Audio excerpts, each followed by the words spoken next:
Big fan of this stand. I gotta get me another stand. This stand is driving me nuts. Alright, people, I'm definitely gonna be getting another stand when I have to be at the other place. Definitely, people, how we doing out there today? First things first, my name's Kenneth Byrd. My company is ILG Technology Screen. Sorry about that, but you did like that a bit. So, we got a place we want to work at. This is going to give our technology a ton of exposure, which we desperately need. We need it. I got several big companies that we've been helping us out. People have been helping us in City Hall, opening doors left and right. But the thing that's in our way is that document right there. That document is going to allow me to open up a lot of doors because they require these documents. Anytime you're selling off your website, you have to have one of these documents. So that's what we're in the process of doing right now. I have other documents that I could use, but to be on the safe side without getting fined, that document is a must. So, as I told you before, there's a company coming on board, a program that's interested in what we're doing, and they want to advertise whatever we need at the end of the day, any kind of exposure, grants, whatever we need, they're going to help us get it. But that's the document we got to get filled out. So, I just went in, and I had the application here, but I feel better just filling it out there. Am I going to fill on camera? Oh, heck no. That'd be madness. That'd be absolute utter madness. Never fill one of these documents online at all. You could fill one out and put some bogus, crazy stuff in there to show people how to do it, but never ever put your real information in there because, again, as we all know, you got some very interesting characters online who, again, will cross boundaries any chance they get. I don't know. I have no idea why people do that dumb nonsense, but anyway, just to do dumb stuff. I don't know why. So, I'm going to get ready the process of getting those documents completed and done. And then I got a surface for my new splatter screen.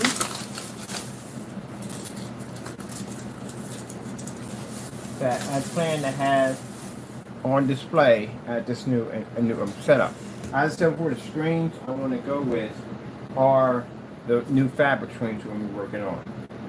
Now, we got to put our price range for the different types of screens. Also, too, we have pretty soon we're going to have a batch number verification that we're going to be doing next. Yeah, Barry, idiot. But you got to have it not doing that. It makes you mad when you don't do that. We've been doing some real lazy stuff lately, super lazy stuff lately, so you already know. From the door.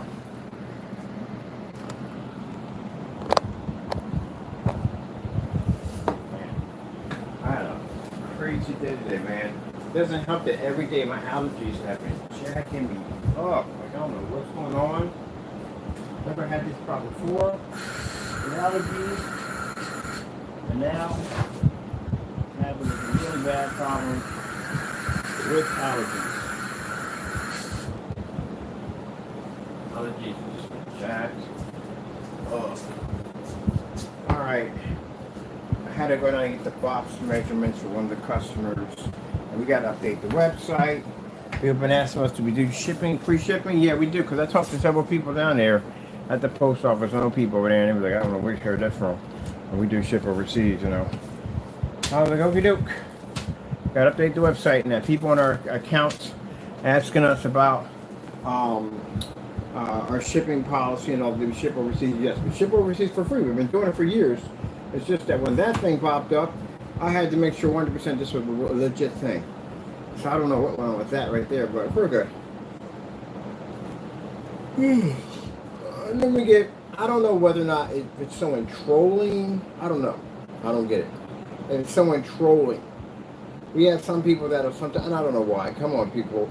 Life is extremely short. Stop doing dumb stuff. You're not going to hurt us in the process. I mean, that's definitely not happening. So it's just stupid. Don't do dumb stuff. You got to grow up, have common sense. Common sense is something that, you know, people should really use. If people use more of common sense, you would have less people sitting in the prison system. But anyway, stop doing dumb stuff, really. Because I don't know what in the world you would think. How that would disrupt us, I don't know. But that's just the dumbest thing, okay? So we'll have people saying that the website's hard to navigate. It's not hard to navigate. Somebody just made $1,000 in orders over there. How would that be hard enough to navigate? It's very simple. Homepage, buy here marketplace. That simple. That easy. Not that hard. It's right there. Just click on it. I've already made demonstrations on it. How easy it is to use our marketplace, our website. So it's a very easy process to do. Let me fill out this application real quick. And I'm going to show off our beautiful screen. For those you don't know, this is our screen paint we have right here on our small little CUNY 300 lumen projector. Oh, I should have my adapter in there too, so I can use my Fire Stick. So I ordered an adapter for this because we're going to have this out. We're going to have this projector up running around, showing it off. And I couldn't show it off because it has a mini port, excuse me, in the back of it for HDMI, and I can only use certain types of HDMI ports for it. But now we have our adapter, which I need to go over and get out of my boxes over there. The orders that just came in. We got a larger surface for our splatter screen. We're going to do this customized paint down splatter screen with extensils. Pretty soon we're going to be at a new location offline, and all the other cool stuff we're going to do, donations for the giant screens, getting our company out there. It's worked out much better than I thought. I thought I was going to I sort of ran out a couple places to show off our technology, and I definitely would do that. But I didn't know we were going to be to branch out on this level. God is absolutely amazing. You know, all that, that's why I said, all that effort that these individuals put in to try to destroy our business, nothing happened. Not a thing. Nothing happened. Not a thing. All that effort. This is why I tell you, young Christian warrior, at the end of the day, old Christian warrior, whoever you are, at the end of the day, you can see from our actions that no matter how hard, it was a bunch of them ganging up on me. No matter how hard they tried, they failed miserably. Because you know why you failed? You know why you failed? Because God protects us. That's why you failed. That's why you failed. And Lord's going to bless me to have a wonderful blessing. Allow the devil to come in, take it from us.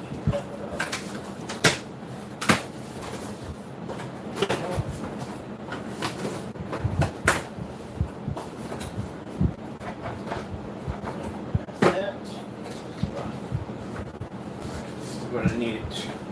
We need a fresh ink for our printer. Get that done. Yep, he is not going to allow the devil to come in and take and steal from us. Oh, he gave us 2 of these. This is what we ordered right there. That will allow my projector now to be used with my Fire Stick. No, you're not getting any treats, buddy. You got yourself in trouble. You decided to do what you wanted to do. So no treats for you, so you can forget. You can run out here all you want. You're not getting no treats. Taco's on punishment. Taco did dumb stuff today. So he's not getting any treats today. He's been blocked for treats for a day. You learn to acting right, you can have treats.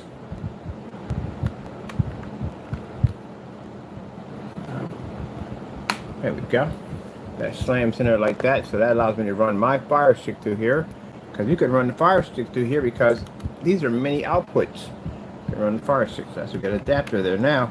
Now I can run my Fire Stick. Fire Stick makes it so much easier for us now. Because every place down here has Wi-Fi, literally. And I was checking all the buildings that have Wi-Fi. Like, oh, that's Wi-Fi. Everything has Wi-Fi down here. Places we got to be at to do our demonstrations all have Wi-Fi. All right, now we're going to get our hands on the Fire Stick, which is right over there. Excuse me. Excuse me. Get out of the way. Get out of the path. Come on now. You know the rules. Out of the path. You want to sit right in your path and not want to move. And only get attitude. Get attitude. You're going back to your bunker. You're going to attitude because he can't have what he wants. And learn the consequences of life. You act up, you don't get. All right, let me see. And you'll have trolls out there tomorrow. Oh my goodness, he's starving this cat. My cat eats better than you. Literally eats better. I mean, I'm not joking. He literally eats better than me. And I told you, he got seafood platters. see, I can't eat seafood anyway, but I don't need no $100 seafood platter. My people eat, man. They eat. And every time they eat, and I bring him to ask him, like, yo, where's Taco at? And I was like, Taco on me up today. They're like, okay, we got him a platter. He got my cat a platter. Lobster, all that stuff. Mussels, all that stuff. He get all that stuff. You know how people are about other people's pets? I'm the same way. You bring your pet by my house, like, what do you want? I'm on barbecuing. I'm like, what's he want on the grill? We got chicken, we got steak, whatever. We hook them up. Because they family at the end of the day. That's how we see him as family. How we see him as family. So if I'm cooking on the grill, you bring your dog by. If it's okay by you, because some people don't want to get a dog. You know, he want a steak, and have a steak. They can be $40, $50 steaks. Don't make a difference. He's family at the end of the day. I give a dog a $50 steak. Why not? He family. Yeah, the first person you call on was somebody trying to break into your house, right? Oh, okay, then any family. They get their own stockings. They set them up with their own stockings, treats, all that stuff. They got birthday parties, everything. They got everything.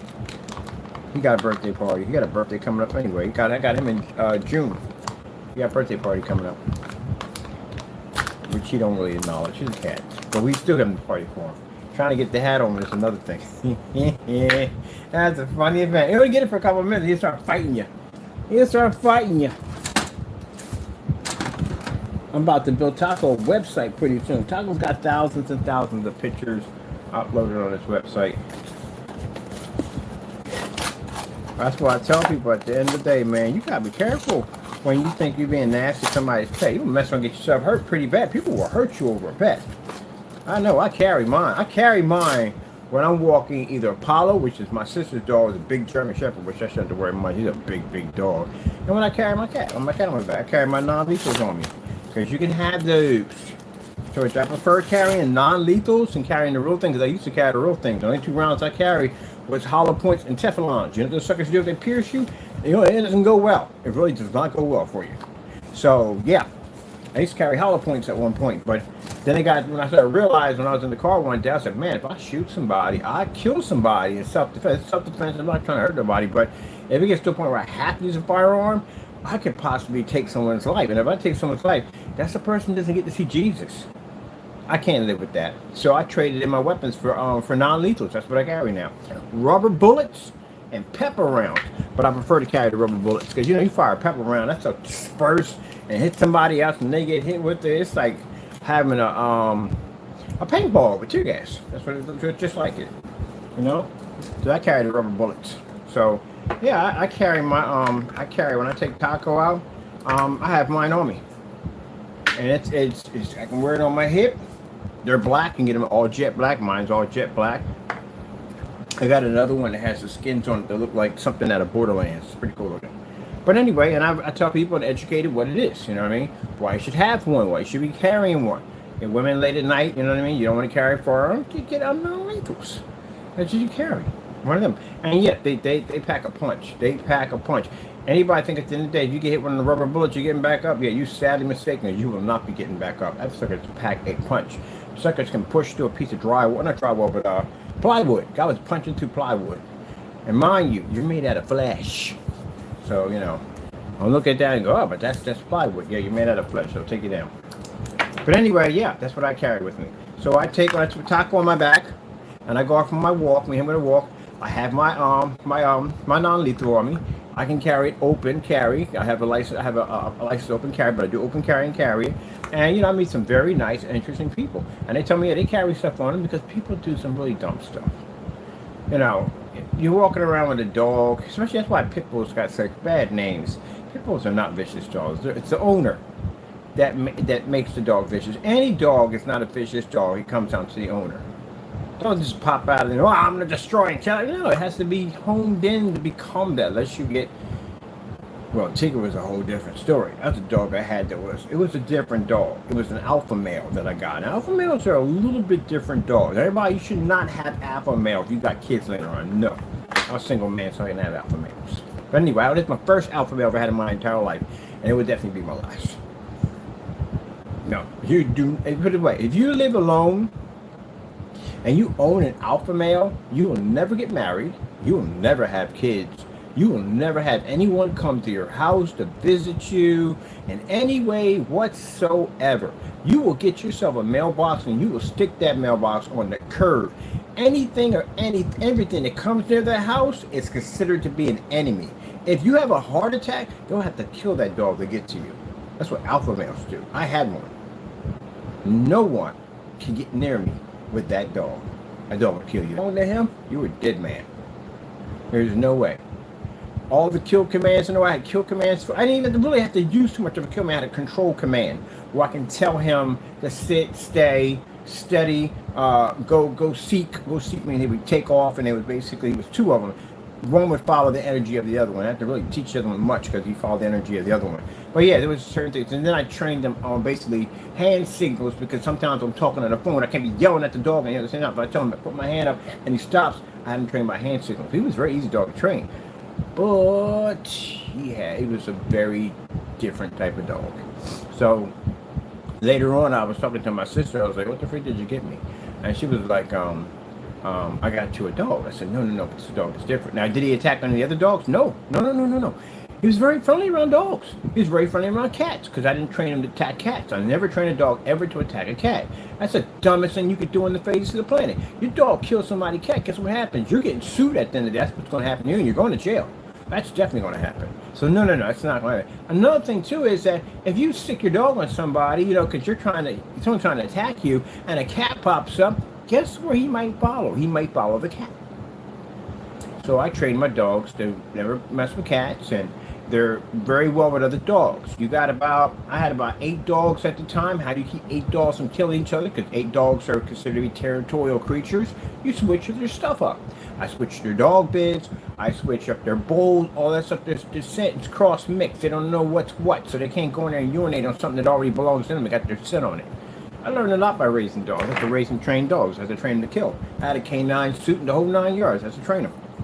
So when I see people with pit bulls and all that stuff, I can tell which pit bulls are more aggressive and which ones are not. But pit bulls are not a vicious animal, and they're not. They're the most gentlest creatures you can pretty much have on the face of the planet. They really are. The sad thing about it is they got a bad reputation. And if you grew up in my era, there was no such thing as pit bulls. The dog of choice was either German Shepherd or Doberman. Dobermans at that time were considered to be extremely vicious dogs. Now, Dobermans are not vicious dogs. They're extremely smart animal. I mean, very smart animal. You ever see those things in tubes? Usually most people get them in tubes. They communicate on a level that's unfreaking believable. It's like the weirdest thing. That's why you see them in Residential Evil, the most freakiest, scariest dog ever. Yeah, because they communicate. They literally do that kind of stuff. Them and wolves do that kind of stuff too. Wolves do that, definitely do that. I'm fascinated by wolves. But anyway, with the Dobermans, if you jump a gate, you see 2 of these dogs, and now there's only one at the gate.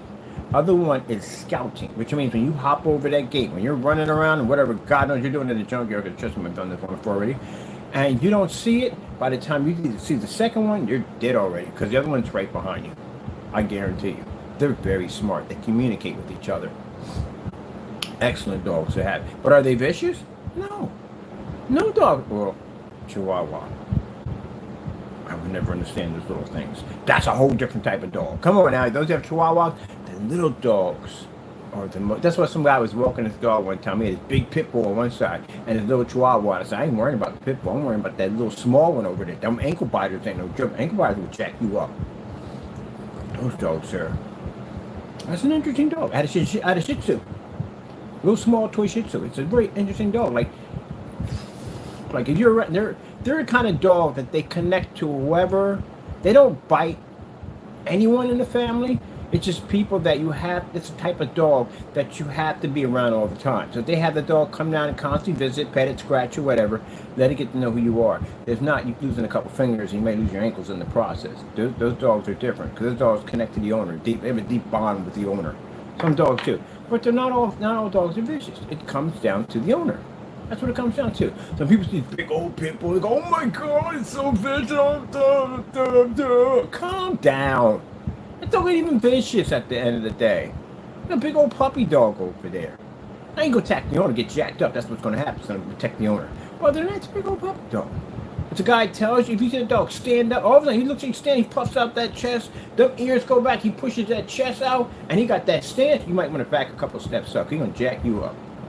But as long as that tail's wagging, but then again, I've seen someone's a wagging tail, still jacks you up. But anyway, still not vicious dog. People are scared of pit bulls because pit bulls have a lockjaw capability, which is brutal. I had a pit bull who didn't know how to control the lockjaw yet, and he would lock on his own tongue sometimes at a time, prying him up. He got used to learning how to use that lockjaw, but that lockjaw is dangerous. It's a vice. It's literally a vice. It's like the same equivalent of getting attacked by an alligator. They have that lock on it. That's what pit bulls have. And depending on how much of that bone structure they have up in there, depends on how much pressure it's going to come down on your body. The biggest one I had was a dog by the name of Hugo. And Hugo was mixed. Hugo was Russian Timberwolf, he was Rottweiler, and American Pit Bull, all combined into one dog. He weighed about 220 pounds, and he had a lockjaw of 150 pounds. He'd snap your arm clean in half. He was something else. But is he vicious? No. He looked like the dog from the Never Ending Story, but a pit bull version of it. He was big and white and fluffy and all that. The kids would come over and hug all over and everything, slobber in their face, smell like fish, and his breath would stink all up in their face. Kids' eyes would be all squint and everything, like, oh, the dog's breath is horrible. He'd be slobbering over there, licking over there. Look at that hot mess over there. He was funny as a beast. He's a gentle giant. He was. When he was vicious. But if I had trained him to be a killer, your life would have been over. He's a big dog.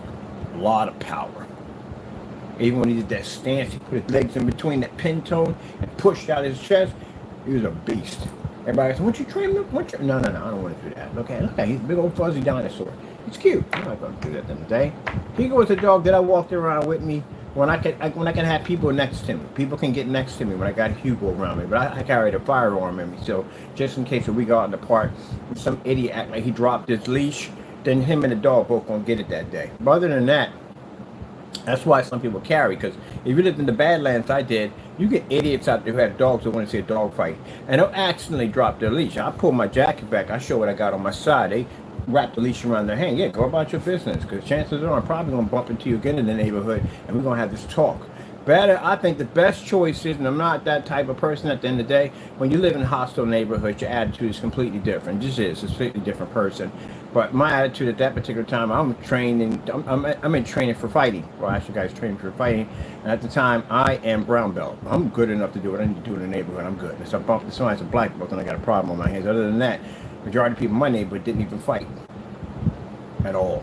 So I pretty much had a good range of what I can win and what I can't win. But anyway, long story short, and my attitude was at the end of the day that, you know, you drop your leash or you pretend you drop your leash, and I flip back my jacket to show what I'm carrying, to warn you, don't do this, okay? It's a dumb mistake to make. And you wrap that leash around you, I catch you out there without your dog, I catch you with your dog, and I got mine, I'm jacking you up. You're gonna get yours, I'm jacking you up. So, you know, that was my attitude. And when I was in I was in a different neighborhood. I was over in Park Avenue. I was up in there, that area. That's where I had the big pit bulls. I've been out of the system already. But still, I had this, the environment I was at, I had somewhat of that mentality kicking in because of my old previous past life. And that was a whole different part of my life. I really don't talk anything about that particular section of my life I was in. But yeah. Because you came and tried to attack my family. That's my dog at the end of the day. That's my people I'm walking with right now. So when you drop that leash and you acting like you attacking one of my family members, so you're going to get jacked up. So yeah, you walking up behind me, especially if you walk behind me in one of them the convenience stores, the Asian stores they have, that's the worst thing to do is walk behind somebody. Somebody think they got the vantage point. You know, people who fight with their feet can turn around, can jump backwards and kick you, right? I get 2 feet, get a couple inches over 2 feet, enough to jump. Close enough to you, a shuffle kick, I can push you through a window. Very dangerous place to be at. You're right behind me, worst place to be at. Now people walk close behind me, jump up in there and turn around, kick you in your chest, you're going right out that window. Because that's what I'm aiming for, a window. But thank God we don't have that situation, right? Never had those situations at all. And by the time I got back in the house from that incident happening, And I'd be around my boys like, yeah, man, you know what happened up here on down the street? Like, I was walking my dog, this guy dropped the leash. He said, yeah, they do that when they want to see the dog's fighting another dog. That's what they're trying to do. He said, man, I know how you said, you got your arm on you. I got my sidearm, man. Yeah, I pulled it back. I said, he grabbed the leash. I had to go upstairs and I had to pray on this. Pray to my Lord to take away that anger, because I knew I was going to see this guy again in the neighborhood. I knew he was going to go. He's always bumped into people twice in the neighborhood. I knew it. And try to handle in a way where you just walk past it. Because, yeah, I was very upset because you attacked a family member. That's what I said. Dogs are considered to be people's family members. I never threaten anyone's dog. And if the dog like it's going to be vicious, I don't, because it's their family at the end of the day. I say, hey, look, you may want to back that up, man. That dog bites from me. That's a $50,000 lawsuit. You don't want that crap in the day. Nobody wants it. And you got to say, yeah, you're right. And I'll take the dog. Give them a chance, you know what I mean? But don't threaten animals. That's their family at the end of the day. You know what I mean? So I try to do it that way. I try to be polite, you know what I mean, to people. Some people get intimidated when they see a dog of a larger caliber. I saw a Corso the other day. Oh, my goodness. It's a big, big, big dog. Gorgeous. Beautiful puppy. I called it a puppy because they look like little puppies to me. And the guy said something nasty, and I said, look, I said, yeah, I wasn't even necessary. You know, you're a beautiful dog. I love your dog. People love you and give them compliments to dog. I said, beautiful dog, love your dog. You know, put that back together. You know what I mean? Make that person feel good again when someone does something stupid at the end of the day. But yeah, somebody's family at the end of the day. But when I lived in that neighborhood over there, I had to pray, go to my Lord and say, Lord, I got to take this from me because I've got to try to attack my dog, and if I see him, I'm jacking him up. I will literally, if we're driving and I see you on sight, I will literally, they'll stop that car, I'm coming at you and jack you up. You touch a family member. You were trying to hurt a family member. That'll make me lose it. But I had to pray on that. So, yep. Saw him a couple of times in the park. And I walked over to him. We had a little conversation. I said, yeah, I was like, go over there. You dropped that leash on over there because you dropped the leash. He said, my man, homie, you know, I'm out here trying, you know, but that ain't the way to do, you know, you shouldn't be doing it to begin with, man. You gonna walk around, you can get yourself killed. He said, yeah, I saw. Yeah, you saw when I was had that fire on me. I pulled my jacket back and I showed you what I had on me. So I saw, I said, yeah, because if I was that type of person, you had been going. You know, you're not from there. Yeah, I know, I'm trying to do things right. When we get to talking and everything, next you know, got a friend. We all sitting around laughing with my people at the end of the day. Yeah, guess how me and him met at the end of the day. We'd be laughing about it. Yeah, that joker basically dropped his leash, man. He was in there cracking up. My family, because we're all cool, we're buddies now, we're all family. Most people I meet that are best buddy friends, they met on bad terms, or really bad terms, and somehow they became best friends. So we hated each other, man. I couldn't stand him. Got on my freaking nerves every day, man. I said, man, I hate that guy, man. A couple times I thought about jumping this guy. I got the same way, right back at you. I was about to kick you behind our street that day. But we buddy now, we family now, man, at the end of the day, man. Anybody mess with him, I'm gonna hurt them. It's funny, it's just hilarious how people at the end of the day. Sorry, we went off topic for a minute. I go off topic when I talk about everything. I do. I have a fun life. I do. I love my life at the end of the day. But I try to treat everybody how I would want to be treated. And even when people do treat me wrong, I give it to Jesus. And that's what I train myself to do. When I get upset, give it to Jesus. If you're not, the devil will get in there and start messing with you every day to try to get you to do something stupid. Did that one already. Yeah. Sometimes to catch the devil before you pop in my head, like, you know, you got to represent, but you got to go out there and jack that guy up because he did so and so and so and so. And I'll be like, get away from me, Satan. And getting me locked up. And messing everything up I work for. Lord bless us to get this far in life. We are not messing anything up. Is it going to work? Is the adapter going to work? Could I hope it does, yeah. Because sometimes we have this Wi-Fi issue that pops up from time to time. Let's see. Is the adapter? Yup, yeah! 3 hours later. Okay, there we go. It worked. Little adapter worked. And guess what on the Fire Stick? Look at it, the white screen didn't even show up. It didn't show up for jack against the new technology we have. The ultimate ILEG fusion light energy. Ultimate black cinematic. This is gonna be great, man. I'm gonna have a ball on this off site. That's why I got all this stuff to throw off site. I get the battery pack units in that box over there. Got the battery pack units and carrying around the little unit that'll charge itself, so we can play our demonstrations anywhere. They said bring your screens, bring something down to show it off. And over there, splatter screen. We're gonna make a splatter screen out of that. We got the stencils because we're going to do this whole design with stencils and everything, all that stuff. Ugh, this freaking jerk. I swear. Dumbest president in freaking U.S. history. He is going to go down as and even worse, the people who voted for him, you are now going to go down as the dumbest voters in U.S. history. You have now entered the books. They should pull up everybody who voted for Trump and just basically, not their names, we don't want their names up there, just whatever they did vote for, and put up. No, you should be in the history books. Yeah, put your names up there too. I don't think you should put your address, but your name should be put in the history books. You have to go down for history first. You have to. You have to be a part of history, an American history, and I'm a history junkie. I study history. It's part of history as being the dumbest people on the face of the planet. Because that's what you're labeled as. The dumbest people on the face of the planet. It's gotta hurt you at the end of the day. So have you seen the shelves? I went into Rite Aid, and a lot of the shelves are bare. You know why? Because we kept everything we have. Everything we have comes from other countries. You just can't go in and just briefly cut everybody off. This would cause an economic ripple effect. A bad one at that, extremely bad one. But that idiot at the end of the day said, oh, good idea. Let's just cut everybody off. We can make our own stuff. You know how long that process takes? You know, for a person who's supposed to be a businessman, he makes some really jacked up mistakes. Really? You can't do that. You literally, for some of these Trump supporters that don't understand how economics work, you really technically don't. And the only people who really are not going to be affected by this is 1%.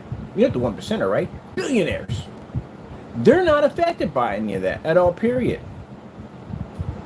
The lower class, middle class, and a little bit of upper class, you're going to get hit with that left and right. Yeah, you will.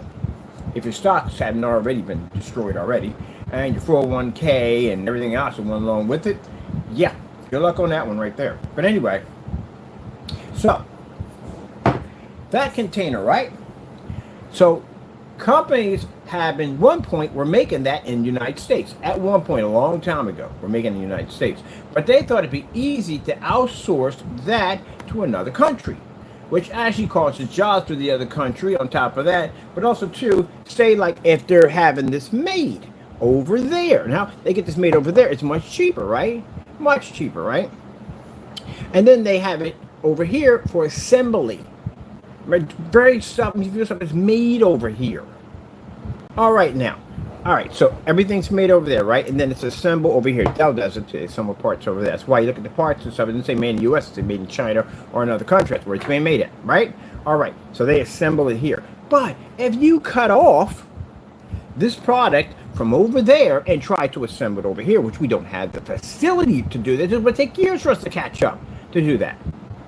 And see if those parts were manufactured. Special parts were manufactured over there. Parts that we do not manufacture over here. That makes some parts extremely scarce. Remember in COVID with the NVIDIA nonsense that went on? There you go. There you go. So now this particular item is going to cost you more money. A lot more money because it was cheaper to make it over there and assemble it over here. But now you got to make it over here and assemble over here, which we're not even prepared for to do this yet. And this is going to cost a lot of money, which is going to drive the price of this up to the roof. Which means we are going to pay the price for it.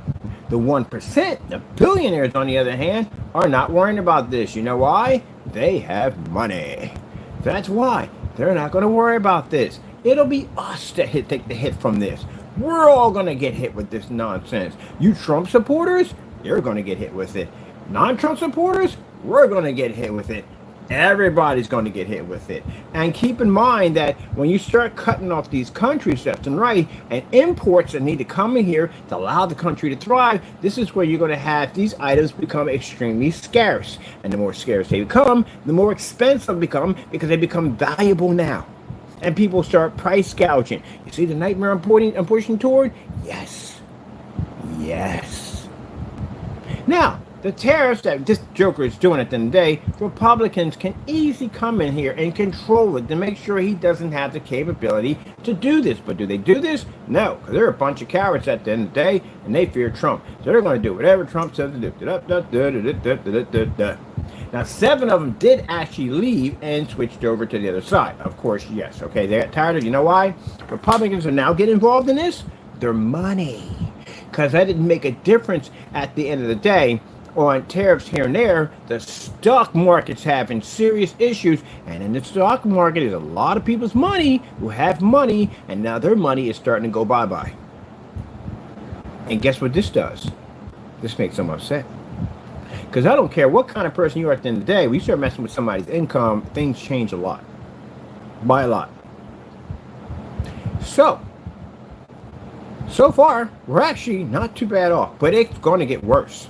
And if you notice, if you go on the shelves, there's a lot of stuff missing. Because in order for tractor trailers and truck drivers and all that stuff to make money, they got to go to these ports and they have to pick up stuff that's in demand, but you can't pick up something in demand if it's not there. And you can't drop things off in stores if it's not there. It's like COVID without COVID. That's what it looks like in stores now. I'm going to record a store, walking through and show you how bad it is. Yep. Because Hardhead over there believes at the end of the day, this is the best way to go, blah, blah, blah, blah, blah. Yeah, it works perfectly well if you're rich. You know, if you're rich, you can't see what the everyday man goes through. You know, you can't see on their level at the end of the day. You can't. It's virtually impossible unless you actually live that life that they live at the end of the day. But that doesn't affect you. If you can't afford that container of air spray over there at the end of the day, and he can go in and afford 20, 30, 40, 50, 60 of them, that's a huge difference. For those you Trump supporters who sat around and said, oh, he relates to us. Trump can't relate to you. What would make you think of a man that stature relates to you? He grew up with a silver spoon in his mouth. He grew up rich. Did you grow up rich? No, you didn't grow up rich. You had to work for everything you had, right? So you didn't grow up rich. He did. So how could he relate to you? He can't relate to you at all, period. No way whatsoever you get. He used you. He used you to watch each other climb up. It's like watching a zombie pile. You ever seen a zombie pile where they pile on top of each other? They can climb over top of each other. The zombie wall, that's what they call it. That's what he did. He watched you guys climb all over each other, and he just stepped on your heads until he got to the top, and he just kicked out the ladder on you. Because you're being hit with that nonsense. There's a whole bunch of them screaming and carrying on all over freaking YouTube at one point when he cut all the benefits off, and they're over there crying and screaming at the end of the day, talking about, oh my goodness, I can't stand him, I can't believe he did this to me. Truck drivers are being hit with that nonsense. The truckers for Trump, oh yeah, they're getting it hard. They're getting it real hard. Farmers for Trump, oh, they got it really hard. They got their funding cut off. A lot of them are going for bankruptcy. It ain't even about you. It was never about you. It's about the money. The money, the money, the money. And how dumb could you have been when he sat there and put the little trinkets out there? I got my own coin. You jokers go out there and buy it. I got my own sneakers. You go out there and buy it. I got my own Bible. You go out there and buy it. You're easy income. But he don't need you anymore because he made a billionaire friend. Have you noticed that since he's had Elon Musk, the billionaire friend, that he hasn't put out any special items? You noticed that, right? When he didn't have Eon, he was out there putting out the Bible, his own version of sneakers, his own version of his sweatshirts, his hat, all that stuff he was marketing and making money off, right? But now that he had the billionaire friend, have you seen him bring out anything new to market? No. And even now that's a problem, because now anyone who does business with Trump, well, guess what they get? They get screwed. Big time. I mean big time. Not small time. Big time. Mayor Giuliani, trusting in Trump. I don't even know why he went down that road. He got his, he can't practice law. They snatched his license. He's been lost that license. They took it. It's gone. It ain't something where most lawyers get a license taken. They can go back and he can never go back and get his ever. It's gone. He got sued for $149 million. He had $49 million. He got sued for $149. So that retirement plan, living the good, gone. It's gone. Fellow guy, another millionaire, self-made millionaire. He's broke. He is literally broke. He was on a show talking about how broke he is, how he don't have any money. He is broke. person that works at, I say, you got some money tied up here and there, but this money you can't touch. So technically, he's a broke man. Who else dabbled with him and got some dumb trouble? Oh, Musk. Musk messed up big time. I mean, big time. Musk is in a lot of trouble.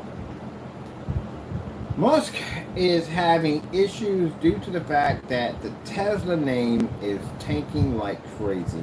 And he thought if he let politics and went back, things would go back to normal, but they're not. They're not going to rest until the business is dust. And the board of directors made threats to get rid of him. Due to the fact that I told you, if you have board of directors, these are people that can make your business rise to the roof, but also they control your business. Depending on how much they control your share, means they control your business. They can vote you out of your own company, fire you. And they already are in an interview of looking for new CEOs. They're getting rid of him. Because he literally did so much damage to that name that people don't want to be affiliated with. You got people who own the cars that can't even sell them. They can't get rid of them. Nobody will take the car. It has no value whatsoever. It's worth nothing now. There's cyber trucks that are stacking up in storage areas. Nobody wants them. They're pretty much being banned anywhere in the world. And this isn't something that's happening in a state. This is happening globally, which is really, really bad for him. People are terrified to drive the vehicles because people hate those vehicles that much. They're so terrified that they're pulling the emblem. Can you imagine people were so proud to have a Tesla emblem on their car? Oh, I got a Tesla. I got a Tesla. Ooh, we got a Tesla. Everybody, wow, I got a Tesla. You can't even drive around with one of the things now with somebody throwing a beer bottle through your window. So people are removing the emblems off the car and putting anything up there. Yeah. They lost money, $100,000 for a Cybertruck. There's a guy who drove one around here. I don't see it anymore. I don't know where it's at. I don't see it anymore. He was out there talking about how he can't sell the truck. He can't get rid of it. Nobody won't touch it. We buy any car, we won't even touch it. And the guy Sharon Crow, she sold hers, I guess, right around the town. Things were going south, and she got rid of her vehicle. No, not good. So even if they get rid of Eon, he goes someplace else, right? Is that going to say, no, it's not. Damage is done. They're not going to stop him to destroy it. Right now, you know, they're looking at somebody who came on air, and all the protests were going on. This is a reaction of human behavior. All the action was going on, and he wasn't acting like he wasn't fazed by it. Because he would go up there and he would talk about this and talk about that, but deep down inside, yeah, he was very, very fazed by it. He was very fazed by it. Because I'm guaranteed he was getting a ton of emails from those board of directors, from investors. At the end of the day, telling, look, man, you got to make a choice. You got to get the freak out of politics. Get back there. Get this mess under control. His brother operates some of that because I'm pretty sure he was chewing him out. But on camera, he was acting like he was a piece of stone. But he wasn't. He was literally terrified. So now he comes out and he's trying to go back and fix things. But see, here's the thing. When you came on there, you made it look like you were a machine, like you were untouchable, unfazed, unbothered by it. Now that you're trying to fix things, they can see that the machine can bleed. And now that they see the machine can bleed, they know they can kill it. You ever seen Arnold Schwarzenegger with the old Predator thing? And they fired all that gunfire. They said, man, what freaking thing could run?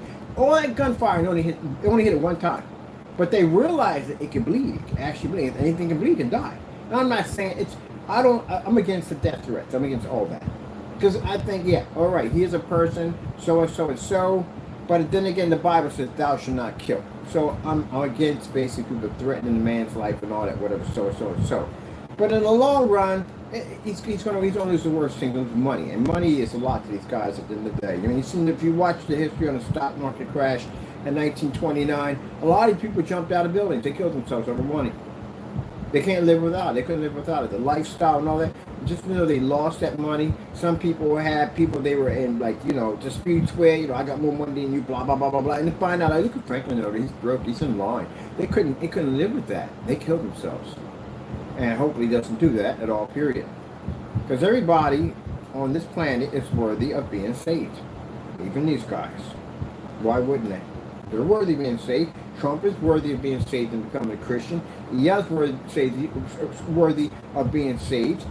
Never ever do that. Never take the form of God and try to say who's worthy of being saved, because then that means yourself is not worthy of being saved.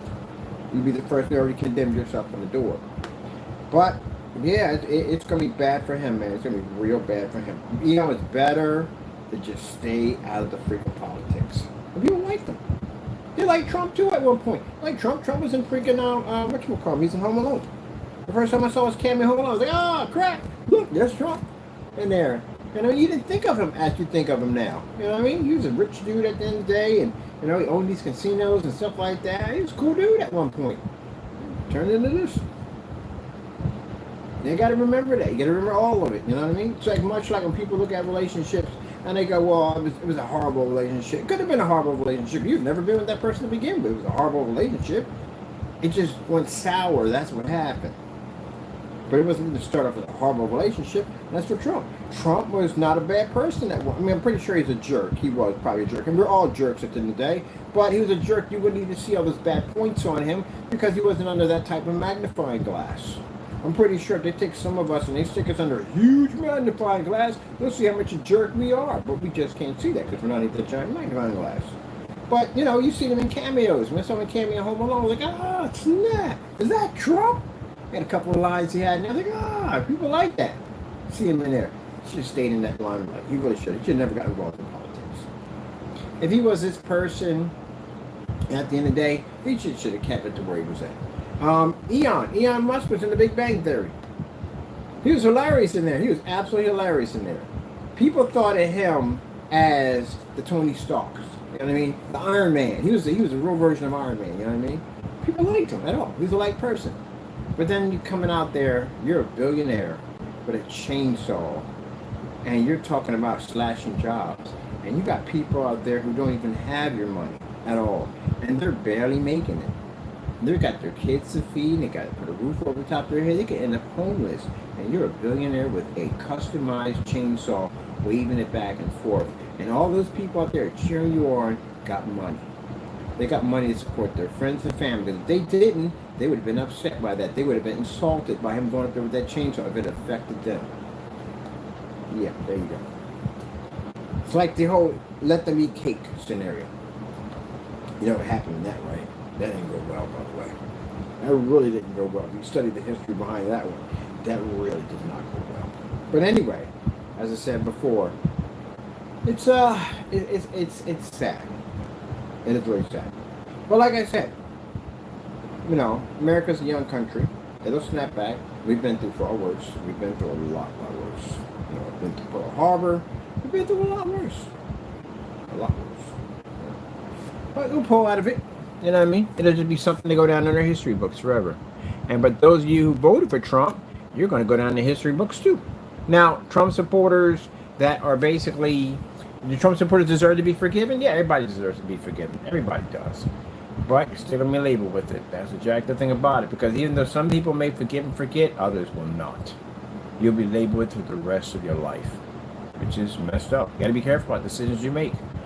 You know, you teach your kids at the end of the day, be careful about the decisions you make. Because some of them will stay with you for the rest of your life no matter what. I mean, there are talks about this one guy on the news. They kicked him out of his own bar. Now, he didn't own the bar. He went to a bar all the time, but since watering holes, they considered it to be a bar. And they knew he was a Trump supporter. They kicked him out of the bar. They don't serve him in there. He was not allowed in there anymore. He said, I can't believe they kicked me out of the bar. I could be going there, you know, since I got a chance to drink. I know everybody in there. They don't want nothing to do with him. Because the suffering that they're going through, they're looking at it like, it's your fault because you voted for it. That's why. YouTube. And then people will get mad and say, well, I don't control. You did control. You had the power to change it. I sat there, I told you, when I came in, I saw all those Trump supporters in Allentown, up there, you know, with their hats on and all this stuff. I don't see any of them up here now. Allentown's a small place. You'll see somebody twice. I don't see them up here. I wonder why. My name's Travis Arno. This will be my 12th year in Major League Baseball. I'm Chase Arno. Do I think everybody deserves to be forgiven? Yeah, everybody should be forgiven. Who are you not to forgive anybody? You make the planets by any chance? You make the sun, the moon, the stars? Oh, you didn't make any of that, did you, right? You got immortality, you'll stay here forever, whatever. No, you don't have none of that. It means you're a frail human being, just like the rest of us. Doesn't make you a god at the end of the day. You have no right to say who and who can't be saved. Only God has that right. Careful about making those statements. I like this fire right here. Fire! Dun, dun, dun. Damn, I saw a disco ball today. I should have got it. Taco, I'm going to teach you how to do a little disco dance. Get your little shirt, platform shoe. I forgot about that. We're going to Vegas pretty soon. We are going to Vegas. Guess how we're going to Vegas? We're dressed in all 70s. Everybody's wearing all 70 gear. All 70 gear, everybody. Your whole wardrobe got to be from the 70s. Right, roughly, yeah, about 70s, yeah. We got the vintage, my sister tracked down the vintage suitcases, which were really hard to get. She found them on eBay. We got all vintage gear, leisure suits, the whole 9 yards, everything. I got the Elvis goggles and everything, glasses and all. Yeah, I'm having a ball, man. I got the big old ring and a little bit, a couple of gold chains, little chain going across my chest and everything. Yeah, I'm a coat jacket and everything. I'm having a ball.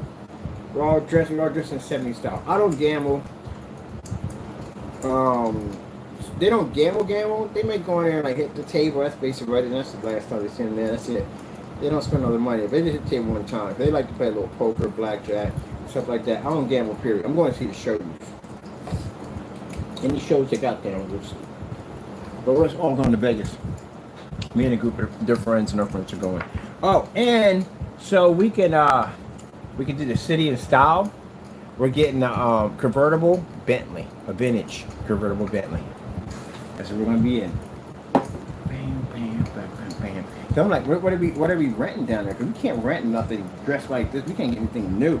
And my buddy was like, I got to tell you something. I got something you're going to love. You got a convertible Bentley. That's the best way to see Vegas. With the convertibles, you see all the lights and everything. Because Vegas is beautiful, the lights and stuff. And yep, got a convertible Bentley. We get to step out in style. Got the convertible Bentley. Bam! Never been in a Bentley before. I've never ever been in a Bentley. Damn my life. Never been in one of those before. It's really pretty cool. Is this thing plugged in?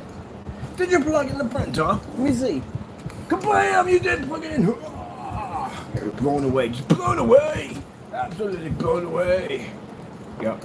Now for those who he's just sitting up there wasting time. No, I'm not. I put the whole thing in here and the adapter. That's when it's perfectly fine for demonstrations. Right now, finished my business license behind me, which I'm about to print out in a few minutes. Go down to City Hall tomorrow, pay my $35. Go pop over to the fairgrounds over there. I get set up over there. Check out my spot. Boop, boop, boop, because it's going to take 3 to 5 days for my license to come back for what I need there. Got my business cards already finished today. They're done. Updated the website, which I'm about to go and add in the free shipping worldwide for my customers. Got a batch number to do tomorrow. Got a ship out to do tomorrow. Got a bam. And what else are we doing tomorrow? Oh, we got the splatter screen. We're doing it when we get done all that because I got to do the splatter screen design. So yeah, kind of ball. And in the day, I don't like to do that kind of stuff, but it's just to explain to some people at the end of the day that we got stuff on you. We got a lot of stuff on you. You don't even know how much stuff we document on you. It's a lot of stuff we document. Him saying stuff. We got on camera saying all kinds of stuff. Mind you, on his website, he made a statement that his product is not ambient light rejection, right? Remember that, right? You seen it on the container. Not ambient light rejection. But in the video, what did he say? My paint, that's ambient light rejection. The Frankenstein mix, which that clip was sent over to Universal Studios, their legal department. That was sent over there today. Because you made claims it was your Frankenstein mix, their name that you made the claim to. And that's considered to be a trademark violation. You don't own that. It's not yours. Somebody comes to say, I got Dragon Ball Z paint. I got Nike paint, Versace, Gucci, Eddie Bauer. I got all that. That's my paint. You can't do that. You crazy? Just sued on that. And then you seen the quality of the paint. It was awful. The screen was washed out, discoloration. It was awful. And he ripped off a lot of people. He ripped off a lot of people. You seen that guy out there open up them curtains? That screen should have never looked that way. He had a really nice projector. But he's been doing that for years. And the people who've been supporting him are those jokers that were following behind him. Williams, Rogers, all those guys, McAfee, all those guys were working with him, knowing his paints weren't working. He was ripping people off. They knew all this and did nothing about it. That's why when we take this company to court, you guys are involved in that. Your names are on those documents that we sent in.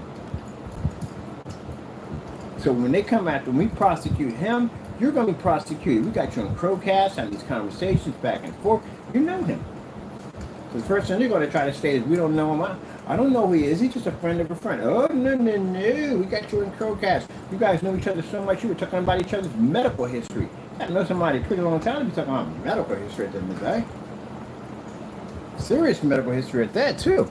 About their family. How's your son doing? So. We got all that documented. That is not going to go well. So, yeah, he ripped off a lot of people. And the policy he had on the website, you open it, you're stuck with it. How are you going to know if it doesn't work if you don't open it? How would that even work? That's like everything I purchased in here. I can't exchange none of it if I open it up. That's just backwards and cuckoo. Yeah, he had it set up so he could take it from you. Oh, man. Yeah, I had that video sitting on my account. You know how long? About 4 years. It's on my account for 4 years. Did you ever see me post it? No. At all. Because I'm not in the process, for Mr. Fernando, he's in the room, we're not in the process to crush you like that on that level. If I want to, man, I got so much stuff on you, I can post it all day. Every day I can post something on you. Embarrass you completely. We don't do that kind of stuff. I posted that because you went in and you did that demonstration. You claim you can make black paint, right? You can't make black paint, man. You don't know anything about it. You can't even make dark paint correctly. You can't even make gunmetal correctly. That's why the video got posted. Cut down on that dumb nonsense you like to do is saying you can make black paint. You can't make jack. That's supposed to be your final test result on the Frankenstein mix. And your screen washed out so bad you couldn't even make it out. And yet you're going to advise people to paint whatever crap that is in a jar and to damage your home theater investment. Paint that mess on their wall. Paint that mess on their fixed frame screens or motorized screens, wherever they put it on, and get some kind of dirty, nasty result. Just like you sold people that Frankenstein mix, and they got that same dirty, nasty result. There you go. That's why we posted. He probably took it like, oh, it's not a tactical revenge, Mr. Van. We don't got time to think about that. That was posted because you bragging bulls that you know how to make black technology. I think you had a short-term memory problem. We've done this one already, remember? We gave you full permission to make the product twice. What happened? You failed both attempts. It's posted, right? All right, then. Then why would you go out and do it again? Because you're mad at us because our product is taken off and looks fantastic and it's jealousy. And I told you all that from the door, didn't I? I told you when we first started making this product, it's going to ruffle some feathers and individuals are going to start showing that they're nothing but trolls and they're jealous. And what did he do? He called himself making a secret ingredient, our product. You know what I did? I posted your demonstration showing you clearly talking in the videos, making statements that now you don't back up anymore of a product that you said final test on that looks absolutely horrible. Now, if you consider that to be a final product, I couldn't imagine what happened to a black paint that you actually doing a demonstration. Good grief, he doesn't know what he's doing. That's why it was posted. By the way, Fernando, so you know that video is everywhere now. You know how our search engines work at the end of the day. It's everywhere. And it's been logged into the blacklist. We're about to do that in a few minutes. I'm going to log the whole thing onto the blacklist. We're going to watch it there, the whole thing. It's on forum sites. It's on Facebook channel. It's on Instagram. It's everywhere. And people like to share stuff too on top of that. Sheesh. I've done that as revenge at the end of the day. I ain't got no time for that nonsense. I really don't have time for that nonsense. You made a statement that you had to make black paint, right? We're showing you that you can't even make your own stuff correctly. Oh, man. Unbelievable, this guy. I got to figure out I want to do my booth. My booth is big. It's actually bigger than it's like two of these areas for my booth. The booth is big. I want to do the floor. I want to do the floor so when people walk in, we interact the floor so people walk on the floor moves. So I'm going to koi fish the floor. The lights are there okay, but they're not bright enough for us. We need something like UFO kind of craziness. So we got a halo system building. It's going to be gorgeous. We're going to put into the screen, and the invisible screen is going to be there. We got to put those things in there. We got to put them screens are pretty crazy looking. We're going to put some items behind the back of it so that when they pull up, you see images moving back and forth. We're going to have some fun in this section. I was already at City Hall telling them where we're going to be setting up at, and they're already excited about it. They want to come down and see what we got down there. Everybody's got back arrows up there. Everybody got white screens. Look at that burning fireplace. Looks absolutely insane. Let me get over here and get the rest of this document finished and completed, people, because we got things to do today. This is a video I'm not showing much demonstration. I'm showing the demonstrations today. We are, because I got the fire stick hooked up, and I do want to do a bigger screen over there. I like the night light. I like the boogie. So I had to go in the day and find out. I had to go back and forth several times. Why are we in blue? This came to that in blue. It's supposed to be in black. I was over in City Hall when getting the information for the business name. Okay, cool. Getting the information for the license.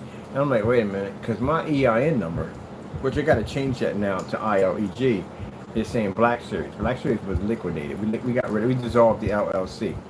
So I'm like, it was in the process of being dissolved because the paperwork was already done. I was like, I'm okay. Can I use the EIN number even though it has Black Series on it? Can I use that instead? Because the names are going to be different. We got Black Series here on the EIN, but over here we got ILEG, technology screens. So when we do that, I had to go back and get information. You can use your social security number, just so you know. So your social security number can be used instead of using the an EIN number, but you're still going to have to change it over regardless. They can go and update it. But for right now, for the time being, you can use that. And this is the reason why I said, and not to be rude, because somebody get ticked off over that. That's why I didn't have any of those documents that you needed. You can't get a business license without having a social security number.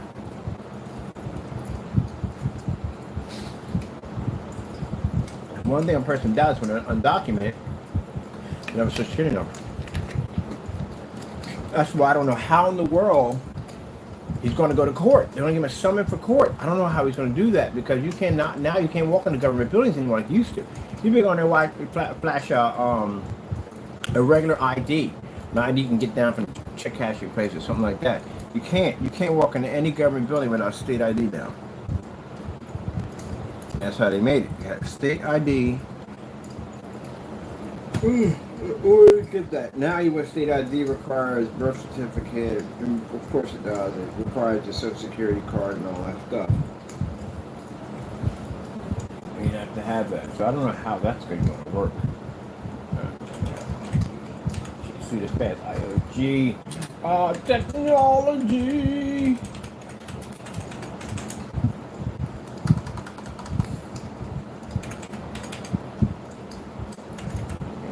Have all that, and I got to apply, switch over to DBA. Has we switched over?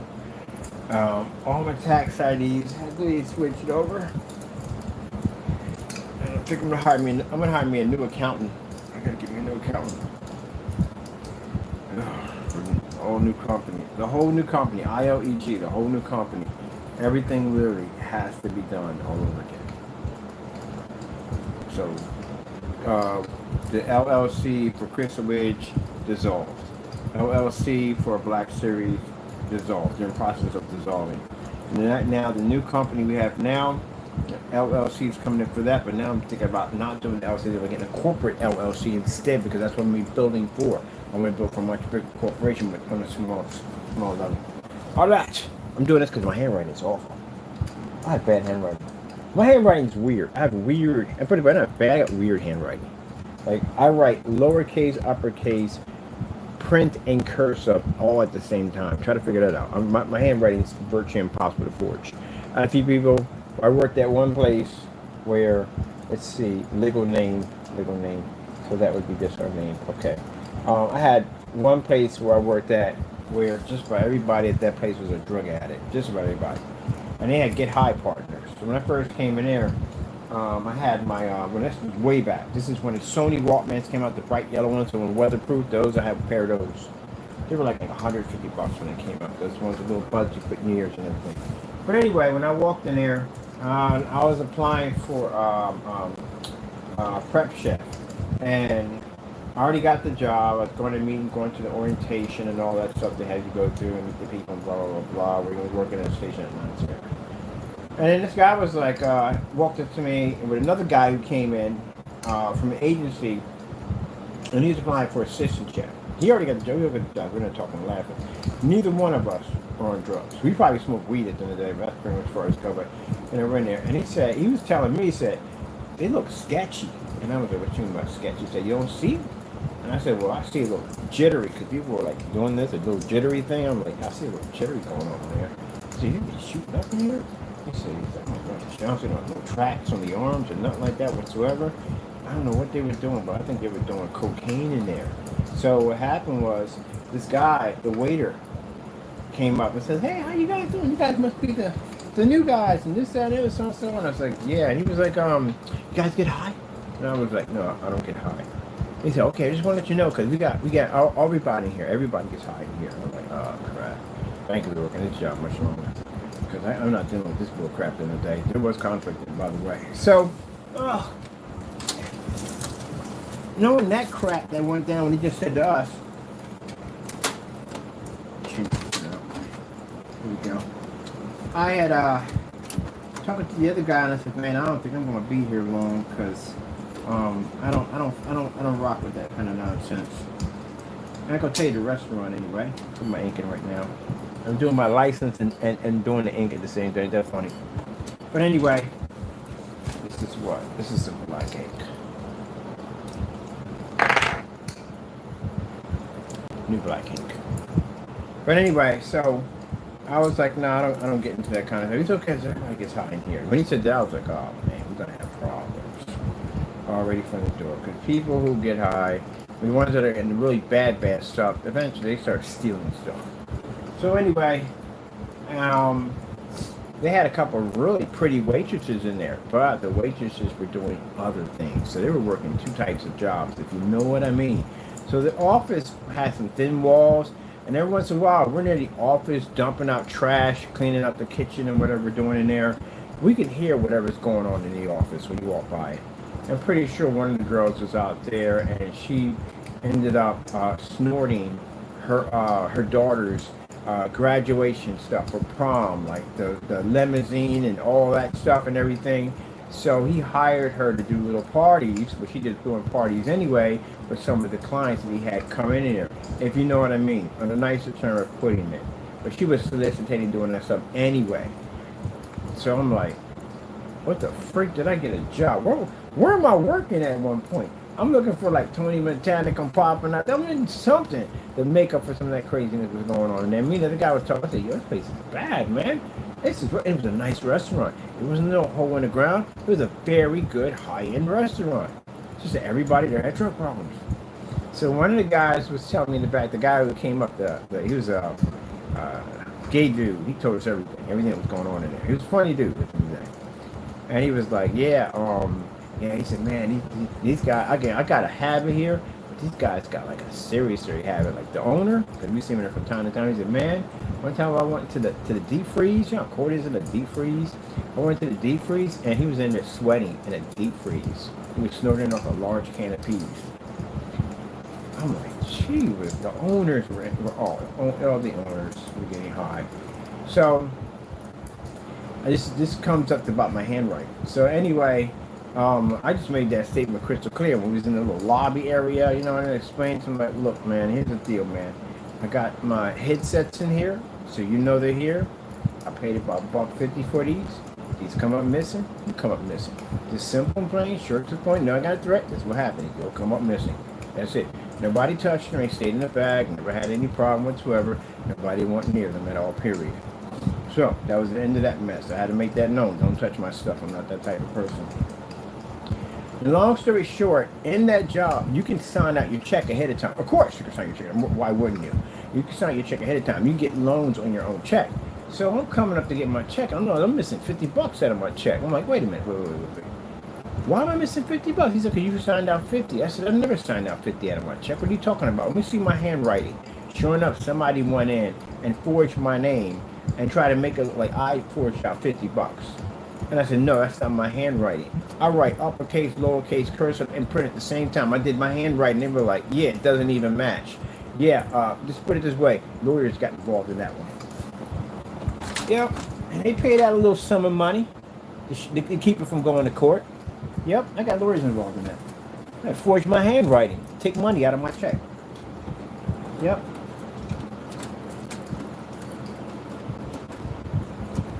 That's why my handwriting is weird. I got a weird handwriting. You can't duplicate that handwriting. You would never be able to duplicate that. It's crazy. It's crazy. Like that. Some people look it down like, how the freak are you writing like this? Apparently, that's how I write. And then on top of that, sometimes when I'm writing in PC, I write code. That's certain abbreviations on how I say things. I know what they mean. So when I'm doing screen paints and stuff, when I'm doing it for a long time, and if I'm writing stuff out, it's abbreviated by symbols and numbers. I know exactly what it means. It's my own form of code. Good luck figuring that out. Because I had giving people recipes and put it right in front of their face and say, what do you think this is? And they couldn't even tell what it was. It's all written in code. I know what those symbols stand for. You won't figure it out. Only I can see it. You can't. So if you're able to find, anyone came was able to find one of the composition books, they couldn't really figure it out. Because it's my own form of code. Only I know it. I tried to explain to my ex one time. She was like, I can't do this. It's just too complicated. See, that's the beautiful thing about God. God will not only give you the ability to be able to do it, but to put it in a way where no one would be able to figure it out. No one can figure that thing out. Even when I write my PC builds, I gotta forget when I'm doing the specifications. I forget, and I just blurting out different codes with things, abbreviations for some things. Like if I'm talking about power supply, it'd be like a P/S, something like that, or V/C or something like that. Video card, power supply, RAM, and it'll basically break down with stuff like that. I don't got time to write the whole thing down, abbreviate whatever, and just put it all together. But anyway, that right there. And some people do that too. There are people who do a lot of research and they write it in code. Like, yeah, you know, Frank did a lot of crazy, interesting stuff. I like getting Frank's books. Yeah, some of his books are back there. I doubt you'd be able to read them. Frank wrote in code. Only he could understand that craziness. Like no one else could. Write in code. Sometimes I have a little fun with the naysayers. Naysayers are fun. You guys are fun. You are. We do get a lot of entertainment out of y'all. I know y'all feel like y'all huffing and puffing and all that stuff, but no, we're entertained by you. And I'll tell you one of the things we're entertained by. When I had the workshop, I would deliberately leave stuff out in the open and make it look like I didn't want you to see it. Because we knew that when we were showing up the shop, that you were in there breaking down my shop, looking at every crevice, corner, whatever, to try to see if I left anything out to figure out how my stuff was made. So I was like, we can have some fun with this. We got to do something with this. Because I noticed when I was watching y'all demonstrations, y'all looking inside my shop, the way the areas that you were pointing to, like corners and areas, thinking that I left something out that you would be to figure out how it's made.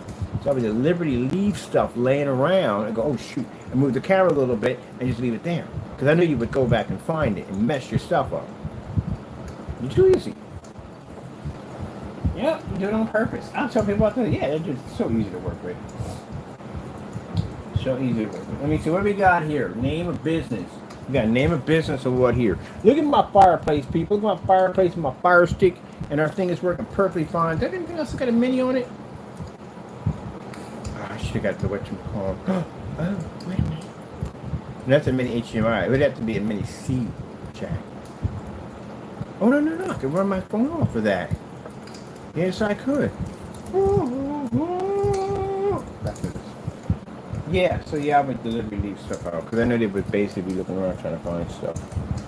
Like, oh my goodness, I found what was in this ingredients. He put down shoe polish. Go ahead. Put shoe polish in there. See what happens. Oh man, I jacked your stuff up. Because that's what you get. That's what you get for doing too much. That's like the woman who had a problem with porch pirates. So she used it to her vantage point. You learn to use bad situations to your vantage point. Like you guys spread a lot of say nasty things about me. People come and check me out. They watch your demonstration. Look at that demonstration right there. That's far better than any demonstration you got on your channel right now. On a $40, 300 lumen projector, I could fire all my lights up here. That thing would still push with no problem. So my demonstrations are far more better than yours. So if they come over and see our stuff and going, gee whiz, well, I can see why they got a lot of hatred to this guy. This stuff is far better than theirs. There you go. You bring me money at the end of the day. You advertise for me. You work for me. And I don't have to pay you a dime to do it. So yeah. Oh, I forgot about that. You got to get that done, man. They got that new interactive mouse technology. I got to play around with that for a little bit. I'm like Luigi with the squeegee. You advertise for me. That's what you do. There's no way in the world. If I go to somebody's site and you're showing off cars, right? And you got this hatred for somebody that got cars. And I go to the site, man, they got these cars zooming all over the place and go inside, got the virtual and click on doors and open up, check out the engine, take it apart, do a 360 view, all that crazy. Wow. And then when they talk on camera, they know what they're talking about. They explain it, they break it down, understand the physics of it all, the machine, the power, all of it, the history. And you're trying to, it goes a car, goes here, it goes there, you put a key in it, you turn it, it goes vroom vroom. I'm not going back to your channel. It's like I'm in romper room over there. I'm gonna go over here where they're really teaching me something at the end of the day, something I can use when I go down and look at a car. I'm not going over. I can't learn nothing from you. There you go. That's what you do for us. Vroom vroom. Put a key in it and turn it, and it's magic. And the car goes vroom vroom. All right, let me see what this is. Vroom vroom. Vroom vroom. It goes vroom vroom. Cause it's magic. Let me see. A little name will come in there. I'm sorry, people. I just find that funny. Vroom. Okay. Yeah, you bring me business at the end of the day. What did Cat Williams say there at the end of the day? If you got yourself 10 haters, right? You must be doing something if you got haters. Go out and get yourself another 10 more haters. That's what you do. The haters, you must be doing something. If you got somebody hating on you that hard, especially if they hating on you to the point where they breaking the law and they going to get themselves locked up and thrown in jail, you must be doing something. Oh, we're going to change the fire. I like this fire. This fire is beautiful. Usually I get some good fireplaces, but that's a really nice one right there. Put some candles up there. That's pretty cool. We got to build, we got to build a virtual fireplace. We got to build one. We have to build one day. I'm opening up my door. I'm getting cold in here. Well, let me have the virtual here. All right, printer's loaded up. I got to get two places at the same time. I got to print this document. I'm going to take it in there and pay my bill. Kaloo! Let me get this done. I'm in here having fun. I shouldn't be having this much fun, but I do. But yeah. And all right, doing business web address. Let's put it down there. Gotta get ready.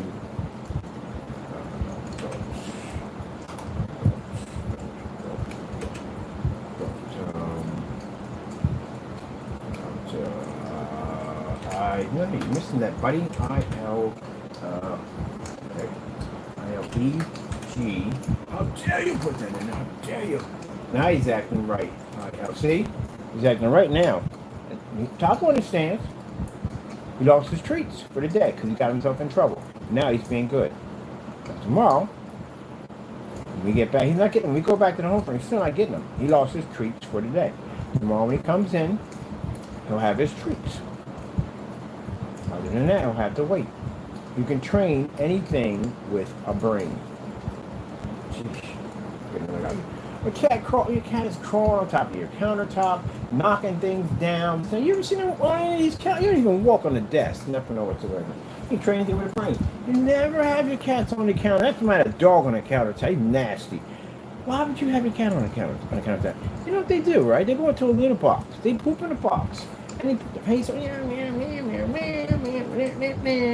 they walk all over your countertop. That's the equivalent of me basically sticking my feet in your toilet and getting up on top of your countertop, walking around, or coming from outside and walking all over your countertop. That's literally at the end of the day. I'd be terrified to have babies at the end of the day. I really would, because again, they walk all over the floor. People walk on the floor. Oh man, you gotta tell people to take their freaking sneakers off when they walk into your place. Have them take their sneakers off, because if you got kids walking around on the floor, I don't know, people constantly mop, whatever. You ain't mopping every second. You got all those Roomba guys running around there mopping. I know. To make everybody take their shoes off when they come in your house, because God knows who walked through what and tracked it right into your freaking property. And you got cats walking up on top of the countertop. They just came out of the litter box.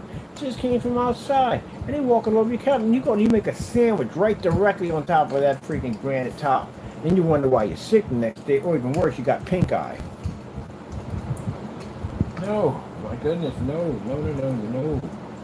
If I see cats on your countertop, I will never, ever eat from your place, ever. I'm thinking about people I eat from. Very, very finicky. I'm finicky. I'm so finicky. I don't eat from every family member. I don't. I come from a family of 10. There are some people I would never eat from. Are they clean? Yeah. I just finicky. I just really don't eat from everybody. I just don't eat from them.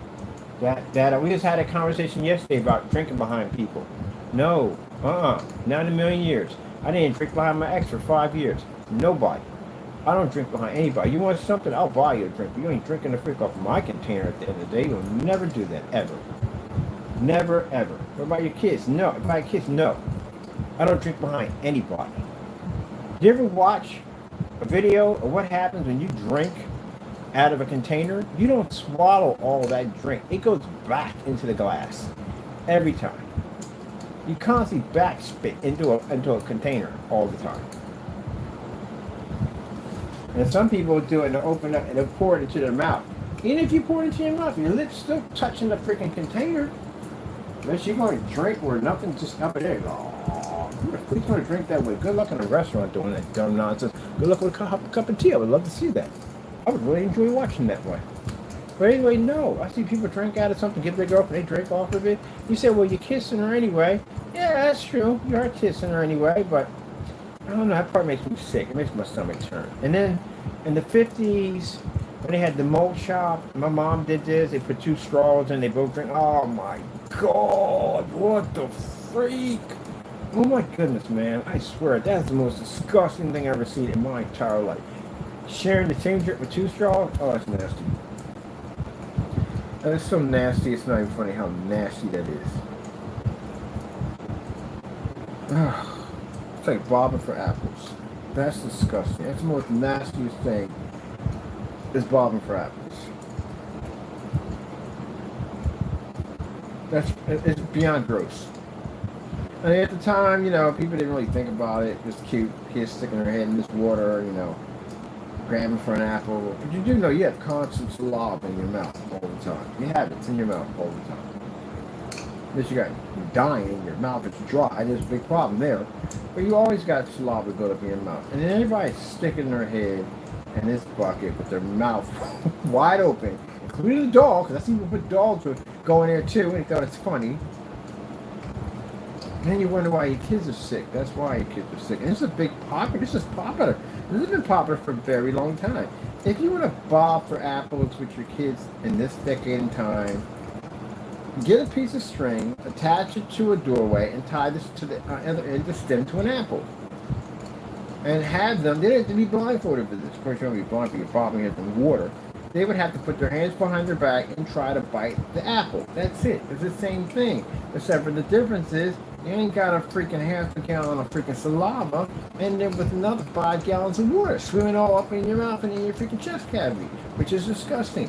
They can sit up there, put their hands behind their back, and try to bite the apple. You know how hard it is to try to bite an apple with a piece of string? Really hard to do. It's more of a challenge.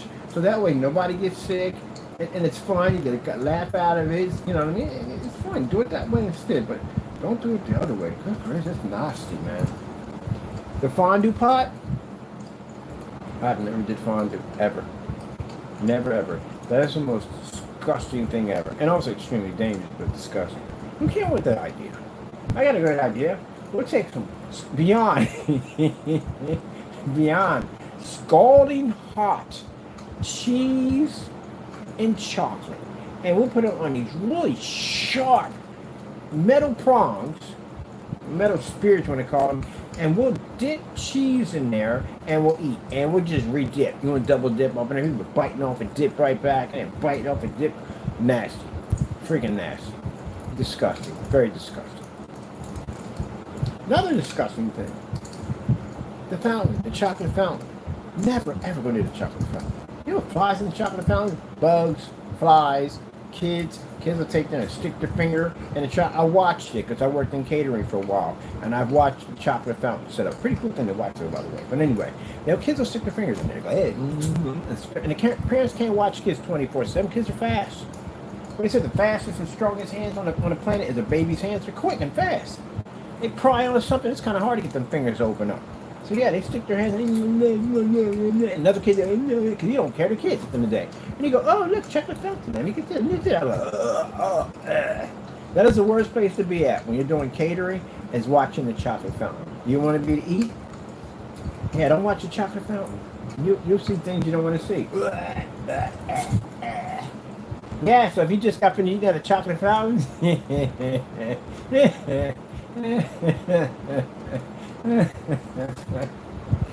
oh mercy! Don't even go near those things. They're potential disease factories. What's the other one they had? Buffet. I don't go to buffets. I will never do a buffet as long as ever. I always do buffets all the time. Yeah, I love buffets. I used to a long time ago. But then you work at a couple of these places and you see things, horror shows, nightmares that will stay with you forever and ever and ever, for as long as you live. You will never go near a buffet again. Buffet is designed for adults. Because if an adult sneezes, the guard is designed to protect him. Anything under the sneeze guard will hit the food.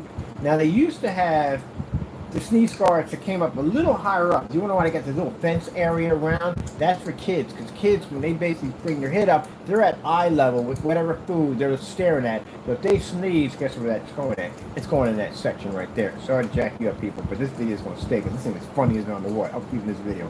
I got to show my buddies this later on. They're going to be cracking up over this video. But anyway, yeah, when you're standing up, you don't think that the guard is for you at the top, but the bottom half is a problem. Now, I've seen people go under the sneeze guard and sneeze in the food. I've literally seen this happen a couple of times, even though they're not supposed to be there. That's why the sneeze guard is see-through, so you can look through the see-through, stick your hands in there, and serve your food. But you can't control everybody that's going to a buffet, because everybody's going to do it differently. Some people don't, they go underneath of it. You got hair and whatever God knows is coming off of them in the food. And then the kids are even worse, because you can't leave the kids there, especially if you're a single parent. I wouldn't leave my kids there. You got creepy people out there that you got to take them with you. But kids are fast, things are quick, and they'll tuck their head up, and sometimes they'll sneeze and bam, they'll go right in the food. And you know the jagged thing about it is, depending on where you're working at, they may have you dump the whole thing. They may have you keep it there, but it depends. We only can take what we know. So if I was there like a half an hour ago and I didn't see a kid sneezing there, I'm not going to know how to dump that out. Why would I dump out something that automatically got the ability to be able to see in time and go, oh yeah, I saw somebody sneezing there? We only can catch somebody sneezing if we see it.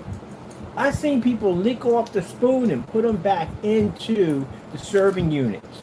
I've seen people lick off food and put it back in the serving unit. I've seen people touch stuff, like the food you can touch, they'll touch it, put their hands all over everything. Oh man, I swear this is making me sick.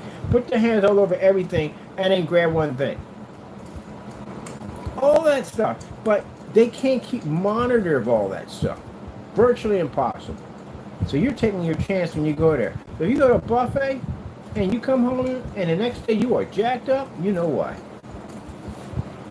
You know why? You know why. I don't need no seafood at a buffet. Forget it. I don't touch nothing at a buffet. My family like, you want to go to Chinese buffet? I'm going to McDonald's. They'll go over there and enjoy it. I'm going right to McDonald's and get something to eat. I'm not. And even McDonald's and other places are risky places to eat at. But at the end of the day, I'd rather take my chances at a fast food restaurant than going to a buffet every day of the week. Because I worked at one for about a year and a half, and I can tell you, I've seen some jacked up stuff. Now, you can sit there and say, well, does it include every buffet? If I see the same table set up, I'm not eating from it, but I'm scarred anyway. I can't do it. But the table setups, I can tell. And then some of them, the buffets are made where they have that you can't bring your kids. So to keep it so you can't leave your kid in the booth by itself, they have a sitting area. We can sit the kids there, which is a very smart idea, while you get your food. So that way you keep your eye where your kids are at, not over the buffet, which is a smart idea because some don't allow you to have kids at the buffet. But you still got adults. And some adults don't know how to act like adults. So they want to get in there licking off spoons and touching everything and sticking their head up underneath of the freaking guard because they can't see anything properly and they're all up in the food and everything. Oh my goodness. Like, nope. It's going to pay me enough money. So my family wanted to do Shady Maples. I'm not going there. They got a steakhouse across the street. I'm going to go over with them. We can get a steak. But I'm not going over to eat. I'm pretty sure for people saying, well, I have a buffet, it's very clean. You probably do have a very clean buffet. But the problem with buffets is you can't control the people that are going to the buffet. That's the problem. That's what triggers it. You can't control the people that are going to the buffet. That's the problem, and that's what I've seen. Some people go there to clean, they stand over top of the guard, they serve their food and all that. And then some people, I've seen horror shows. I'm not going to tell you half the stuff I've seen, because it'll jack you up for everything else. But, somebody working at McDonald's, one of those places, a conversation with me, find out some crazy stuff today. ILEG technology. Technology, wrong one. Yeah. Places that I go to,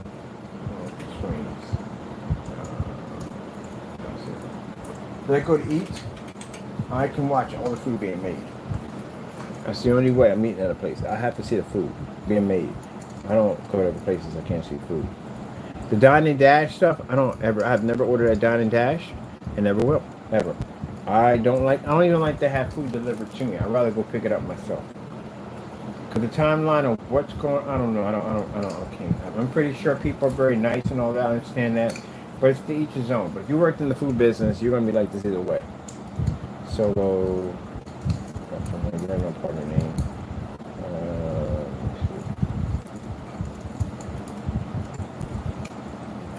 Some people will never get food delivered.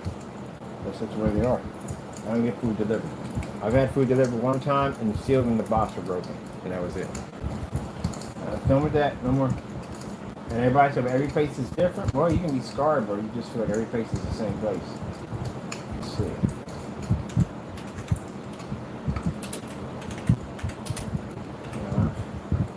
One places I like to go to, like I said, I gotta see the food being made. And it could be the nicest restaurant in the world. It probably could be. The best restaurant, fantastic food and all that. But because of what I've been through and what I've seen and what I was scarred on, I can't.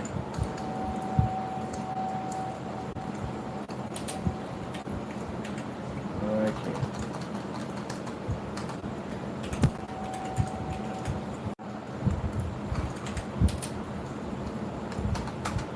We gotta compromise everything.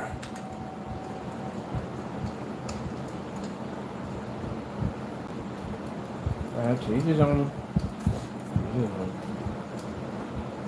Or one time, some guy was like, "Mr. Byrd, you ain't lying." A guy came up to see me one time to get some paint. He said, "You ain't lying, Mr. Byrd.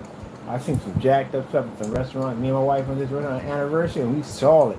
When we was going to the bathroom, we saw them preparing their food, and he left out.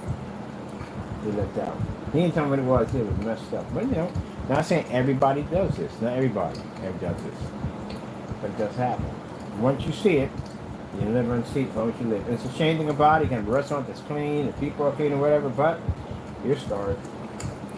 It's like watching a horror movie, and you see something really disgusting, and no matter, anytime that you eat anything that reminds you of that, you can't even eat it. You can't even touch it. You just lose your appetite altogether.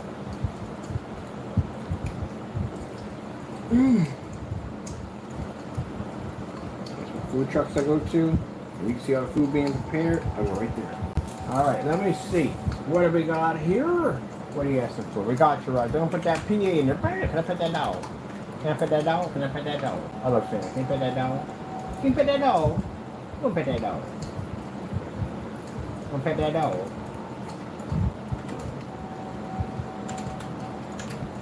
Don't put that down. Can you put that down? I was there the other day. My aunt's dog that day. I was like, "Can I pet that dog?" Oh, that was a beautiful. Of course, he was gorgeous. He was beautiful. He had a big white patch on his chest, and he just stood up. He was all proud and everything. She told me to sit down. Now I walk on the opposite side. I ain't trying to walk near that thing. And that's respect for the owner, respect for the dog. And you get people that are jerks at the end of the day when they say, "Oh, I'm big and tough. I'm gonna walk past this big, massive dog." You need to take your leg off. Well, I'm acting like I'm a tough man. I'm gonna walk past this dog. You're an idiot. People do that. You're a complete freaking idiot. Number one, you're putting your life in danger. That dog lashes out on you, and jack you're going to be the dude. That dog's going to mess you up. God forbid if he finds his way down to your private area, you're really jacked up then. Dog bite is very painful. And number two, you're intimidating the animal. You know, he's there, he's going to protect his owner. Anything he feels is within his circle, his bubble, or near his master's bubble, he's going to protect. He's doing his job. That's when I got people walk by and the dog barks at me. I don't get mad at them. I say, well, don't say it to the dog. The dog is doing his job. That's what he's supposed to do. He's telling me, hey, Jack, you got to back it up a little bit. Take it over there. I'm like, no problem, Chief. I'll take it over there. Like, I'm not intimidated by that. He's doing his job. That's what he's supposed to do. And when they yell at him, I said, don't yell at him. He's doing his job. You're not disrespecting me in any way whatsoever. Just let him know you're not disrespecting me. We're good. He's doing his job. Much appreciated. I like that. I like to see a dog that basically defends. I like that at the end of the day. Yeah, don't ever get mad at your dog for doing that. He's doing his job. That's it. I used to raise pit bulls and all that stuff in the day, so I know. A dog standing there, he's protecting his owner. He's supposed to do that. But anyway, except for an ankle bite. You about to jack you up either way. You ain't got to be anywhere near the dog that'll jack you up. They're all cuddly and cute. Like, oh my goodness.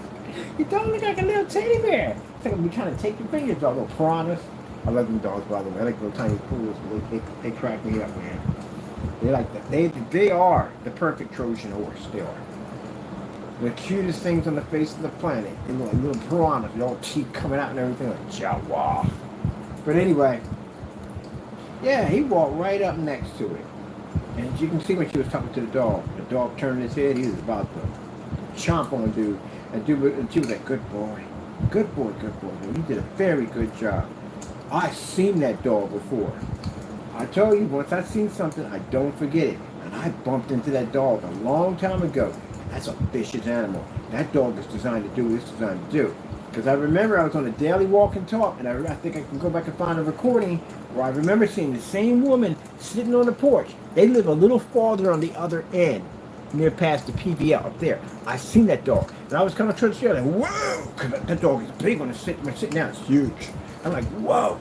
He was like, whoo, like that. He jumped, he leaped, right? But she had him on the chain. And I was like, is he good? He said, he's good. He's just protected. I said, okay, that's a big freaking dog. I've seen that animal before. She had that dog so well trained. Mind you, I was just walking on the sidewalk, and he was behind her, and he jumped out a little bit. He didn't knock her over. It's the way of telling me, don't walk up on the steps. Your life is over. Now, you got me on that. I'm good. I'm going to stay right on the sidewalk. I said, love your dog. Beautiful. You know. But that guy walked that close to that dog. I was on the other end. I didn't, at the time, I didn't realize that was a dog. Until I got a little farther back, I'm going, oh, shoot, I've seen that animal before. Yeah, he'd have jacked dude up. Damage you would have taken by the time they'd have got that animal off of you, yeah, you would have been done. But anyway, still, you know, people do that. And I've talked to people at the end of the day. I say, yeah, man, you know, they want to get angry at you. You walking your dog, and you see them taking the leash and pulling up on the leash, you know, tighten the leash a little bit, so you know you can have a way to pass. But you gonna get extra close to the dog, trying to think you tough at the end of the day. I'm trying. I gotta look at people like you lost your freaking mind. I mean, he jump out and grab you, you know what I mean? There's so much I can do if he jumps on you. What's wrong with you? Why would you walk that close to the dog? Get over here. You're gonna walk over here. I'm not saying you're gonna walk across the street, but walk away from where the dog is at. I had conversations with people with that. Because now you want to say something nasty out of your mouth to my pet by saying, oh, if he would have bit me, I'd have, because he snapped at him. If he had bit me, I'll do, so you ain't going to do jack at the end. You ain't going to do nothing at all. I'll drop the leash right now, keep running your mouth. You want to get nasty with me, and you see me pulling the dog to bring him close to me, but you want to walk over into his bubble to try to intimidate him, and then get mad at me, because the dog is defending himself. He's defending me. And get mad at the end of the day. People do dumb stuff. And you got people who respect that. They'll walk a little farther away. I said, no, I got him. I bring him in to let him, he's close to me, you're good. And they walk a little farther distance. That's all. If I feel that he's too many people coming toward us, I take him across the street. That's just too much for him. I can't control that crowd that's coming through. So I need to move him over there away from them. Ah, gracious, man. Common sense. We're looking at people. What was that? The one they had that mean Christopher Walken's. It's Christopher Walken. Show him walking out of a store, and his hair's looking all crazy. He's got the look in his face. He's holding a cup of coffee. Somebody turned it into a meme about how I feel, how I judge people how I feel when I come out of Walmart. How I have no hope in the human race. That's the most funniest meme I've seen in my child. That's literally what I feel like when Christopher Walken's coming out and looking at people like, What the freak is wrong with people? Jeez. That's something that's worse than people driving. Somebody opens the car door on you. I know you hate that stuff. And they drive, when you open up a car door, you know, in that accident, get killed. On a bike, someone open a car door all the time. Just don't look, open the door up. Damage your car in the process, waste your whole day, because now you got to be out there with the police and insurance companies and all this blah, blah, blah nonsense. Because somebody just opening up doors and not even looking. You just look at them like, man, my whole day is wrecked. I had plans to do this and do that, and I'm sitting here in front of this piece of work and some jerk freaking opened up the door without freaking looking. People.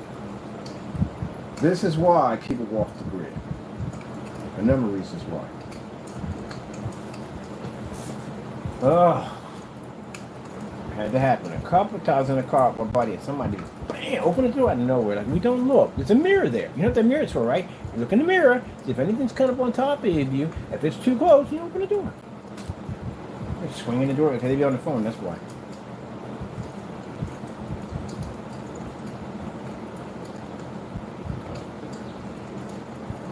Jeez, I'm gonna do that when I skate all the time.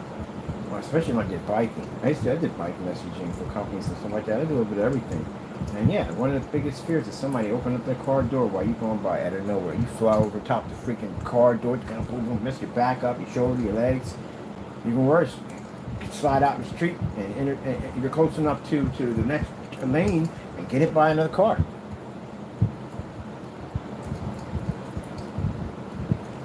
You wonder why some of these bike messengers are pretty big guys. You wonder why somebody wants to pull you out of your car and beat the snot out of you. Because yeah, you open it up car, you can see the bike. The mirror's right there. You really can't see the bike from way back there. And then it's just crazy dumb nonsense, man. And that's what happened to my mom. My mom got hit by a bike a long time ago. She got hit by a bike. It was crazy too, man. It was like in Philadelphia, there are whole city areas you can't be in with a bike.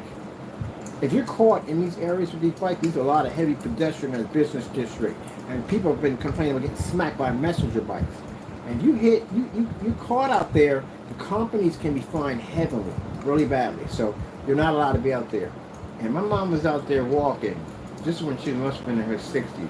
She was walking, she was crossing the street, and she got smacked by a bike. And she's at the hospital, her kneecap got broken, she got skinned up pretty bad, she's at the hospital. We're all out in the hospital. This is the crazy thing about it is, all the bike messengers, millions all over Philadelphia, the bike she got smacked with was linked to a major big corporation, like a huge corporation. The CEOs came down, like a bunch of them came down. Big people of importance came down, lawyers and all that. And they said, look, you know, we take full responsibility. We're here in the whole conversation, we take full responsibility. And whatever you need, you just call this card right here. Anything you need. And sure enough, my mom was like, well, I'd like to be in a bigger room. And they put her up on that top floor, man. They put her in big suites. They got these luxury floors on top of hospitals. If you got the money, you could be there.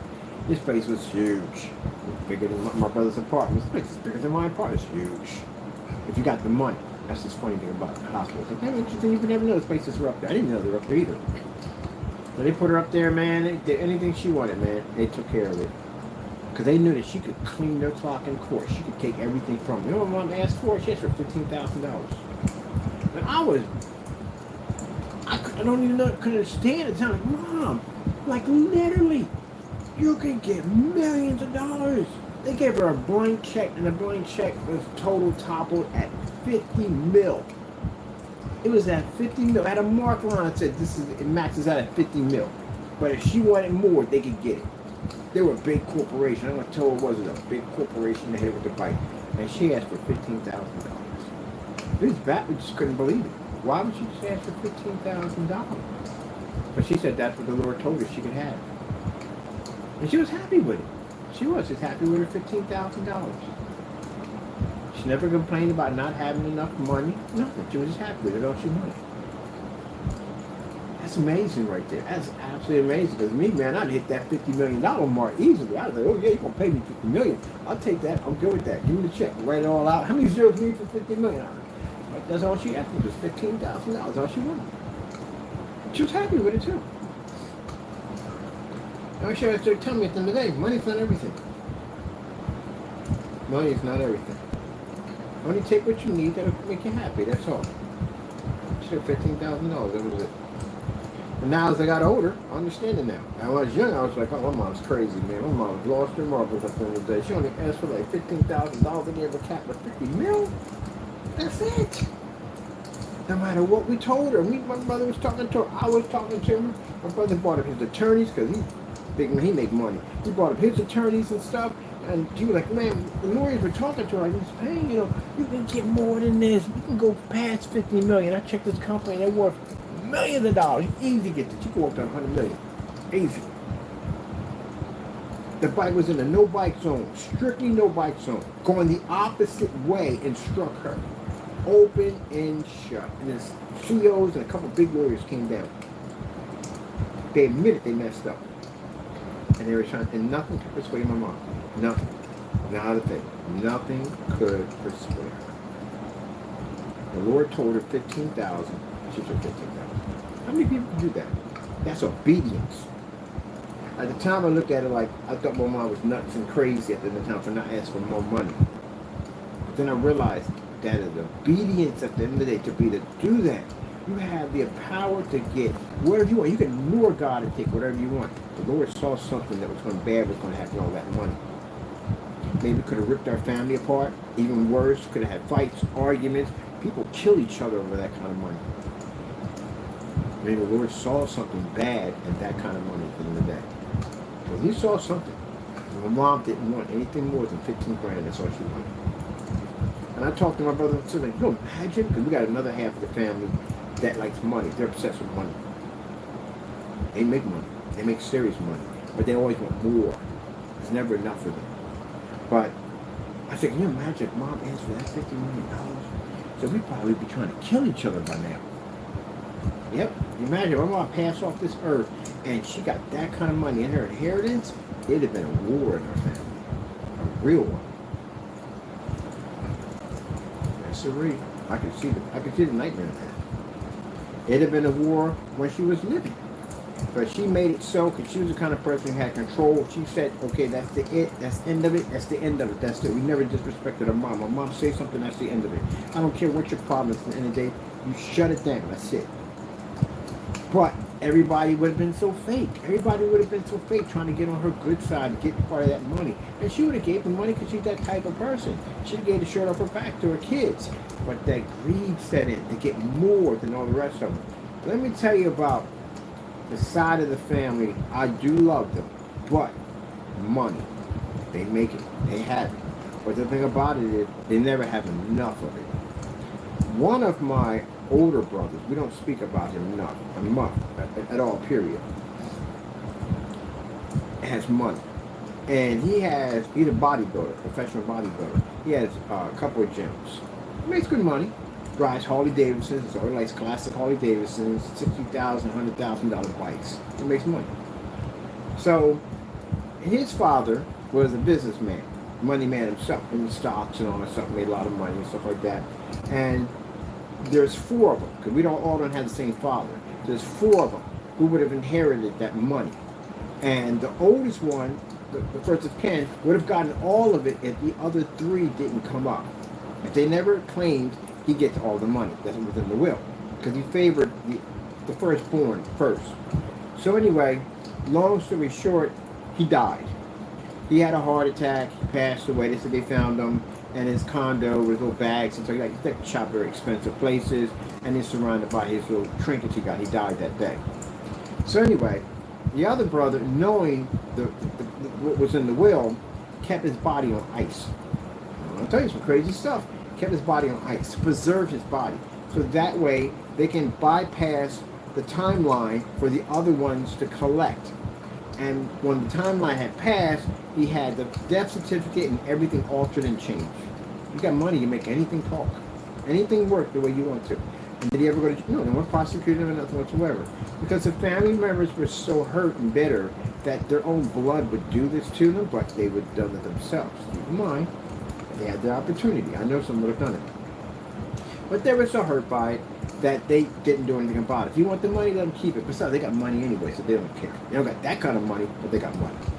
If you want it, let them keep it then. I don't care. I don't care. We can take them to court easy. We can take them to court, but they'll be tied up in litigation. No one will see it. You know what I mean? You know, if they're old at the end of the day, we're not going to be here forever. We're tied up with some money at the end of the day. We got money already. Let them have it. You wanted that bad, let them have it. That's what the attitude was. But they were ticked. And then my mother was hurt the most.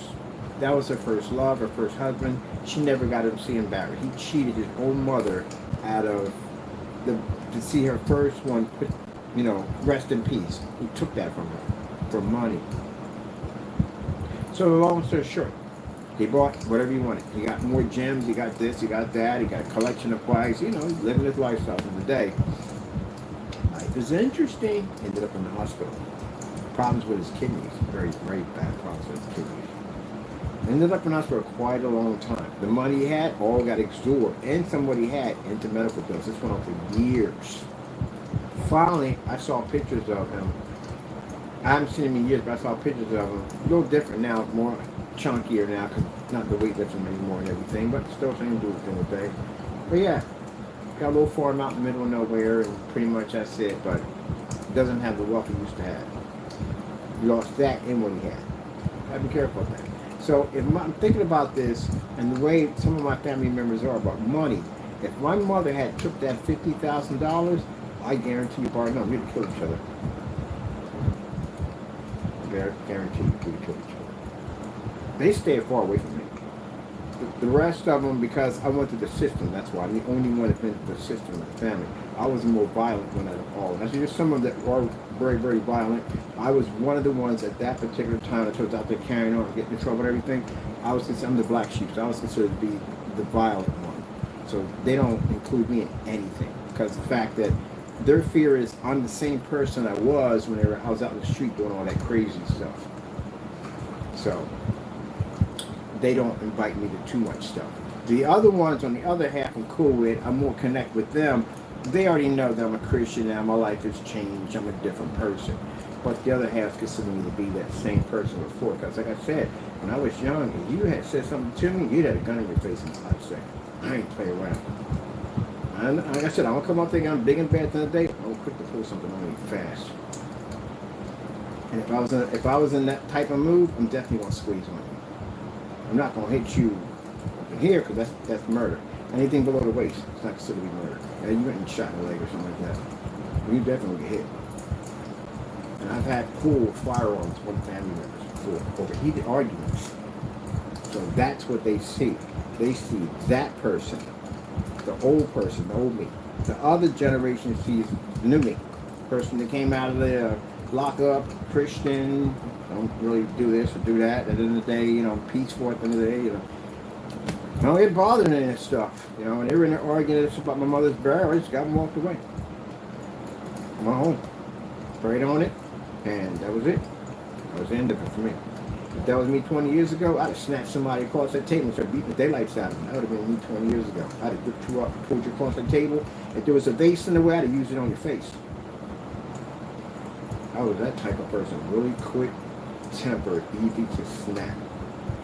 But yeah, I was in there, I was looking at them all. And I sat at the table, I hadn't seen some of them in years, and looking at them. Because you've all been to that before you go to a funeral, and you're looking at people you haven't seen for years, and just looking at them like, who are these people? Because you're trying to just remember who they are if you haven't seen them for a long time. Like, oh yeah, I forgot this is family. You're looking at them arguing back and forth, and everybody trying to be respectful, and I'm like, man, I am so glad Mom did not ask for that $50 million.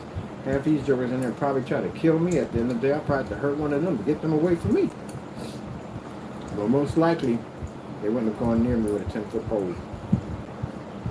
So that's the plus side about that part. They stay away from me, which is good. But the other part about it, yeah, I thought about that. Now I know why she asked for $15,000. I never could figure that out. It drove me crazy for years. Like, why? Why would you not ask for more money? You have $50,000 million. Why didn't you ask for it? And she said, the Lord told me to only take $15,000, and I took $15,000. She went out and she went shopping. She bought herself some nice clothes. She bought flowers, and she liked pretty knickknacks and stuff like that. She went to a couple of real nice restaurants. She was happy with it. My mom saw something we didn't see. She didn't want to say anything like, yeah, well, the reason why I didn't take the $50,000 because some of my psychotic kids, on the other half, you guys would have probably tried to kill these guys, and they would have started a war between us. My biggest wish for my mom, and every mother wants the same thing, is that when your kids, you want your kids to all get along. You want them to all love each other, be brothers and sisters. That's the happiest thing for a mother at the end of the day. To sit back in the backyard and watch your kids play together. And then when they get older, we hate each other. We don't want to be next to that person. We can't be next to that person because this person said something. We hold grudges against each other. It tears a mother up. She hated seeing us fight each other, argue with each other. We're a family. We're supposed to be bonded. And she hated that.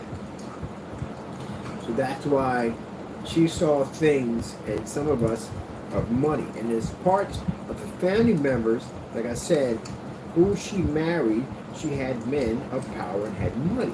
And these men of power of money basically obsessed with money. My mom's not obsessed with money. She's not that type of person. But she liked that person for who he was, not because he had money and power. But that gene to build and become rich and have power and control, some of them have it. They have the ability to make vast amounts of money, and they've done it. But what comes with that is that arrogance, pride, and greed comes with it. And she sees their father in their eyes. And it's dangerous, extremely dangerous. They would cheat, rob, cut each other off, burn each other, whatever, just to get more. Got some that are like that. And they're like that, trust me. So I keep my distance from them. I love them. They're my family at the end of the day. I pop up from here and there, you know what I mean?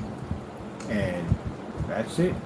That's pretty much it. And the other ones I just chill with the most because I hang with them all the time. I'm close with them. They know who I'm at the end of the day. We got in there, my older brother, and we got to talk about something in there. That's the guy who makes some good money. We were sitting there talking about something, and he said something. I looked at him and said, "What'd you say?" And he didn't say nothing back because he knows that he's still looking at me. I'm upset because my mother had just passed, and you in there questioning me about something that has nothing to do with you, and I'm about to lose my temper. It took everything to keep from losing my temper in there. Yeah, because we had an incident where I gripped him through a car one time. We had an argument about something. I don't care, older brother or not. He said something to me, and I came running off the porch, and I got him around his neck. I was dragging him out the car. My mother had to come there and beat me with a broomstick to get me off of him. I was going to mess him up.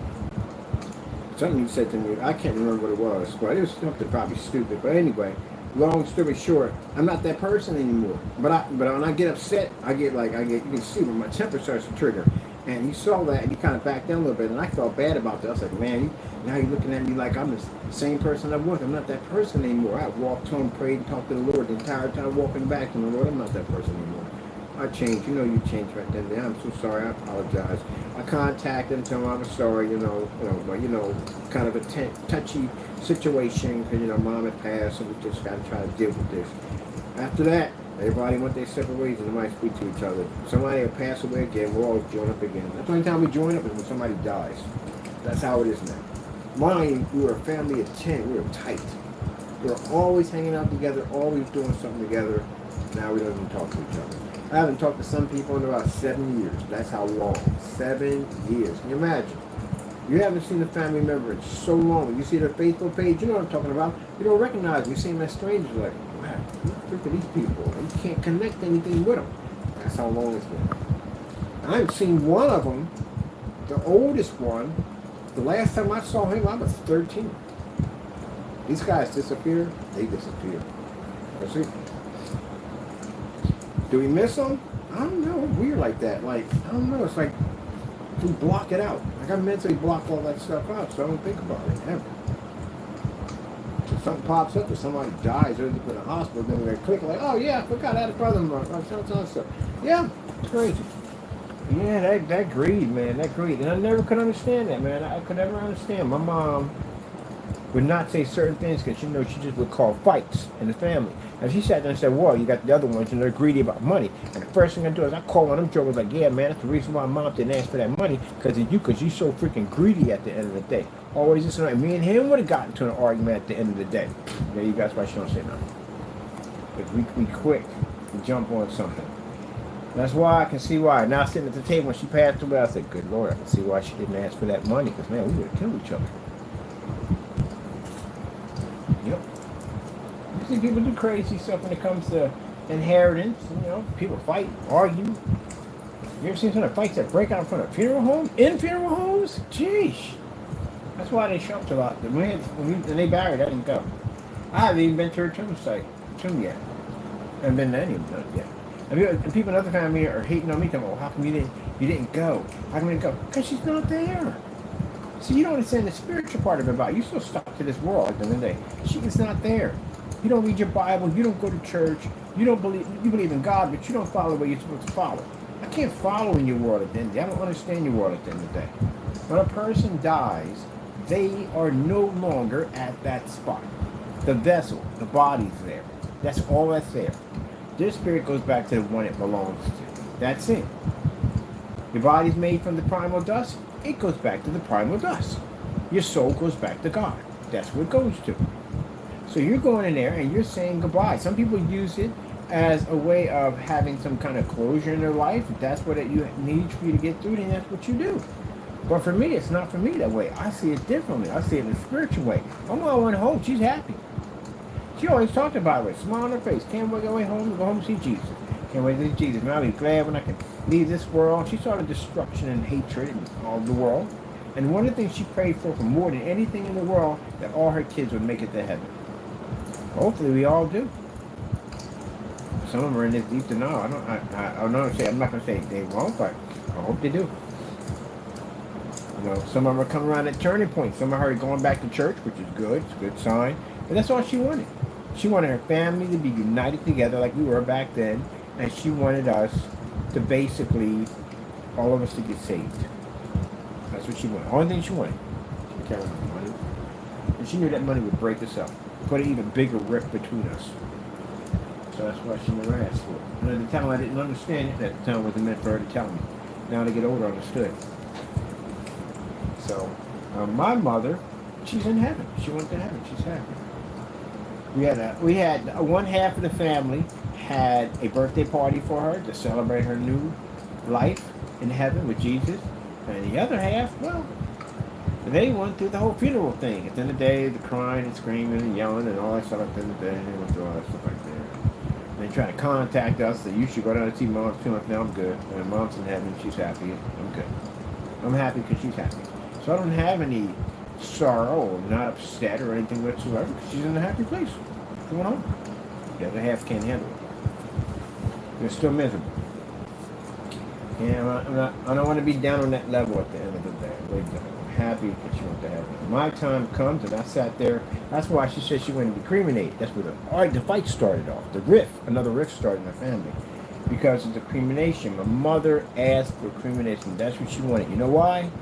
Because she don't like the burden of her family. My mom don't want no fancy funeral. She don't want none of that. My mom understands that I'm going to be going. I don't care. She said, you put me in a cereal box. So I care. She just laughed about that. Don't put me in a cereal box. You did serious about putting her in a cereal box. What the freak do I care at the end of the day? I'm not going to be here. And pass off. My body's going to stay here. I'm going to go to heaven and see Jesus. You can put me in a cereal box. Save the money. Go out and do something with it. That's what she said. She don't care about that. She's not for show. What do we need show for? I'm not here. So, you know, the other half of the family, those ones at the end of the day, this is where the rift started with them, because everybody was on board for cremation. You know why she didn't want a burial? Because she knew it was going to cost money. And she knew that it was going to cause confliction in the family. And it did. Because they came in and changed everything. These are jokers that never came down to see my mom. I saw my mom every single day.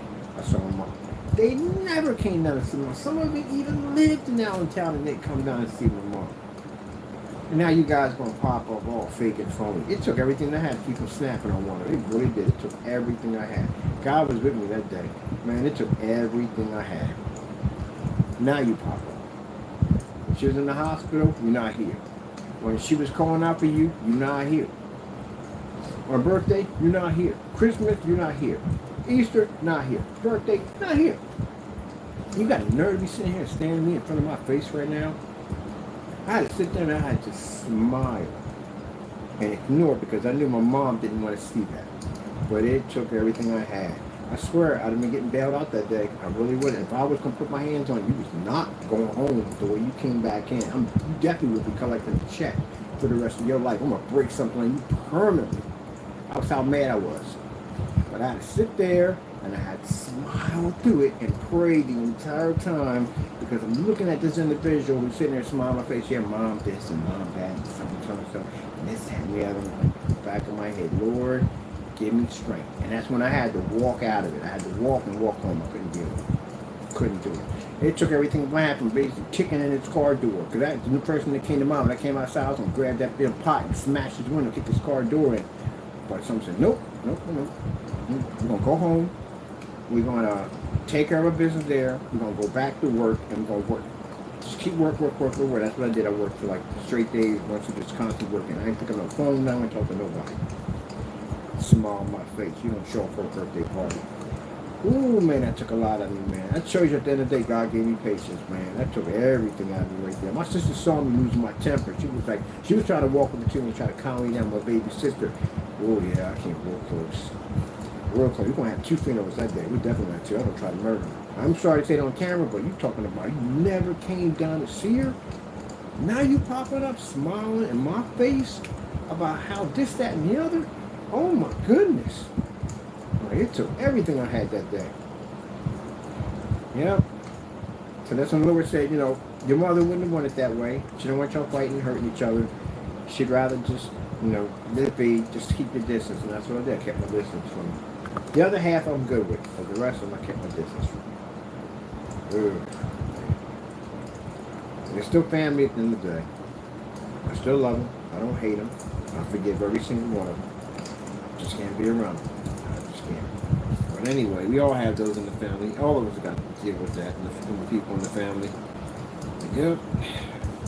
That's why I'm glad. I understood why she didn't ask for that one. They'd have fought. And the rift started because the rift was the cremation, because she wanted. All they got in there. They were moving things around. We're going to do this. We're going to do that. Y'all don't know what y'all talking about. They was bullying people in the family. Like, oh, but you going to pay this, and you going to pay that much out, putting people on blast. So, they had a family little chat room. They all get in there by chat. I popped in there one time. The only thing I said is, I'm going to try to keep this on a Christian level, but don't mention my name, because I know where you live. That was it. I'm sorry to put it out that way. But I figured that was the best way to handle it. But if not, I'm going to come down your house and throw you through a window. Don't make me lose my temper on that level. I try to walk in a Christian way. I try to walk in a path. But you guys did stuff that my mother needs showing. You weren't there. You were having a leash on you in a way. I'm definitely going to jail. I'm definitely going to lose everything. So I'll throw it away for her. And I sat there and said, they already know about my history. Don't mention my name. Don't bring me up. I don't come up in no conversations. Don't chat. Don't communicate with me. Nothing. I want nothing to do with this. My requested cremation. You should have gave her what she asked for. The reason why she didn't want a funeral with money involved, because you knew it'd be rifts and fights in the family. And this is what we're having right now. You did the very thing she requested that she wouldn't do. You went against her wishes.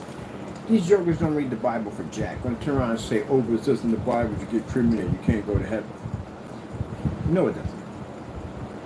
It doesn't say anything in the Bible. If you get cremated, that you desecrate the body. How are you desecrating the body? The body is just a vessel. That's a cursed vessel, you idiot. Then the guy sit there and explain this stuff to the jokers. Then they're going to try to tell me that this body right here doesn't allow you to get in heaven if you desecrate it. You got to be kidding me. The body that you're in right now is a cursed vessel. It is a cursed vessel that you're in right now. It doesn't make a difference. You can set the thing on fire. What do you got to do at the end of the day? You ain't in it anyway, so it doesn't make a difference. You gotta be kidding me. If the soul is what you don't want to desecrate at the end of the day, you don't want to mess with that, because that's what goes back to God. Is God taking the body back? No, the body goes back to the earth. I explained that to this guy the other day. Don't think. It's a cursed body we're in. You cremated all day long. I don't even knew that. It doesn't say anything in the Bible. They're going to try to manipulate and add things to the Bible and stuff. Oh, okay, we get to this point, we're done. We're definitely done. I'm not working with y'all whatsoever. And my poor sister, she's such a nice person at the end of the day. They called her and contacted her and trying to use bully tactics, want to stress her out so bad. And I had to contact one of them at the end of the day. I said, look, you know, here's the thing. I'm trying to keep this 100% holy at the end of the day. But if we really want to step in that particular field, I know some people, we can hook this up real quick, get this taken care of. I need to squash right now. I'll make some phone calls. I'll be down there no time at all to get this problem sent free. You're not gonna come down here and bully a family member like that. You want to act on that level? I gotta bring people I can bring that we can act on that level. You know, they suburbians. They don't want that type of conflict because I knew they were like that. Now we're the end of the conversation. Leave her a freak alone. I'm trying to bully her. Oh, there's something else. I'm gonna tell you something, and I'm gonna say this on camera. I don't care who gets whatever about it. Don't care. There's something that went wrong in between in that hospital, between A and B, or why my mother passed sooner. But she was already sick. She was already having problems. She was already going to die anyway. It was going to happen. She was going to die anyway. We knew she didn't have much time yet. We knew it already. But this just quickened the process. And in the back of my mind, the nurse was asking us, we the ones that made the decision. Me and my sister made the decision to let her pass on. She was in a lot of pain. She was suffering. And what would be the point of going through the surgery and everything if she basically was going to suffer more? She didn't want to suffer more. She wanted to go home. We made the decision. Now, they came at her, but they didn't come at me. Of course they didn't come at me. Because my sister's a very nice person. My sister's a person that will take the hit and just be, that's it. Come at me, you're going to see me at your front door the next day. Or that day, if you tick me off enough. And you're definitely going to have to call the police to get me off that property. And when I get out, I'm going to come back and see you again, and again, and again, and again, to resolve this situation. Or until God steps in and basically puts a wedge between me and you, and then I have to go in a different direction. But until then, I'll keep coming back. Any means necessary.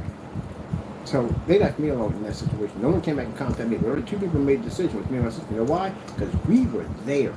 And that's when me and my brother got in this argument. I never disrespected my brother ever. But that day I had to. I had to put him in his place.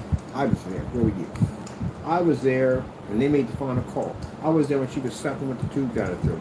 I was suffering on her when she had her last words. I was there. Where the freak were you at? Oh, you're home and you're this, that, and the other, but you weren't there. You weren't there for her birthday parties, for Christmas. Where the freak were you at? That's the last conversation we ever had. Last message I left to him was, I love you, your family, you will always be family. I'll always be there for you, but at this moment, I can't be around you. I said left it at that. Never talked to him since then. Now, eventually, we got to see each other. We got a big road trip coming. My sister's planning it. Then knit us all back together. Put this nonsense under the bridge. Sooner or later, we're getting older, and we're going to start dying off one by one. I don't want to be upset with anybody. I don't have no hatred for anybody, but some of them still got that whole grudge. Ugh, man. But they had just did what my mother told them to do. Discrimination, that's it. Everything was happy. Everybody was on board. So these guys came and started putting money in this and making it about money.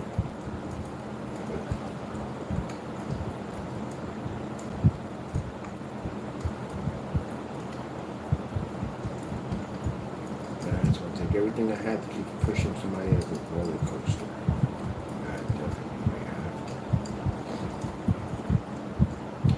We do go. We're going to put some Great Adventure. And go Great Adventure, I got them. Great Adventure to me with Bunny Park. Boy, we should do paintballing. That's what we should do. Let's all get together. Let's do some paintballing. Because I play paintballing, and I would have a ball. We have to. I want to do nighttime. Nighttime would be hilarious. Nighttime paintballing. Let them get the amateur gear. Yeah. We got some military in our family anyway. We know what they're gonna be in their family today. But yeah. Let's do some paintball. Let me get all the aggression out. I think that'll be fun. Everybody gets the aggression out. We get to have fun. Can't do a pillow fight because people start swinging fists in there left and right. Let's go paintball. I think that'll be perfect. Take all that aggression, get it out. Loser buys lunch. At any place we choose. Any place we choose. So since those people on the other end got that bank at the end of the day, we're going to some very serious restaurant. But I don't care for me. Let's just go let's make it so everybody can eat. That's what we should do paintball. I'm gonna talk to my sister and say, let's do some paintball. Now, we're not gonna do because some of them ain't gonna be able to kick that freaking, do a couple miles here and there, you know what I mean? All that heavy, you can't do. We gotta keep it light, you know what I mean? The basic stuff, the little maze, and you get the paintball with the little feeder on the top and little mask. We got to do something like that. Because none of my paintballs have the feeders. Mine have the pips with the CO2s on them. I got the professional ones with the charging units. Those are mine. We just have open paintball. I think everybody would get a kick out of this one. Or laser tag. Laser tag would be fun too. We got to do something. We can all get together and do something. Or go camping or something like that. That'd be nice. Everybody get it out of the system. We got to get this mess cleaned up. We got to get everybody in one area and just get this mess. We don't talk about it no more. Let's put it behind us and let's move on. Bury the hatchet. Which is funny because I laughed with my sister. I said, wait. She was like, we got to bury the hatchet and we done. And I literally have a hatchet with my brother's name on it. I'm only joking. It's a joke. My family laughs about it. But yeah, he doesn't laugh about it. But laughs about it. It's funny. But anyway, yeah, I think that's what we're going to do. Either we're just going to have, I don't think a resort's going to work because it's still going to, we need something where we can actually get some aggression out on each other. So paintballing would be fantastic. I think we should do that. What am I doing here? What are you doing here? What are you doing? They get over there and talk a lot. Business phone number. But I think that's what we need to do. Do some paintball. I think they'll get a kick at it. You know, you ain't got to go that far. All get in there and have some fun. It'll be awesome. Awesome. Awesome. Man. They drive you to drink. I don't even drink, and them suckers will drive you to drink. Where's the phone at? Let's look at something else. Look at this burning fireplace for a long time. I like the fireplace. Can I pet that dog? Can I pet that dog? Can I pet that dog? Every time I see somebody dog, I was like, can I pet that dog? Can I pet your dog? Can I pet your dog? We were born on the battlefield and answered the call when America needed us most. From the original crazy, machine man. came the original SUV. We got the answer to do. We all go paintballing. And we bring it up tonight. Like, yo, I got an idea. Let's do paintballing. Like all of us. Nothing in the woods. Something like in an open arena or something that we can have some fun.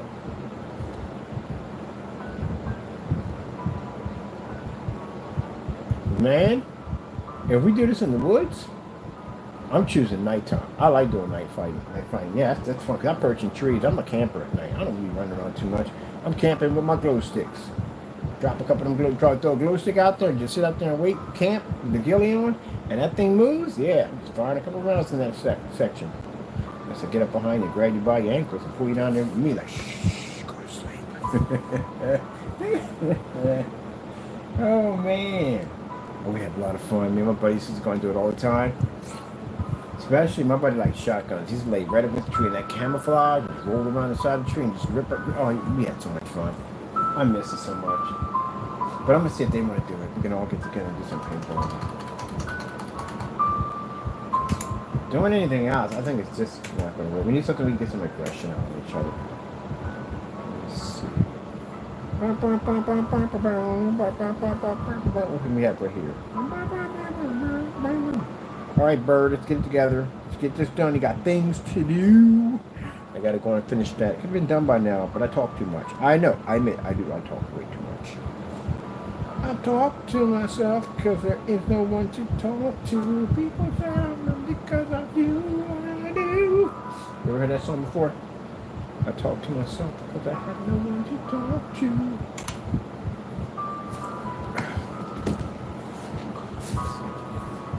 Well, one of these days, soon, once I get everything established and done the way I want it, I am going to go get my acreage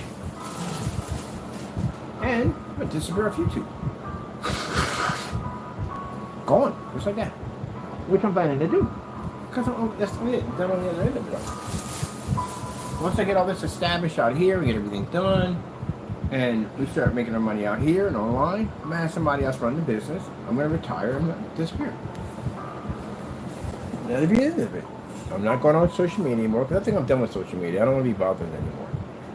I don't need it. I really don't. I'm entertained enough without it. I really am always building, working on something. That's pretty much it. I'm going to cut off all social media. I'm going to disappear. I'm retiring. So the time I have here is the time I have here. These channel will stay here. All that will stay. I'll just be gone.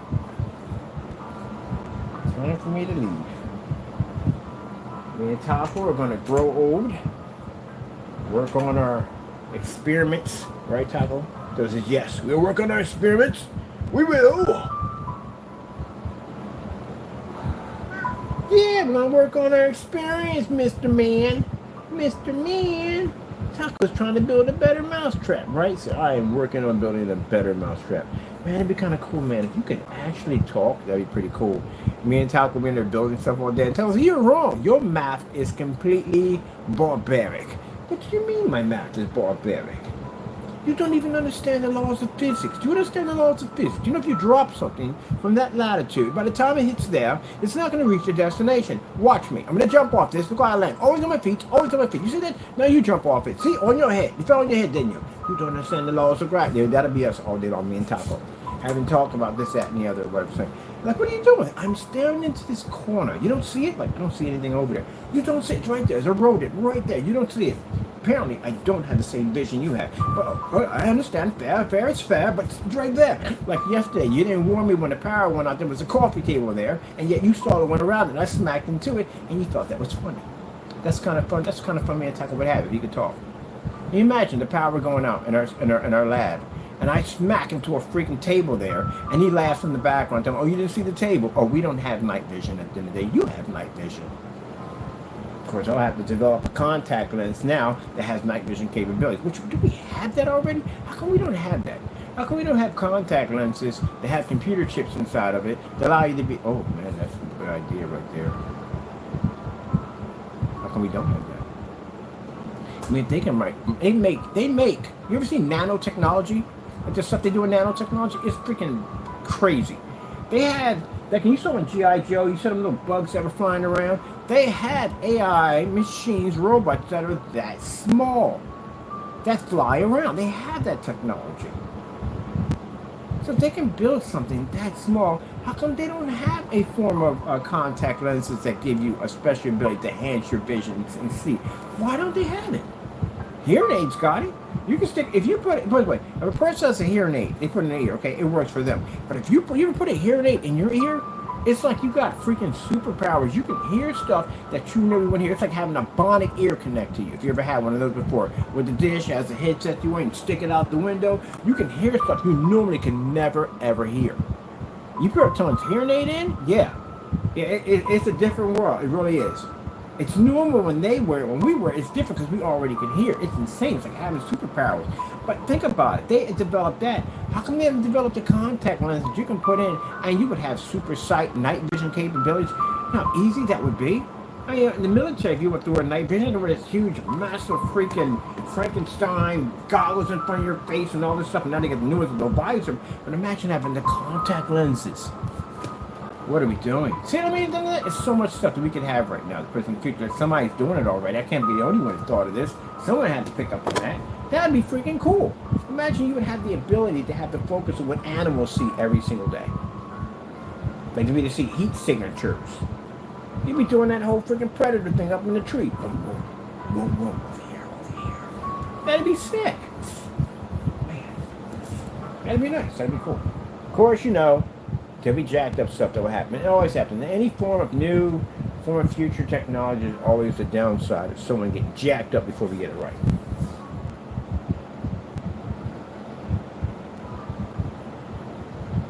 Actually, to tell you the truth, isn't far off to do transportation.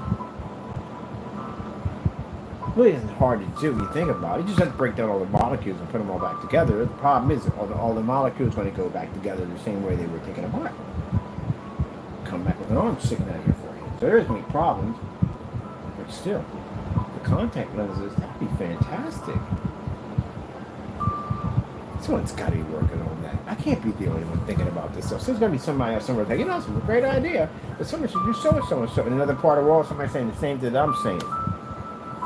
That'd be a fantastic idea.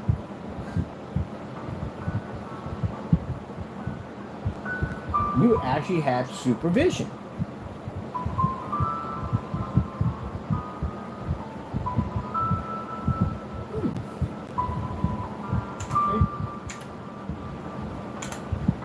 This is why I'm happy, because in my world there's two parts. So I have the one part which I think of all this crazy stuff to build and put together. Oh, I forgot about this. Let's work on that project. Gotta get around to that. But anyway, these weird projects and stuff I work on. That's the one part of me. I like to build stuff that's pretty cool, so I like to do it that way. Then there's the other side. So the other side of me, when I was not walking with Christ, could build things. Not the kind of stuff you want to run into at the end of the day. I can build things. Like, very interesting things at the end of the day. Modifications for weapons, modifications for bullets, ammo, explosive stuff like that. Yeah, I can build stuff. It works in two different ways. So if I concentrate on this stuff, like this and that kind of stuff, it has an other side part of it where I can actually build other stuff. I can arm drones and all that stuff like that. Because I told you my father's military and he taught me some crazy stuff. So yeah, I can use that part for that, or I can use it for this. Everything has two effects to it, like nuclear energy. You can use it for energy to power a city, or you can use it to actually level a city. Yeah, isn't that interesting? One powers the city, the one destroys it. Isn't that interesting? Yeah.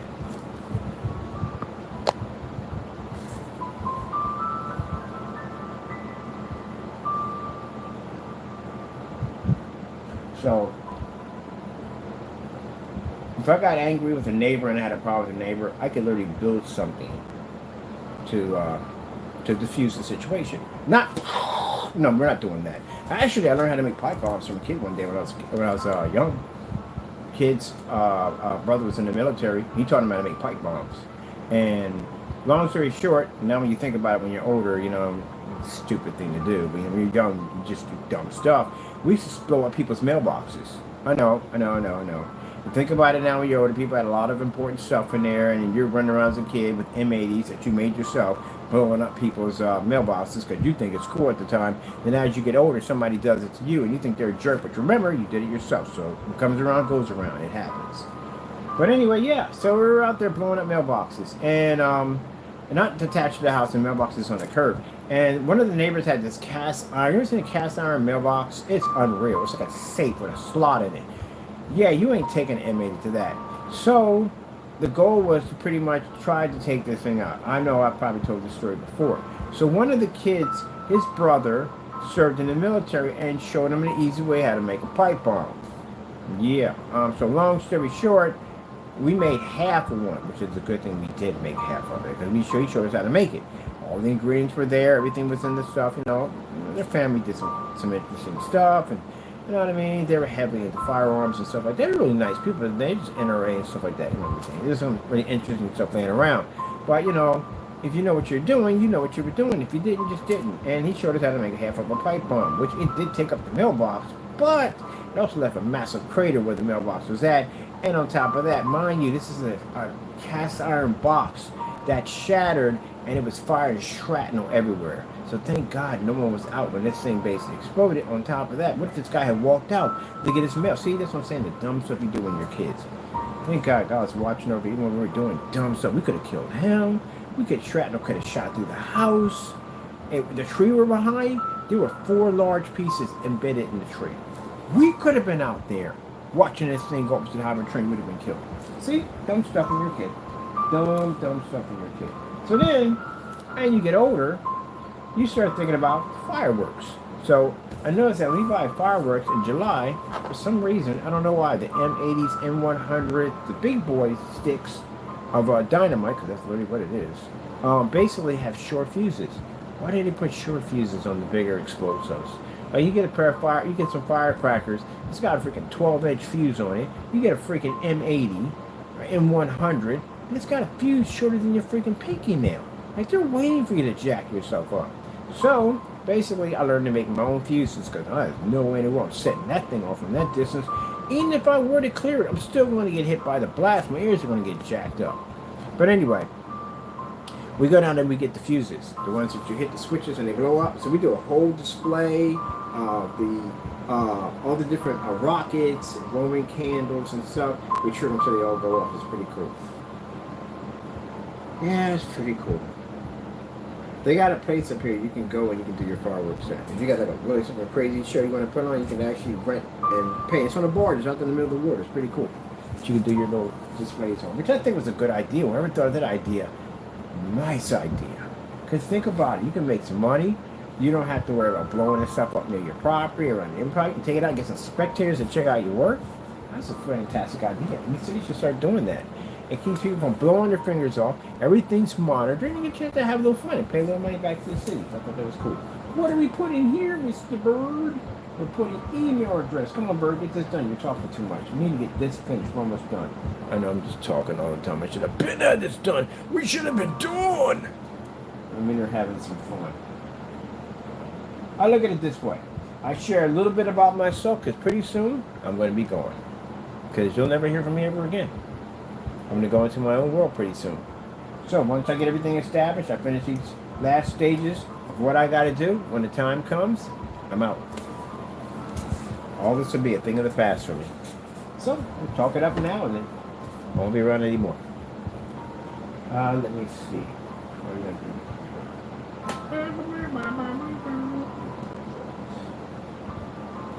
I remember seeing people I followed on YouTube for a long time, and it was time for them to go. It was like losing a family member. That's what it felt like. Some people I followed for years, and they said, well, you know, I reached this point in my life where it's just time for me to let go of social media and just go my own path. And they left. I never, no videos, nothing on them, not a thing. Just felt I lost a family member. But it's their time. I think it was called, the show was called, what is it called? Dope or Nope. I just watched Dope or Nope faithfully. Faithfully, I love that show so much. And guy made the last announcement that they were retiring. They're just going to walk away from it all. We made good money, very, very good money off this show. It's time to retire. I feel like I lost a family member. I love that show so much. I watched them all grow up in different ways and stuff and have families and stuff. It's just so cool to watch. But, yeah.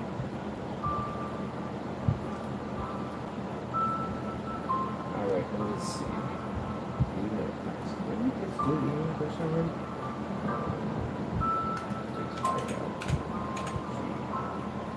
Oh, yes, that's one thing. All right.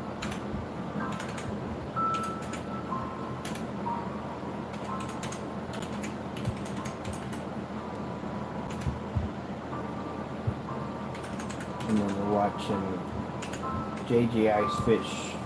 First time I've seen him come on air. We sing these songs and stuff. He wanted to be this famous rapper, but his voice was absolutely horrible. He's not a good singer. His voice is absolutely horrible. But he made money off of that. He did. A lot of people joked and laughed and that and the other. He really did to show he wanted to be this famous R&B singer. But, you know, something about your girl on the floor, the song on the floor, that guy right there. And I followed him and watched him for a long while. And, you know, he started off in this room singing these songs on YouTube. And then went from there. He made some good revenue, you know. People watched him. He get millions and millions of views. And next thing, he got a nice little house up in the suburbs. And later on, he came on one day and said, I'm a born-again Christian. He became a Christian. He literally became a real 100% Christian. I follow him on Instagram from time to time. Got married. Got a wife. He had these really bad teeth in the front. And he earned the money from YouTube to get the teeth done. He got the braces and everything done first, and his teeth and everything looked amazing. And later on, he realized that, you know, he said, you know, he started talking about the Bible more and more and more. Next thing you know, it's the Bible every day, the Bible every day. And next thing you know, he came out and said, you know what, I'm a Christian. He got himself baptized, changed his life. The Lord brought him a wife. This went from a guy smoking weed, carrying on, screaming and yelling, fighting and arguing with trolls, cursing people out on YouTube, to a person now who talks nothing about God and married with a wife. He can never find anybody. Like, he always wanted somebody, like a girlfriend or whatever. He just meet the wrong kind of people. That's all. Now he got a good Christian wife, but they're married, and he's happy. He talks about God. But once in a while, we'll see him pop up. He talks about Jesus. That's what he does. Same thing with the guy called Stone Fox Media. I followed him for a long time too. And he's a military guy. Came out there with some alcohol, and he would just curse and talk about how he hated the systems that were doing this, and Xbox and PlayStation, and he was talking about those games back in the day. He disappeared a while. He came back up, and he said, he's a Christian. Life's changed. Don't drink no more, don't curse no more, nothing. And he started doing some videos on home repair, because he had this house he was working on for home repair. You know, but the people, they left. They started leaving. And that's a good thing. And I'll tell you why it's a good thing. Because, you know, when you start talking about Jesus and people start leaving because you're talking about Jesus, those are not the kind of people you want to be friends with. Those are not the kind of people you want to entertain. People leave when you do stuff like that because they don't want to hear about God. That's why they leave. They serve the devil. Once in a while, you know, that calling's going to come up and those people will change too eventually, but right now they don't want to be on your channel. They want to leave. They want nothing to do with you. They want you to go back to the cursing. They want you to go back to guys. They want you to go back to the old channel. Why can't you be the old person? Why can't you drink, curse, and all that? And blah, blah, blah. Because you don't want to be that person anymore. He's tired of that life. Not happy. He's not happy with it. And he's happy where he's at. He found God. So he said, you know, if you're going to leave, you can leave. Don't subscribe. He doesn't chase no more. He's done. He's happy with Jesus. As I said, if I lost all my subscribers, that's no big deal to me at the end of the day. I serve God at the end of the day. I'm not on this world. You realize that when you become a Christian, this is no longer your world anymore. It's not your world. You are passing through. You're a visitor. Your world is in heaven. You don't consider this to be our world. Nope. Our world is in heaven. That's where it's at. That's the way my mom saw it. My mom was not big on the things of this world and having this and having that because her world was in heaven. And she read her Bible every day. I cannot wait to go home. I cannot wait to go home. And I just think at the end of the day, like, wow, you want to go, go to heaven? You don't got no freaking gaming systems. You don't have this. You don't have that. You know what I mean? They don't have cars up there. Blah, blah, blah, blah, blah. Yeah. How dumb was I? Now I see the big picture. Who cares about the stuff in this world? What's important is basically seeing God's face. That's the most important thing ever. Just being up there with Jesus. Man, you get to be... Imagine that. You're up there with the creator of all things in this world. You're face to face looking at him. Can you imagine how overwhelming, how much amazing that must be? You don't have the same feelings here. That's what I had. I was trying to explain to people in my family who wanted to fight with me on this. When I said to them that mom can't see you. Did you know that? When a person goes to heaven, they have no memory of that world anymore. They don't know you anymore. They have no connection to you at all in any way whatsoever. They don't. You know why? Because the earth is sin. It's a cursed planet that we live on. The body's cursed. There's death, destruction, disease, war, hatred, greed. The devil dwells here. In heaven, the devil doesn't dwell. There is no hatred. There is no greed. There is no war. There's nothing there. There's immortality. You don't die. Here, we die. So why would God, when he made heaven, you can't enter into the kingdom of heaven blemish with sin. You can't enter into the heaven. So why would he allow you to look upon sin? Why? You can't. They don't know you. And I had to explain to the family, oh, mom's watching. Mom's not watching anything. Mom doesn't even know you exist anymore. The only way mom would know you exist is when you take on that heavenly body. You enter into those gates. You will know her. You will know God, but you will not know that planet anymore. This planet is for judgment. Heaven is not judgment. So they don't know you're here anymore. They don't know you're here anymore. That's a beautiful thing right there. Does it bother me that my mother has no memory of me? No. It doesn't bother me at all one bit. She went home. This world is no more to her. You want to be reminded of this place in the day. You're in heaven watching all the beauty of God, and you look down and see the destruction of earth. Wouldn't want that either. Let's see. It's supposed to be an outlook bird. Outlook! Outlook! Ouch. Look. I don't even mind about that. Yep, they're in a much better place. They're happy. How's that going to print out? Hope that does go with it. That's a long email I got right there.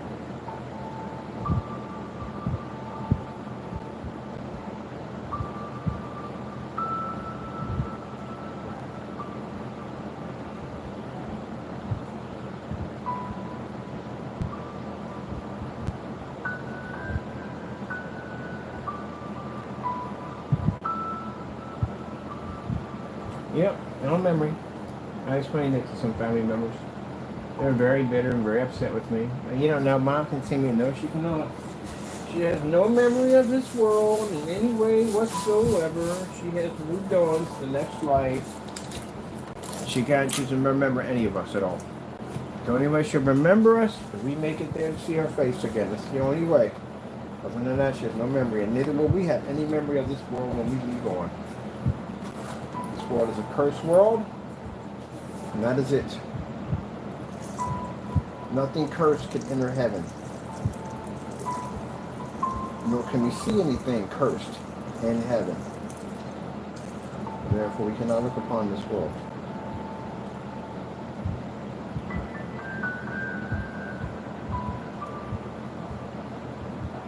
There's nothing in the Bible about Jesus coming back on a cloud to heaven and the heaven being destroyed and dissolved and all that. No, it talks about the earth. That's what it talks about. You imagine when Jesus comes back to earth and he descends to heaven. Can you imagine with the United States military, how they're going to receive that? How they're going to not be able to understand that? I don't think they'll attack Jesus. I don't think that'll happen. You can't. There's no way in the world.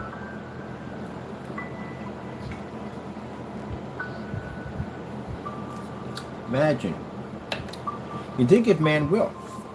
He gave him will. He did give him will. He did.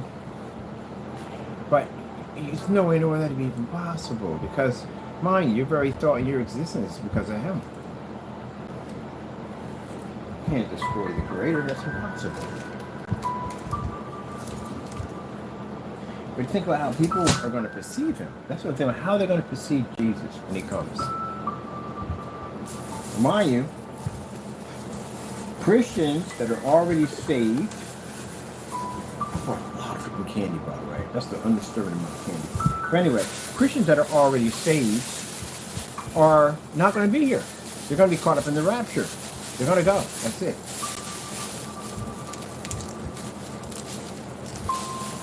When all that destruction comes in, they won't be here. That's why we preach.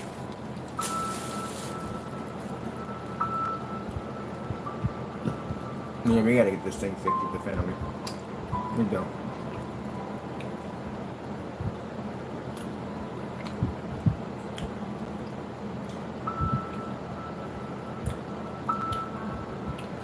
We gotta plan something this summer. A dinner or something.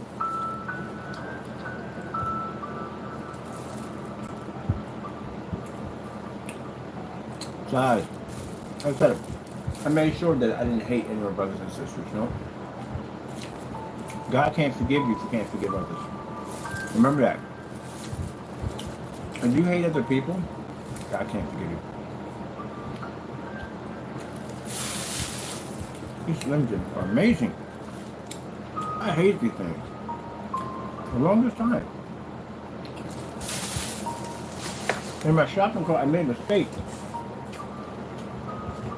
And I got some Slim Jims by accident. Man, I ate a couple of them. I didn't like them at first. They kind of grew on me. The Slim into a Slim Jim. Oh yeah. They're amazing. I love them. Okay. I put down Kenneth Byrd. Kenneth Byrd, somebody posted in my comment section. Oh, they wrote some nonsense. And I don't read that stuff, by the way, if you know that. But I did catch one about the candy. But first thing first, let me explain something to you. I've been eating candy since day one. I've been eating candy before I even got YouTube. I love sugar. It runs in our family. We're sugarholics, all of us. Well, in fact, it's one of us like sugar. My mom loves sugar. That's how we got it. So, we've had dessert every day when I was a kid. Every day I had dessert. And because of that, to this day, anywhere I eat, I gotta have a slice of cake, a couple of cookies, something. I love sugar. Now, do I eat tons of it? No. When I was younger, I could kill tons of sugar. Now you get older, your body changes. I got bags and bags of candy around here. I take one piece, maybe two, and I'm done. If I overdo it or I'm gaming because I'm not subconsciously watching myself, I eat too many pieces of candy, my body gets really, really tired. It's too much. So I even it off with like a piece of fruit, some watermelon, which I found a place finally get some watermelon at. And it evens and levels it off. That's what it does. But not like it used to be. I can eat as much as I want. That's gone now. I can't do it anymore because you get older, your body changes. But somebody said something about, oh, you wouldn't be that tired if you're so and so. Well, here's the thing. I have something called micro naps, and that's what they call it because I suffer from insomnia. And if you ever see me with my hat off and you see these little scars across my head, that's because I went through a windshield of a car and had a 3-inch gash in my skull bone. And because of the injury, that basically triggered off the nonsense that went on my head that doesn't allow me to sleep properly like most people do. And then having with that whole hyperactive that goes on in my system, that allows me to keep my body maintained where I don't get tired much. So I spend more of my time up than basically sleeping, and that allows me to get a lot of work done. How else would you explain doing 10 videos a day and this, that, and the other, and so and so and so? Yeah. So, anyway, you know, I made the statement. Just so you know, I'm in better shape than you. For you to come out there and make that statement about my eating habits? Yeah, really, okay. Sure. It works for me. It doesn't work for everybody.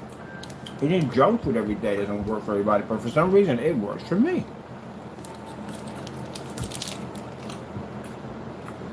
Body chemistry is a little different. For some reason it works. Anyway, you know where it came from. I'm trying to make a statement about my eating habits. I work out 7 days a week, sometimes 3 or 4 times out of a day. I like to do curls and push-ups.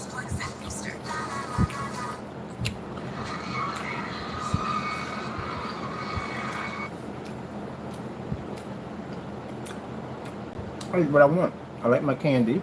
I love my candy. I eat my candy. By the way, when I've been to my checkup, my sugar level is perfect. I got it framed. And my family's baffled by that. I eat more sugar than anybody else in the family. Well, there's another one I just found out he's equal to me that what I eat. But anyway, I have it framed. My sugar level is perfect. And that's my family sitting there baffled. I had to bring it to them. No one got a chance to say, I know you gotta have diabetes, something by now. Well, I brought it up to them, show. They were like, this is freaking crazy. My salt levels, perfect. Well, this is what God tells me. When my legs were swollen because I was eating too much salt, I stopped eating those big bags. I got it down to the 2 bags, $2 for $1. When I buy one, I give 1 bag away to somebody else. Because I don't want somebody eating, I'm not going to get 2 bags. Try to get myself to 1 bag. And they always give you 2 bags anyway. I give one to somebody else, and they get something. I get the other one. And then what I do is I just flush my system with a ton of water, and I work. When you work out and you walk, guess what? You sweat. When you sweat, all that comes out of your system. I saw that one restaurant. And gave me freaking advice at the end of the day. Yeah, last person needs to be giving somebody advice about losing weight. And they just say, I can eat right. Please stop it. Hey, what's up, person? How you doing? More people chiming in. Yes, person. Keep having that conversation. There's a girl on there right now on Facebook. I bump into her feet all the time. You might bump into her. So it's wearing this black hat, the way where they put their hair up in. Every freaking day. Fried food. Fried food, fried food. Fried food, fried food, fried food, fried food. She's gonna die. She's gonna die. I don't know what the heck is going on. Like, usually when you watch some mukbang movies, if I'm saying it right, and people eat, but on YouTube, I guess, I don't know what it is. People feel satisfied about it. I don't know what it is, but it doesn't work for me, but usually most of the people who did this were thin people. None of the people doing it are big. You're at an extremely dangerous level, man. You'll never make it to my age. You won't. Every day. Everybody in the comment section, some people are being mean and brutal. And other people are saying, look, we got to stop this. We got to stop it. This little one died. She'll die. It's a shame. People don't value their lives at all. They value nothing but their lives. I realize you can't get it back. You have a stroke. That's blood that gets cut off in your brain. Any one of those cells get a lack of blood. You can have all types of problems in stroke. Arms don't work, legs don't work, eyes don't shut correctly, can't speak correctly.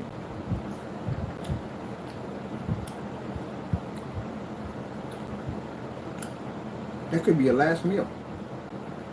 You don't take care of yourself. Eating that stuff every day, that fast food, that fried food, that greasy food every day, just for views, you literally could be eating your last meal. I think about the people I lost that were overweight. Everything they did that day was their last day. They just didn't know it. They didn't know it.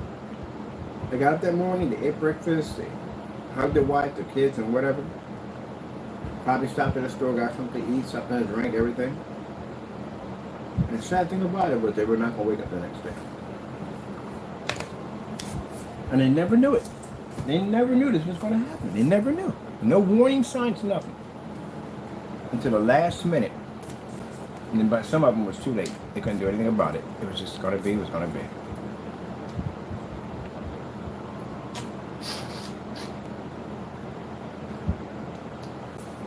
When you don't take care of yourself that way, you never know that that day could be your last day on this earth.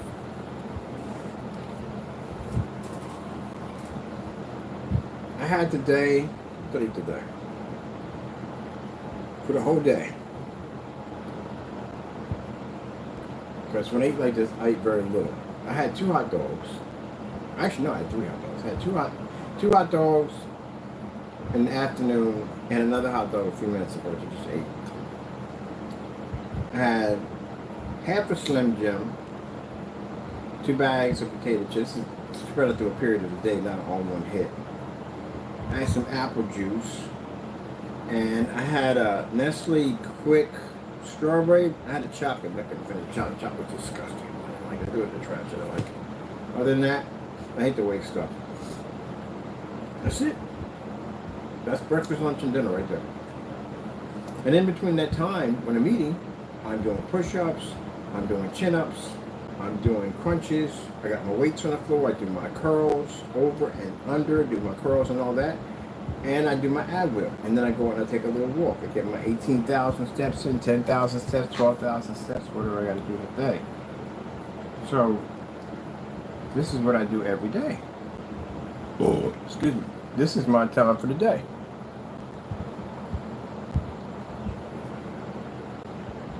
This is my time on Sunday. This is my time on Saturday. So I get my steps in, because my steps is what helps me get rid of a lot of the toxins and stuff in my body. If I'm getting that feeling where I feel a little sick, like my stomach doesn't feel right, then I lay off the drinks and stuff like that, like I like the Kool-Aids and stuff. This time I didn't get any drink. I went out and bought myself some apple juice, because that's what I bought, apple juice. If not, and I don't want to drink the apple juice and I want to do a little cleansing, I'll basically just get some grapes, because grapes are fantastic for detoxing the system. I drink a lot of cranberry juice. I like cranberry juice. It's disgusting when I first started, but now it's absolutely fabulous. I freaking love it.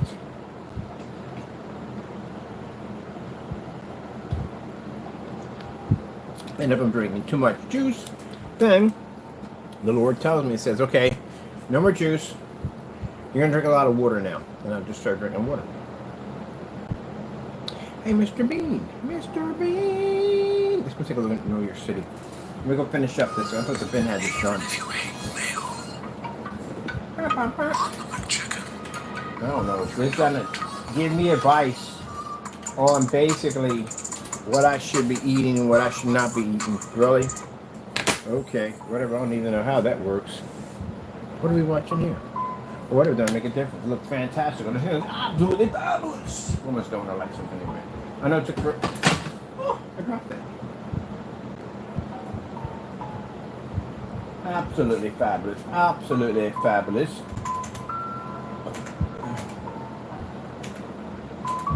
The license is not bad to do. It's actually pretty easy. It's really easy. Really easy. Really easy. Really easy. We don't have that. We don't have any of that. Really, really good. Oh, it's in there. Kabam. Is that in there? What's in there? Oh, it's in there. Bam. You know what's better doing it? Nope. None of those in there.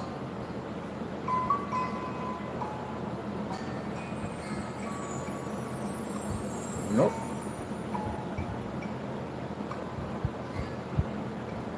Nope, just me. I love it when it's just me. Oh God, oh baby, yeah.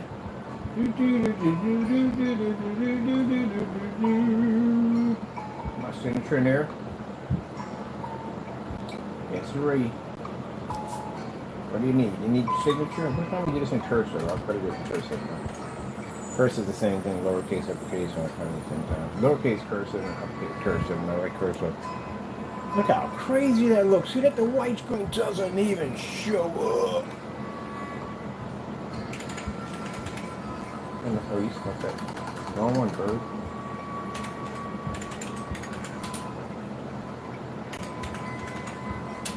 Alright, title. Title, owner. Find the owner of it. Owner. That date down. Look at the date. Well, that dog. That dog and that dog. That dog and that dog. I'm about to get my application for my license. About to be done. The prophecy should be fulfilled. Soon we shall be out there in the masses checking out all amazing, incredible technology. Let me see what we got. Come on, get ready. Come on.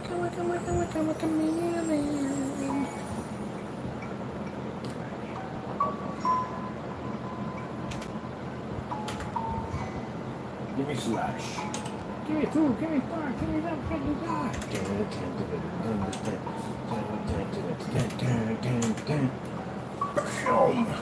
Business license acquired. Let me see what that is. They gotta do all this. We don't have any of that stuff. None of that stuff. Business application form. Nope. Because we're online. Okay, we got everything here. Everything's done. We don't need that. That's done. That's all good.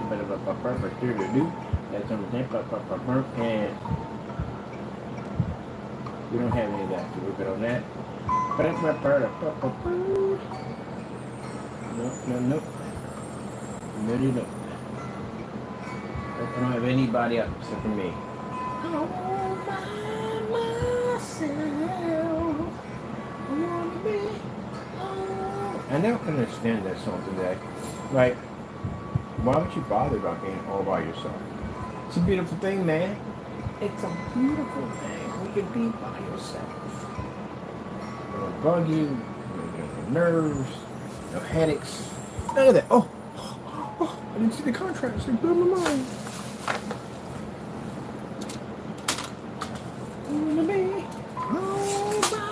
That's what you rolling over, Bird. Myself. That girl constantly talking a little bit. She's like, you don't get lonely. You don't want friends. I have friends at the end of the day. I have a lot of friends. But do I want to be in a relationship? No. I like my life the way it is. I enjoy my life the way it is. I like quietness. I like my peace of mind. I like when I work on something, there's no one around to bother me because I can just be left alone. Like right now. I can be on the phone chatting with somebody right now. But hey, what are you doing? What are you doing? What are you doing? What are you doing? What are you doing? What are you doing? What are you doing? What are you doing? What are you doing? What? For like 2 hours of that nonsense. What are you doing? What are you doing? What are you doing? I got people I'm cool with. Like I've been friends for like 10, 20 years for a long time. Like 20, 11 years, 12 years, whatever.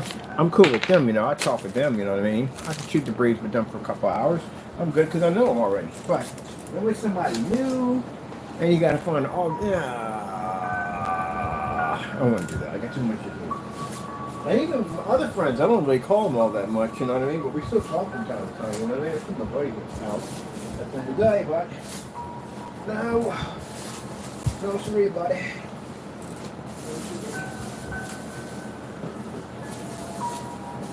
People get offended by it. They're like, how dare you, Mr. Byrd? How dare you not want to be friends? Why? Why would you not want to be friends? Why? I don't have the time. I really don't. Honestly, I don't have time. Honestly, truth, I don't have the time. Right now, I got multiple things I got to do. I'm done with the business thing where I print it out and get myself some paper. So, I got to like fast and jumping over things with your fears and talking. So, I will give you some of your treats, Tucker. You know why? You're so freaking cute. So freaking cute. You can't help it. Melts away with my heart. Freaking cute. He's so freaking cute. I can't help it. I can't deny him the treats. He's so freaking cute. I was over there giving me upside down furry face. You ever have the cat give you upside down furry face, your dog? This is where they're upside down and looking at you at the same time. The furry face. The upside down furry face. Get over here, upside down furry face. I've got treats for you. Get over here, you little rump pumpkin, you little rascal. No, I couldn't deny you the treats. I could not do it. I tried to be that parent at the end of the day. I tried to be stern, but I couldn't do it. There you go. There you go. Eat your treats. I couldn't do it. I couldn't. Excuse me, I forgot we bought that. See? Never went and want me to eat all that. So there is some statement you keep talking about, oh, you eat way too much candy. Oh, mind your freaking business, go to the gym. You see this right here? This is old-fashioned candy. Old-fashioned candy. I used to get these when I was a kid. I finally found this place. So my sister was telling me about some candy store that had these things. I'm like, yeah, right. These things are super old. They made these things back in the 40s. I wasn't around in the 40s, of course, but my mother used to have those. And we found the place that has them now. They make them. So guess what that means? We're going to be getting more of them. Yeah. Gotta make me candy this year. Weirdos candy? Nope. Once in a while, if I need a charge, I told you before, I'm hyperactive. One of these pieces right here will allow me to run hours.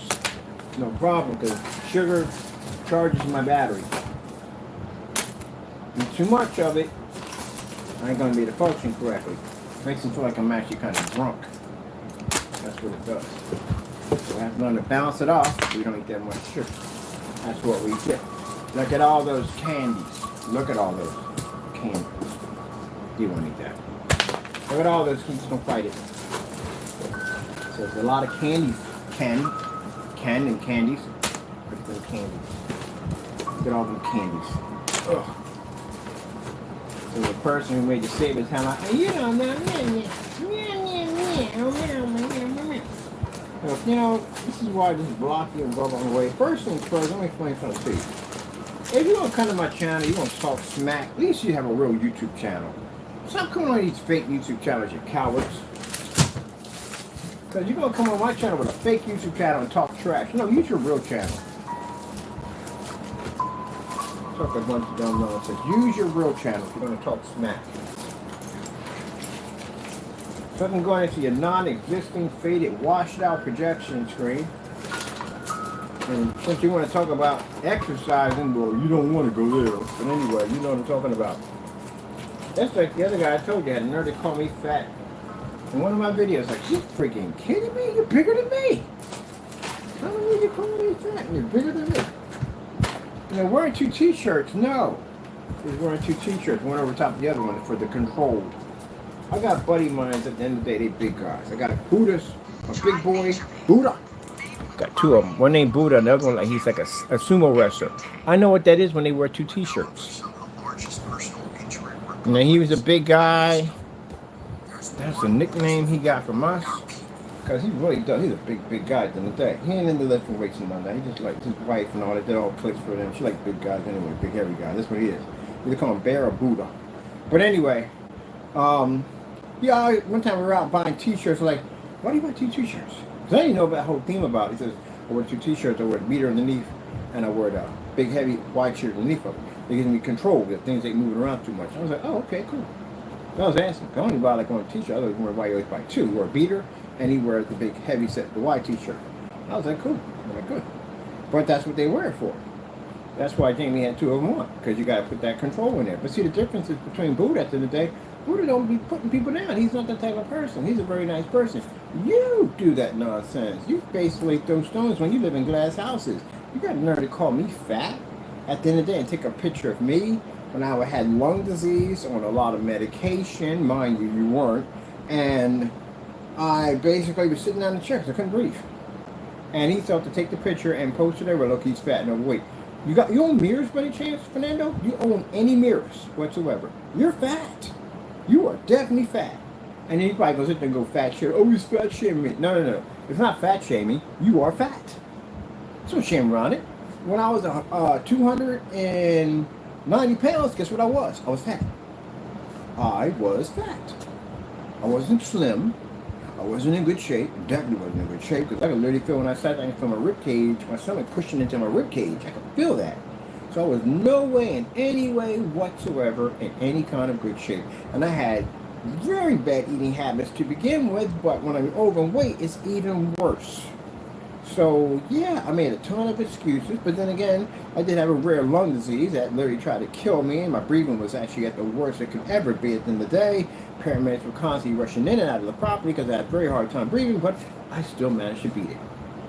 And you, on the other hand, you're fat. Now you can sit there and say, no, I'm not being mean at the end of the day.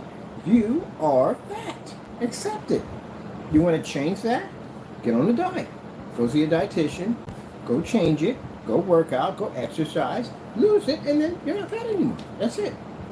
If it's a mental situation that you're having in the day, go see a psychiatrist in the day. But if you don't, the road you're going down, you're going to die. You'll never make it to my age. I'm 56. I'm older than you. And I beat a lung disease and still lost the weight and still got myself back in order. So if I can do it, you can do it. But don't sit there and go, oh, can I have people who carrying on me one time by saying, oh, you call them fat, you hate fat people. You're fat. What, you're not skinny. What category would you fit in right now? Now, if I had called you a cow, elephant, whatever, something creates in the day or made them cry or something like that, that would have been mean. But you were nasty to me. You called me a fat cow, overweight. Did I call you any of that? No. I called you fat. Guess what? I was fat too. You see me crying and whining on camera like you Karen? Crying and whining about that, about me calling her fat. Oh, did you see me cry and whine when you were taking pictures? And did I post pictures of you? No, I didn't do that. But you did that of me. Did you see me crying about it? No. I saw the picture and go, gee whiz, I got big. I gotta lose this weight. I gotta go. And that's what I did. I lost the weight. Go on. Worked out. Went on a strict diet. Took everything in the house and threw it all in the trash. And started ordering all healthy food in. And no, I did not like it. I had to completely change my eating habits altogether. No junk food. I had to go places and tell when I ordered stuff, no, you can't have this. No, you can't have this. No, you can't have that. When I know I got the money to buy it. Extreme discipline. Worked out bit by bit every day. I didn't go in to go jump into I'm barely breathing. I'm going to jump into like 10 No, I did one push-up. And it hurt. And my breathing was off. And then the next day, I felt better. I did 2. And then I did 3. And then I did 4. And it started to work through. And one time I did 5, and then something relapsed, and I ended up in the hospital. But I came back out, and I did it again. I did 5. And I did 5 again, and 5 again. When I felt comfortable, then I did 6. I slowly built myself up for it. And now I'm here. In good shape. So, no excuse for it. The difference between you and me is if I want something, I work hard for it and I make it happen. You make excuses. Because I can see it's in the pattern. It's in the pattern in your work, it's in the pattern in what you do, and the pattern in your body. You know, don't get mad at me because I sit there and call you fat. You are fat. I can't call you anything else. You're fat. That's what you are. And your eating habits are horrible. Absolutely horrible. You got to change all that, man. You're not going to be around much longer. You're not. You're going to have a heart attack. Mine, like I said, people. Now, if I see other people at the end of the day and they're overweight, I'm going to call them fat. No, but I'm going to tell them at the end of the day, you're overweight. And it is. You're overweight. You are overweight. And I'll comment on people's channels like, look, man, you got to lose this weight, man. You got to get some exercise. You got to go see a dietitian. I tell you, if you're that big at the end of the day, don't do it on yourself because you can end up hurting yourself. You're going to put a lot of stress on your body. Go see a dietitian. Go get yourself on some kind of diet by a doctor and get that weight off your body. Man, they got these 2 YouTubers on Facebook that come on. Oh my goodness. They're a couple. They are huge. Huge.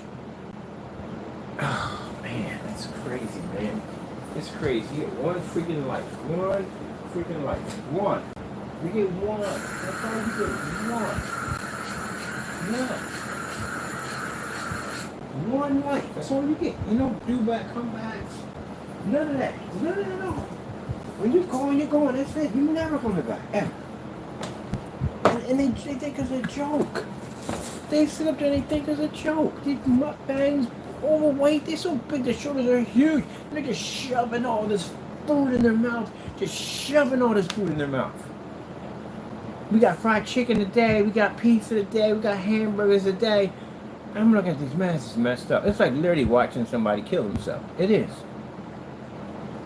It's watching somebody slowly kill themselves.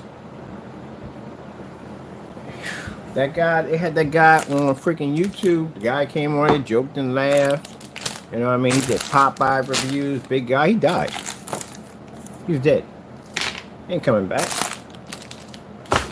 He's gone. That's the end of it. And the attractive thing about it is the people that are around these people, you're responsible for that. I'm responsible for the death of my friends. You know why? Because I could have stepped in and I could have basically worked harder. Could have slapped the food out of their hand, anything. Got in a fight, or it didn't make a difference. I could have did something. I could have did more. I ignored some of it. I'm responsible for their deaths. Because I could have stopped that nonsense from happening. At least at the end of the day, if it killed them in the long run, either way, at least I know that I put more in. should have put more in to stop it. Because maybe they would have been alive today. Could have been having dinner with them right now. But yeah, I can't have dinner with them because they're dead. And you people want to keep shoving this food in your mouth like this, thinking nothing's going to happen. Oh, I feel great right now. You don't know what your body's about to do to you. That meal will be your last meal. You won't get no more of them anymore. Not where you're going, you won't. You won't get any more meals, nothing like that. Gone. And if you're not going to do it for yourself, at least do it for the loved ones at the end of the day. You got people, got kids and family and friends. Do it for them, or you can't do it for yourself. And these 2 individuals that get on, man, I think out of all the ones I've seen, I think they irk me the most because the abuse they do to their body. How they joke and laugh at them when one of them not going to wake up the next day. They're huge. The guy's foot is wider than my freaking air cleaner right now. His foot is about that wide. I lie to you not. It's that freaking wide. And it's fat. It's fat. The toes are pushed to one side. He doesn't wear regular sneakers. You know, Air Jordan slippers you wear? He wears those. That's what he wears. Because his feet can't fit into normal size shoes. Because he's that big. He can barely walk. He can't even bend over to pick anything up. His wife is the same way. They're both huge obese. They come on Facebook on my feed all the time. And they're always arguing about not enough food in the house, who's eating all the cereal, who's doing this and doing that. You know what I mean? Normal relationship stuff. It's not normal relationship stuff. You ever watch the show, what's it called? The movie, about the zombies. What is it called? I can't think of what Woody Harrelson was in it. I can't think of it. Zombieland. You remember that?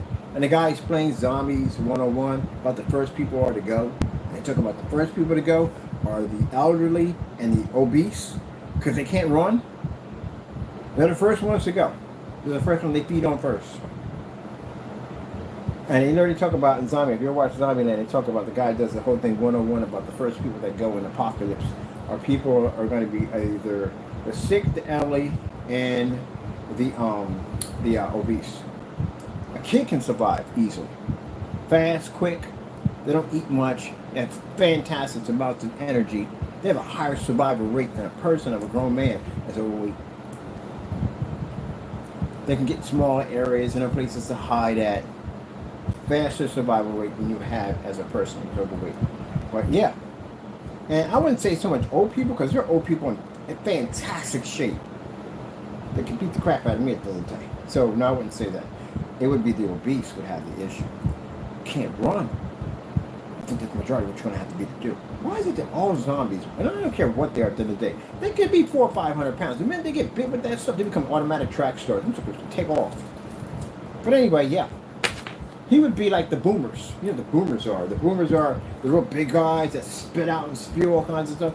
That would be the boomers. That's got to be somebody who's overweight. And the, of course, the tanks, bodybuilders. Of course, you can see they're bodybuilders.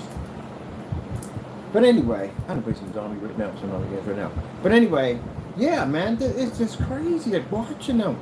Like, the way they walk and everything, they can barely move.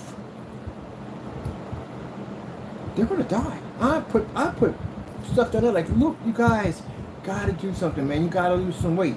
You know, you could turn that whole YouTube channel around. Make it a video about you guys, your journey on you guys as a couple working hard to lose weight. You'd be surprised how many people would love to see that. I would love to see that, because at least I can stand behind something like that of them trying to lose the weight, trying to better themselves at the end of the day, because they're literally going to die. It's a shame. It's a shame. They don't appreciate life. People appreciate life when you're sitting in there in the ambulance and heart's beating at 100 miles. It's like about to come through your chest and you can barely breathe and you're blacking out. You're going in and out and in and out. Now you appreciate it now, don't you? And it's too late now. That's the time to do it, huh? Get up out of bed, feel like your heart's about to push in your chest, your arm goes numb, you're breathing at 100 miles an hour, and you're blacking out.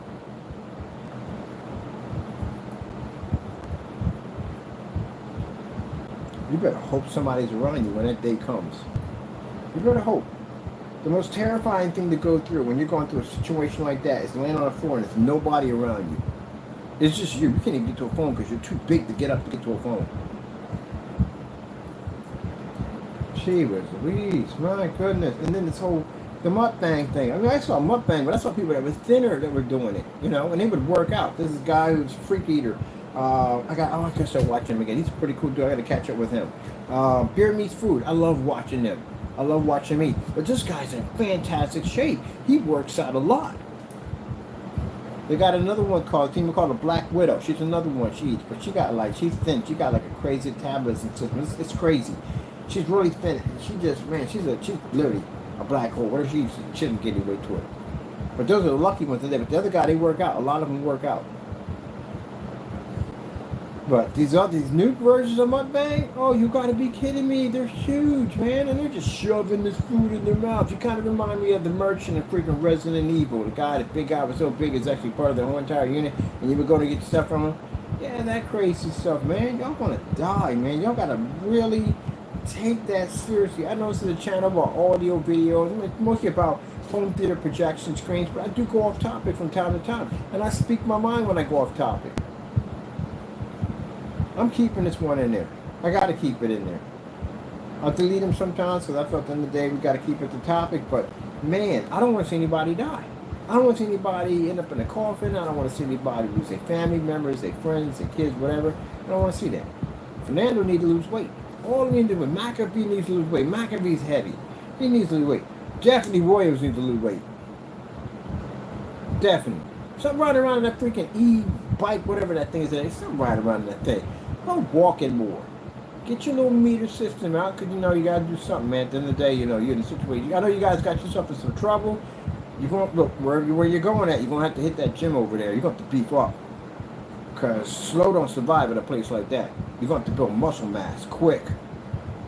You're going to have to. That's when people lift weights. Some people lift weights in there because, you know, that passes the time. That's when they come out huge and jacked up. Like, gee, man, you went in a stick. What the freak went on in there? Got to do something in there. And some people build mass for the need for fighting. So you're going to have to do something. But still, at the end of the day, you're going to have to work out. If you're going to spend your time in the infirmary, you don't want to be in the protective custody. You don't want to be over there. Protective custody, two couple types of people over there. Petties go over there. People touch kids that can't be in prison population because they'll end up disappearing. And the other hand, snitches will be over there because, again, can't be in prison population. And people can't cut it. They'll fake something to be in prison population, out of prison population over there. That's it. Unless you sitting downstairs at maximum lockup in a hole somewhere, then you're just freaking dangerous altogether. And then at that particular point, if you're so dangerous you can't be around other prisoners, they're going to put you in a supermax. You don't want to be in that sucker. That's solitary confinement on a whole nother level by itself. They don't even get visitation rights in those units. You won't be visiting your family and they won't be seeing you. You spend the rest of your life in a closet, no one around you, and that's it. They put you in your little yard area, you go out there and there'd be a little area for you. There's nobody next to you, it's just you in there with a ball. That's not a joke, that's a real thing. People think, oh, they see it on movies and stuff. No, that's a real thing. There's some inmates that are so dangerous they can't be around other things. They put them in supermaxes. You don't want to be in that place. You will go mad in there. I have house face value menu. Everything's just $6. And you bake him like you're crazy. The all-new Olay Super Serum Body Wash with all. And they're going to stick you in maximum security insane asylum. You will be in there with all the Michael Myers, the real Freddy Kruegers, the Jasons,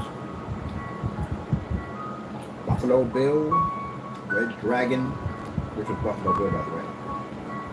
Hannibal Lecter. You'll be in there with those guys, the real ones. The real nightmares of nightmares. You'll be in there with them.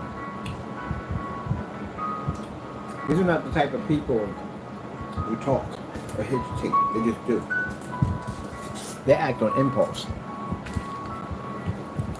You're gonna bite your ear off, bite your nose off, then just do it. Your food. You don't sit there and have a conversation with your food, do you? You just eat it, right? There you go.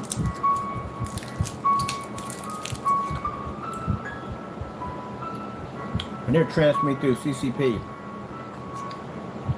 I was in there, but a guy was in a psych ward. They had him strapped down to a bed. I was right next to him. He couldn't go anywhere. He just freaked me out to see this guy strapped to a bed. He had leather restraints on his legs and on his arms. And he was just ranting, man. Just ranting. And the guy came and said, we got to put you in here for the time being. Just for a couple of days. And then we'll transfer to another area because it was crowded. And I was like, what's he in the restraints for? He said, because if he gets out, he'll rip you apart. And you're going to a psych ward, maximum security, is where they're transferring to. Probably killed his entire family. Killed 2 of his neighbors and wiped his whole family out. When we found him, he'd ate half of them. He was eating the bodies. He went there, he was not in his right mind. Complete insane. And so all he did was rant all night. I couldn't even sleep in there. Got to a point, I said, you got to transfer me out here. I can't be in here with him. He's driving me crazy.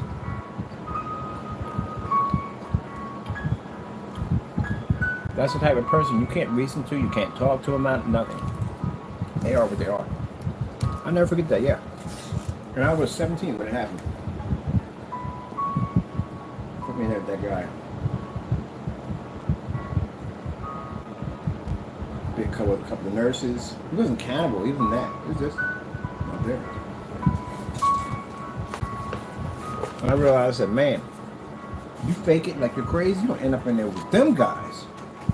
All the Michael Myers, the Freddy Kruegers, all those guys as well. You'll end up with them. It's not a really, like some people say, okay, well, if you plead insanity, you don't do your full prison term. Because you're not responsible for your actions. But you get put into a place with people like that. Majority of them, most of them are drugged up pretty bad. Keep them in a state of mind, of a coma. And some of them just haven't come out yet.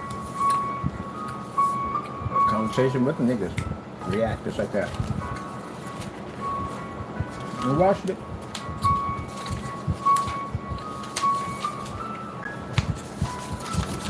Paying cards with somebody.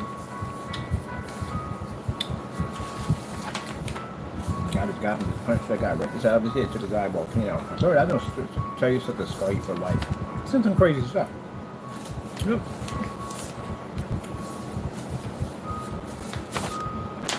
So, yeah. Happy to be on this side of the fence. I need that. I told you, God took me a long way. I didn't have where I go to church, and I get baptized and find God and all that. I took the long way. I took the most violent way you could take. I denied God. I followed the devil. I became possessed at one point in my life. Yeah. Hung out in grave, right? The whole 9 yards, everything was bad. Yep. Became homeless. Lost everything. Slept in the cold. Ate out of trash cans. Went through it all. Went through sickness and diseases. And took away part of my life. I did it all myself. I didn't do it, did it myself. All of that. So I'm glad I took a long way. Yeah, I'm a hard-headed person. It's hard for me to learn things. God had to teach me the hard way. And I'm glad he did. At least he didn't give up on me, because he could have easily did that one easily. He stuck by me. He never gave up on me. When somebody does that, and you put them through all that crap, and they never give up on you, you're on for life. Yeah, my retro PC design, I did that. Look at that. I'm going to do this. I'm keeping it. I might do another piece on it, the retro box. The retro game box. I like that design.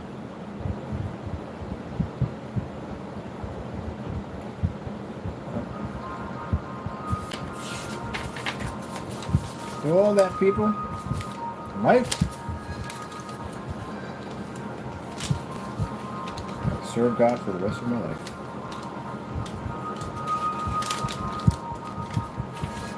I'm just so happy he never gave up on me. I'm so happy he never gave up on me. Never ever gave up on me. I disappointed him so many times. He never ever gave up on me. That's why it hurts a Christian so much when he sins against God. It hurts. Because, the fact that his son put his life on the line for me, and the fact that he still has my back. He still watches over me. Yep. So, I owe him everything. The paper goes where? It goes here. Where? Here. I always get this paper feeder mixed up every single time. I always get it mixed up. Like, where's the paper going at? Every single time.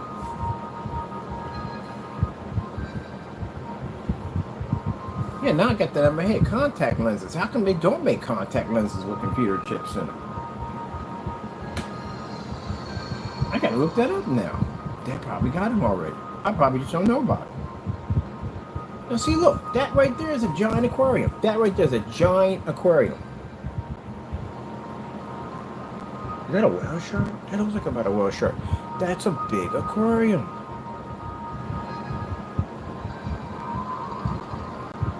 They got all those fish in there. You mean to tell me? Well, if you can't do it in the sea, of course you can't do it in the sea, right? There's just too much. It's too much going on in the sea, and then on top of that, you have to worry about somebody destroying the ecosystem in the sea, right? So,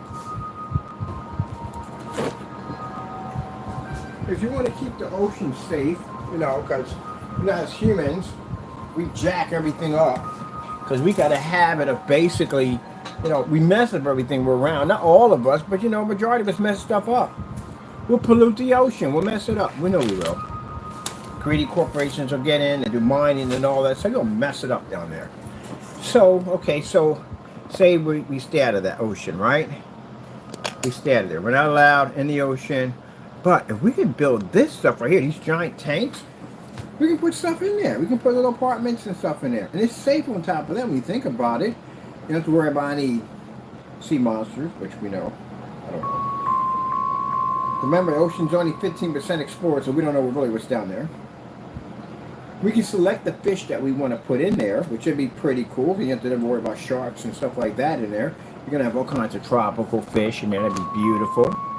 It's easier to maintain for the fish, and you're in a giant fish tank. That's what you're in. You're in a giant fish tank. That's what you're in.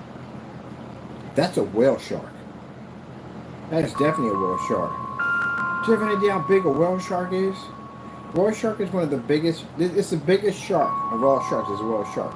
If that thing is in there swimming around comfortably, you know the tank has to be gigantic. But that tank is big enough to house 2 or 3 whale sharks, and they can swim around there comfortably without bumping into each other. That's a pretty big tank. So you could build an Atlantis, which would be pretty cool.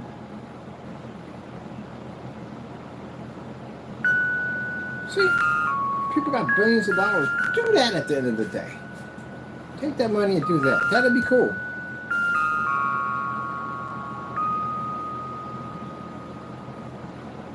Give it a really cool name for the apartment complex. Of course, you had to build this structure around it, and over top of it, of course, you would have to do that, right? You know what I mean? So that way, if you look out the side of the tank, you're not seeing some apartment building on the other end, because that just takes away from the whole design, design of being underwater. But that would be freaking cool, man. I would definitely. I don't like apartments, but I'll rent that. I would definitely rent that in a hot second. That would be freaking cool. You would put the apartment complex in a giant fish tank, just like that. And that way you can be under the ocean, see all the beauties of the ocean inside of the tank.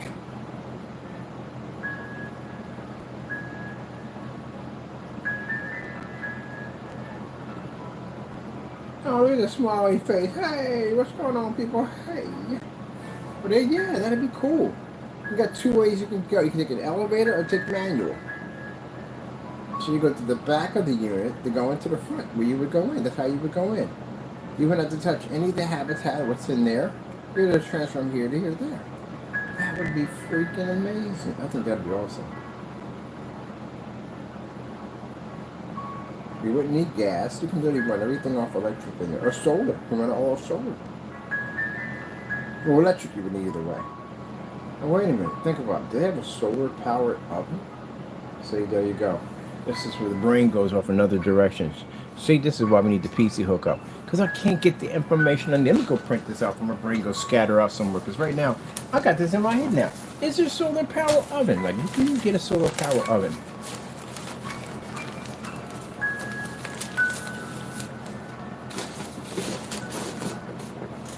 Can you cook food off an oven that runs off a battery?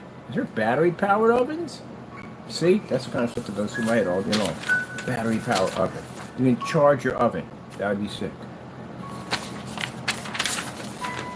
Like, where does he come up with these insane ideas? I'm just saying that's a fantastic idea. I think it would be. Because you want less pollution that could enter that eco environment. And you got all that swimming around in there, especially a whale shark in there. You could easily put an apartment in there. I won't do anything big. Like maybe probably about 5 units. You know, that'd be cool.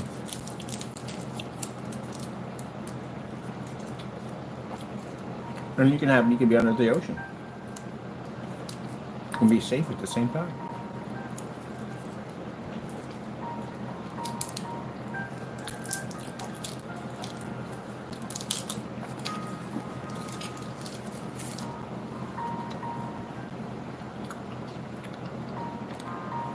One thing I like about fishing in an aquarium, I don't think the aquariums are big enough.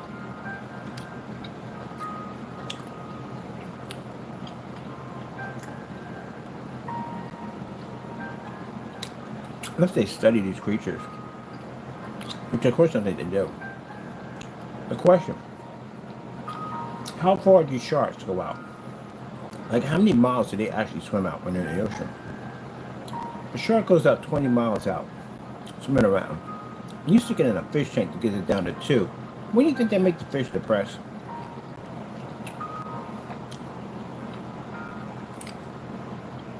I think it would.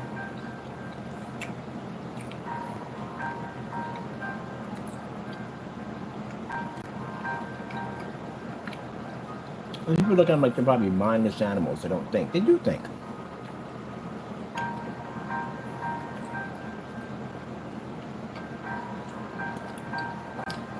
I don't like the apes. When they put the monkeys in those habitats, I hate it. Zoos need to build. Zoos need to be rebuilt. They need to put in bigger, much bigger setups for those animals. I think it's humane.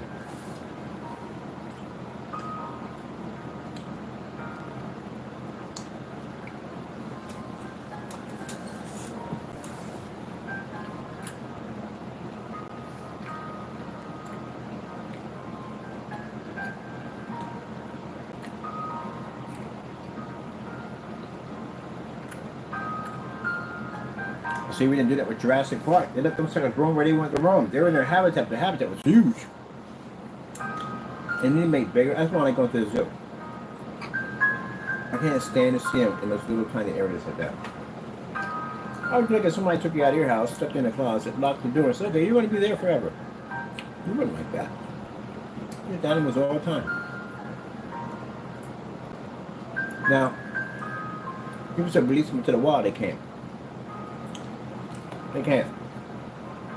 Chances are they find these animals. These animals have been domesticated by people. They would die. They don't have no survival capability. They don't know it. They've been dulled. The survival capabilities have been dulled. Some of them are older. They wouldn't make it. Some have been domesticated by people. They wouldn't make it. They'd be hunted and killed in no time at all. They don't have the survival skills to survive. Which is interesting because man's in the same situation too. Because there are some people that can go out in the middle of the woods and survive, and other people will die out there. Some people can't even use a map. They don't even know how to use a freaking road map. Bring it on my phone. You know, phones don't work all the time. Some people can't even use a compass. Some people don't know how to fish or hunt, build traps, make shelter. None of that. Whatever. Whatsoever. You take some people out in the woods and say, hey, look, get some water from the lake. You want to boil, make some potatoes. And they'll get disgusted by it. Like, I'm not drinking anything from the lake. It's not purified. What are you boiling it for? You can boil it, you can drink it.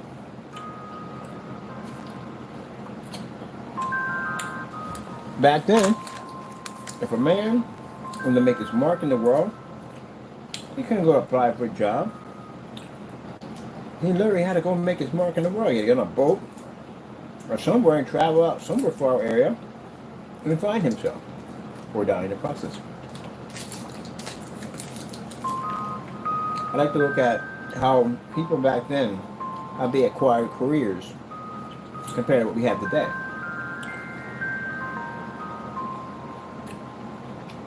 A man or a woman made a mark for themselves. Most women back then would marry a man and he would raise, he would take care of his family and so forth. You had some women that were self-pioneers on themselves, earned their own keep. The majority was to find a good man that could provide for the family. And as for the man, he had to be to provide for the family. Which means you would have to know how to hunt, you would have to fish, you would have to know how to grow food, you would have to know how to build your shelter.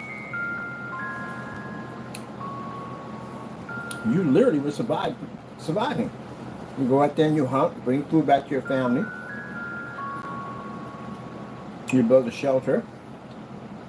You skin the deers and make clothes and all that. Now what the man does. Man gets a job. And buys the place is already built. Furniture, the place, mind you beat all the furniture back then, you were building it yourself. Go buy some clothes from a clothing store. Get a car, drive from A to B. Depend on all the technology and electronics around you. If the grid collapse, you're gone. You have no survival skills whatsoever. And you got these bushcraft guys in the day. I love these guys. You guys are amazing. Those guys are going to be around for a while. They survive. You know, a person's going to survive better than you, the homeless. The homeless will outlive. A man who's rich and has money and depends on everything to be brought to him, you're not going to make it that long. But a homeless person will live longer than you. Yep. They have survival skills. Had to survive in the cold, the rain, the outdoors, scavenge for food, and survival skills.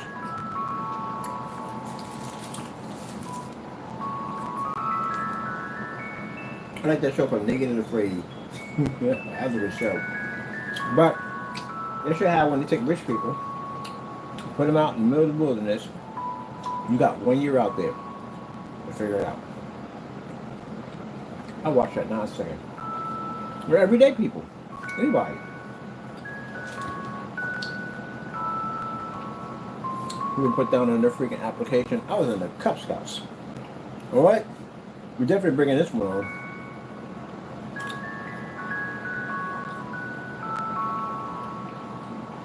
My father taught us how to hunt, fish, all that. And so I say, one day, the grid goes out. How you gonna survive?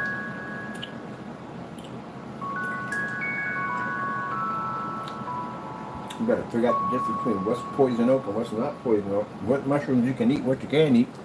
What berries you can have, what you can't have. There is a difference you being here today or tomorrow. And not being at home. Alright, let's do this.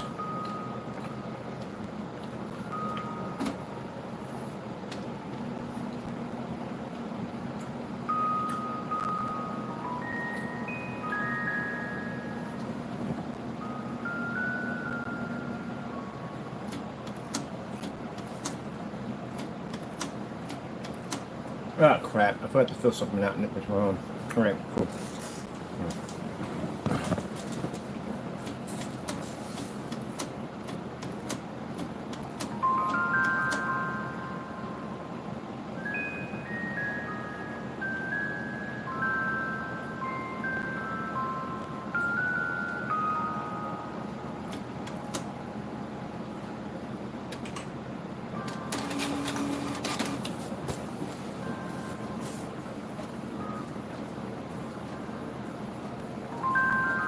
What are you typing in there? Type it in. Well, you gotta put something in there because they make a check mark on this thing.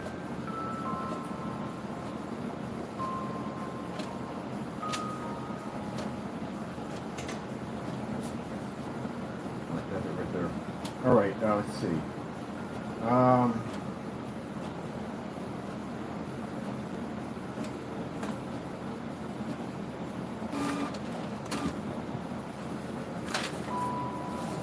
Oh, this is a big dog. She was on these. We're going to go pick up some frame paper tomorrow. It's a big dog, man.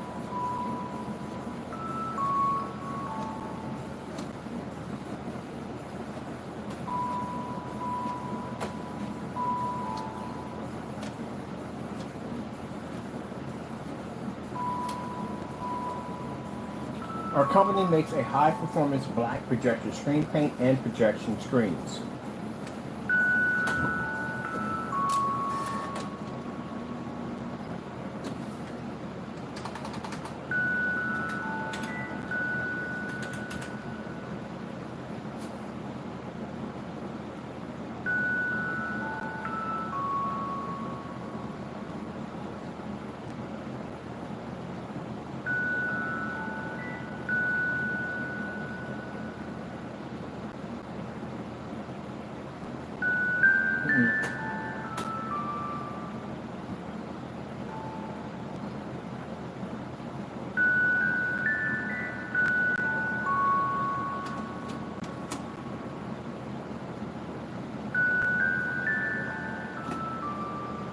Our company makes a high-performance black projection screen paint and projection screens.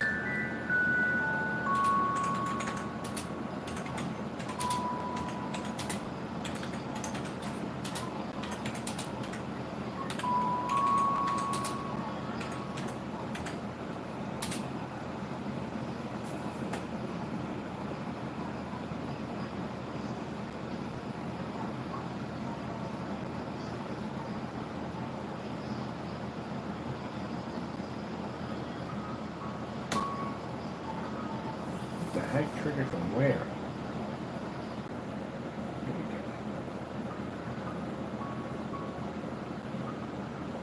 fully lit environments without washing out and fading, much like TVs.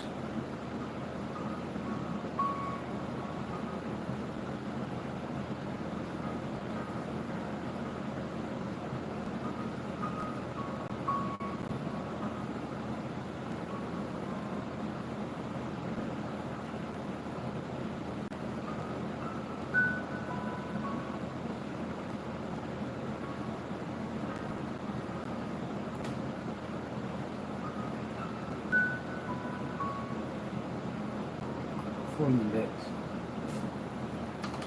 Alright. Okay, screens that can be used in fully lit environments without washing out or fading. See, washing out, or fading, much like TVs. Our company makes a high-performance projection screen paints,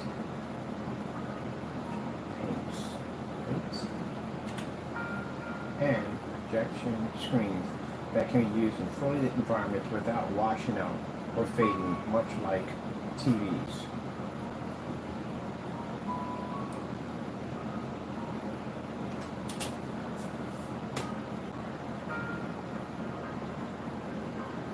Designed to be upgraded for washed-out white projection screens.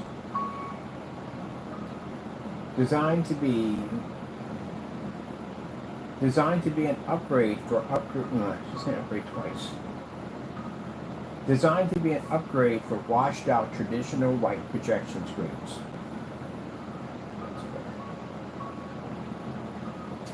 Designed to be an upgrade for washed-out traditional white projection screens.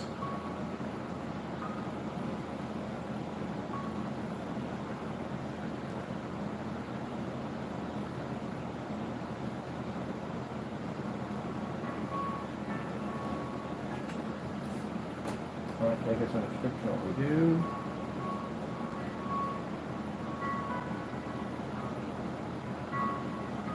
Okay, now that's finished.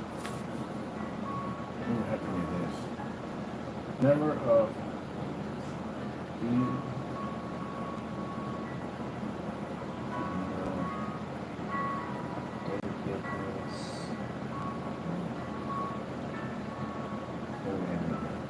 Alright, cool. That's all we're gonna need. Okay, cool. We're gonna do request here. So we need 2 pieces on this one, so it's only 2, so I need 2 on that one. Alright, cool. I'm gonna go ahead and put that back in there because that's not gonna be using that. Just use 2 of them to print 2, so we're going to need a lot of paper for this. Alright. I'm going to finish my black and white surface because we're going to need that for a tomorrow demonstration for this. I want to get that done. So that's when we get all this printed out. They don't even require 2, so I'm good on that one. I think it only required 2, hopefully. Wait, did it require 2 or did it not require 2? Let me get a cancellation on this just in case. That will stop. Let's get this out. Alright. It didn't request any more paper. So let me see.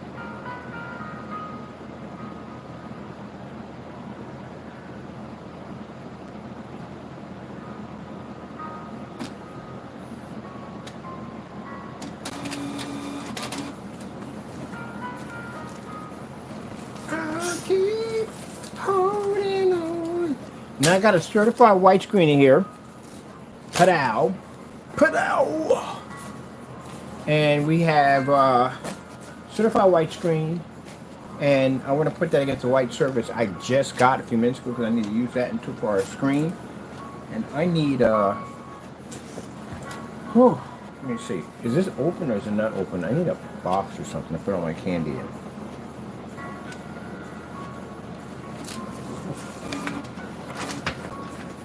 My license done. There's a story of a lovely lady, and she was dealing with crazy kids of her own. Bum, bum, bum, bum, bum. All of them had hair of gold. Ouch, you. But the mother. There's nothing over there. Oh, you just fighting me every step of the way, aren't you? Get over there. Really? And you still fall? What the mother chickens are you doing? Let me put that container up there. It fell anyway. Like, put it there, it falls anyway. Alright, cool. Got me a little case right here, I forgot. Don't lecture me on my candy eating capability. Man, come on, man. There's seriously, come down. I can do that. If I can eat junk food, there's an exercise that I work out every day.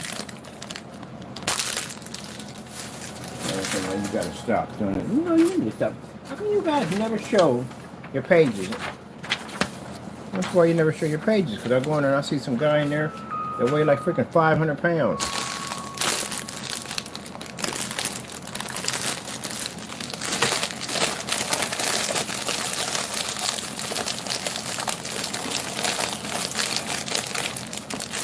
You gotta lose weight. Well, you know, keep it up. You don't gotta listen to anybody else. Just keep it up. There's the people on there right now eating. I'm going there right now. She'll be in there eating something new. I guarantee it. It'll be some pizza, fried chicken. There'll be something in there. And the husband making it worse because he's big too. He's big. He's buying the food on me. He's buying food. I'm like, man, you're both killing each other. Y'all gotta stop that. That's madness, man. That is absolute mad. You can't. I mean, you gotta understand. You know, they show it on the YouTube, like everything's peaches and cream, that's what they do. But behind camera, man, they got to be in pain. Because your knees hurt, it's the arthritis, all that weight. That's why I like to watch my 600-pound life, and you watch that, and you see exactly what these people go through. It's a lot of pain they go through. But then they get right back up and they eat the same stuff all over again. And then the people that are supposed to be, helping them, they killing them. I can't tell them no. I can. I'll definitely tell you no in a hot second. I will tell you no in a hot second. Yep.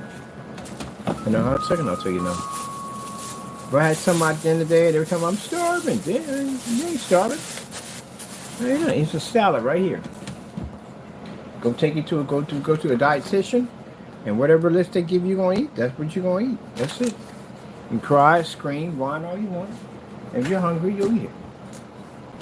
I'm not falling into that nonsense because at the end of the day, I'm imprisoning myself at the end because I got to be your caretaker at the end of the day. You don't want to eat it, then you just starve. What's the bad part about that one? You can hate me all you want. Don't care. At least you're going to be alive. I wish I was in that situation. Nope. Oh, it's a new refrigerator. Got a freaking code key on it. You can't get access to it. Only I can get access to this thing at the end of the day. Okay, I changed everything in there. Yeah, we're going to get out. And we're going to take a nice walk. Walk around a little bit. Take a little bit at a time. Every day, take a little bit at a time. A little bit at a time. That's basically about it. That's what I'm going to do. Do a good job and get some yogurt. I hate your guts. Good. You're going to hate me even more tomorrow. You can't stand me. You're going to hate me hating when you get done. You want to do something about it? Get out of bed and do something about it. Well, you can't. All right, then. We'll start again tomorrow. I like that tough love. There's no in the world. I'm feeding you all that food. I can't say no. I can. There you go, sister. You go out and enjoy your life. I got this one. I should have did that with my friends. I didn't do that. Oh, my ID, son. I finished my license. It's done. Taking it tomorrow. Need $35. I got on my account. I should have it on me.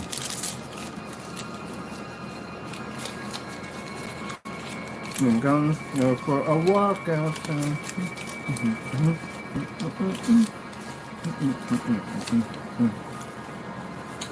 How can you go scuba diving? Now you don't like fish, I forgot. You fish, but you don't like nobody no attraction of anything swimming. My sister thought that he was going to jump in the tank. I said, no, you don't like fish. You don't like them. You don't find them attractive. You don't like horses, squirrels, dogs, stuff like that. You like that? You don't like it. You don't find it impressive. Oh, not a big deal. It swims around. It has no legs. Oh. Let's see. It's 20. Oh, you got it. Let's get the rest out of the bank account.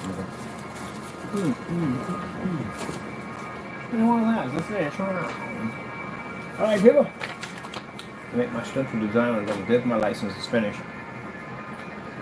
Gonna be just some crazy stuff in there, but it's done, people. It's done. It is finished. Kaboom! I can't show it to you. It's got sensitive information on it. But I'll show you my certificate. That certificate that we'll see on it.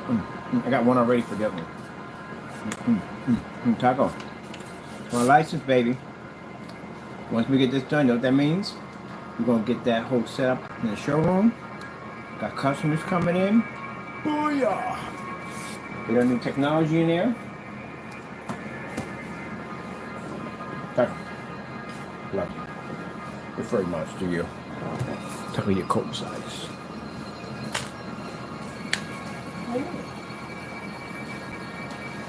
That's what's cold, guys.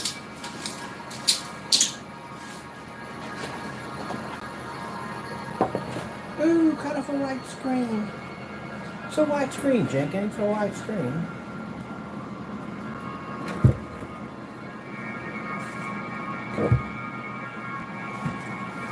This is what some of y'all facing right now. A white screen. Let me show you something. Zora. See this? There's two services right there. This one will cost you thousands of dollars. That one won't. They're the same thing. So when I do these demonstrations, I have a white surface laying against our screen, a white paper, and they go, oh, it's not the same as a high performance white screen. Then I show them a high performance white screen next one, like, it's the same thing. Literally. You just spend a couple of grand for something that's the same thing. In fact, when we have the stencil design to do, I'm going to do that in the next video. I'll tell you the truth, nah, I ain't going to do the next video. I'm just going to basically paint it and be done. I got stuff I want to do later on. I'm finished. I'm going to do a couple of promo demonstrations on the new screen, which I'm about to do. On the Fire Stick to show it. The Fire Stick is completely useless on gray and white screens. That's going to be our topic tomorrow. Does the Fire Stick work on a gray and white screen? We'll find out tomorrow.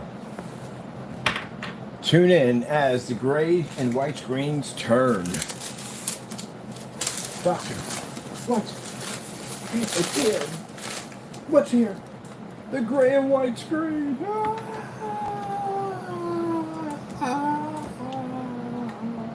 Where did the color go? Where is the contrast? We have to call an emergency code 1. What's wrong? The world. You meant the world was colored in gray and white? It'd be jacked up. The world can't see color. How did that happen? The gray and white screen took over. And now we just see washed out colors all day long.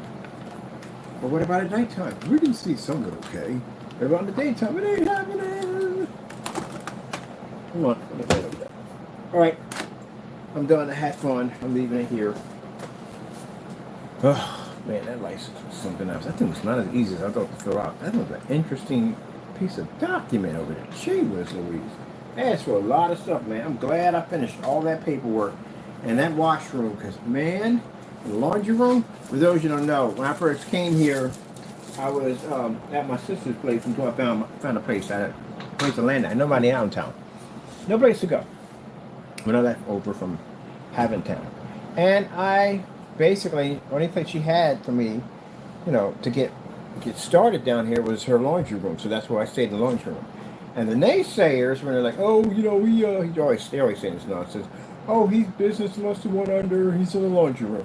His business went under, he's in the garage. Where's your business at right now? Oh, you don't have it. Okay, just wondering. So you gotta be careful about saying things out of your mouth. And then you don't know what God's plans are. God's plans is to go to those places at the end of the day. Now, that license, that document I just filled out behind me, that's going to allow me to take my technology to this place that I have to be at because we need that piece of document to be to show our technology off on that big high level. We can have people come in, investors, to see our technology, and we can make money in that section because people will buy our stuff. It'll be right out in the open. So I already got people coming in for orders and already. Once we get out this stuff, these new screens and everything else we want to put out there. And then with that license O2 behind me, it gives us a grant to be able to expand our business. Not only that, that's something we have to pay back, by the way. Not only that, it gives us this, they got this kind of business opportunity program down here to allow us to give us massive advertising. So that's going to make me a ton of money. Matter of fact, it's going to push me a little faster to getting that millionaire mark. Because I'm going to make 350 grand a freaking week off that technology. Easily. And that's just all those screens. We're not talking about the 20 different screens we designed at the end of the day that we're going to have plastered through that whole section. On top of that, we'll be engineering technology so all those companies and stores in there can function better because we engineered that technology. I'm going to make a killing in there. So yeah, that's why I'm getting all this paperwork done. So I was in that laundry room doing my paperwork. They were ranting and screaming and kind of, oh, he this, that, and the other. Yeah, okay. I'm going to be super rich. What are you going to be at? That's the difference. I did my time. I worked hard. I basically did what I had to do. The other two guys get on my nerves when you were teasing me in that little room. No, I didn't. I pushed past, got my paperwork done. So where's your company at? Oh, okay, there you go. So, yeah. I've already got investors lined up to give me millions of dollars for my technology. But I want to go down that road because investors want control and I don't want anybody to have control of what we have. So I'm going to build my Tencel screen. Get that done, jump on a bunch of forum sites, get my orders pushing through, got a batch number to do tomorrow. Gonna take all my information down and get my stuff locked in and get my screens on showcase, expos, trade shows, all that good stuff, and break in millions of dollars for my technology so I can use my money and direct it in a place where I can use it to help other people out to serve God. I'm out of here. Tackle. Oh.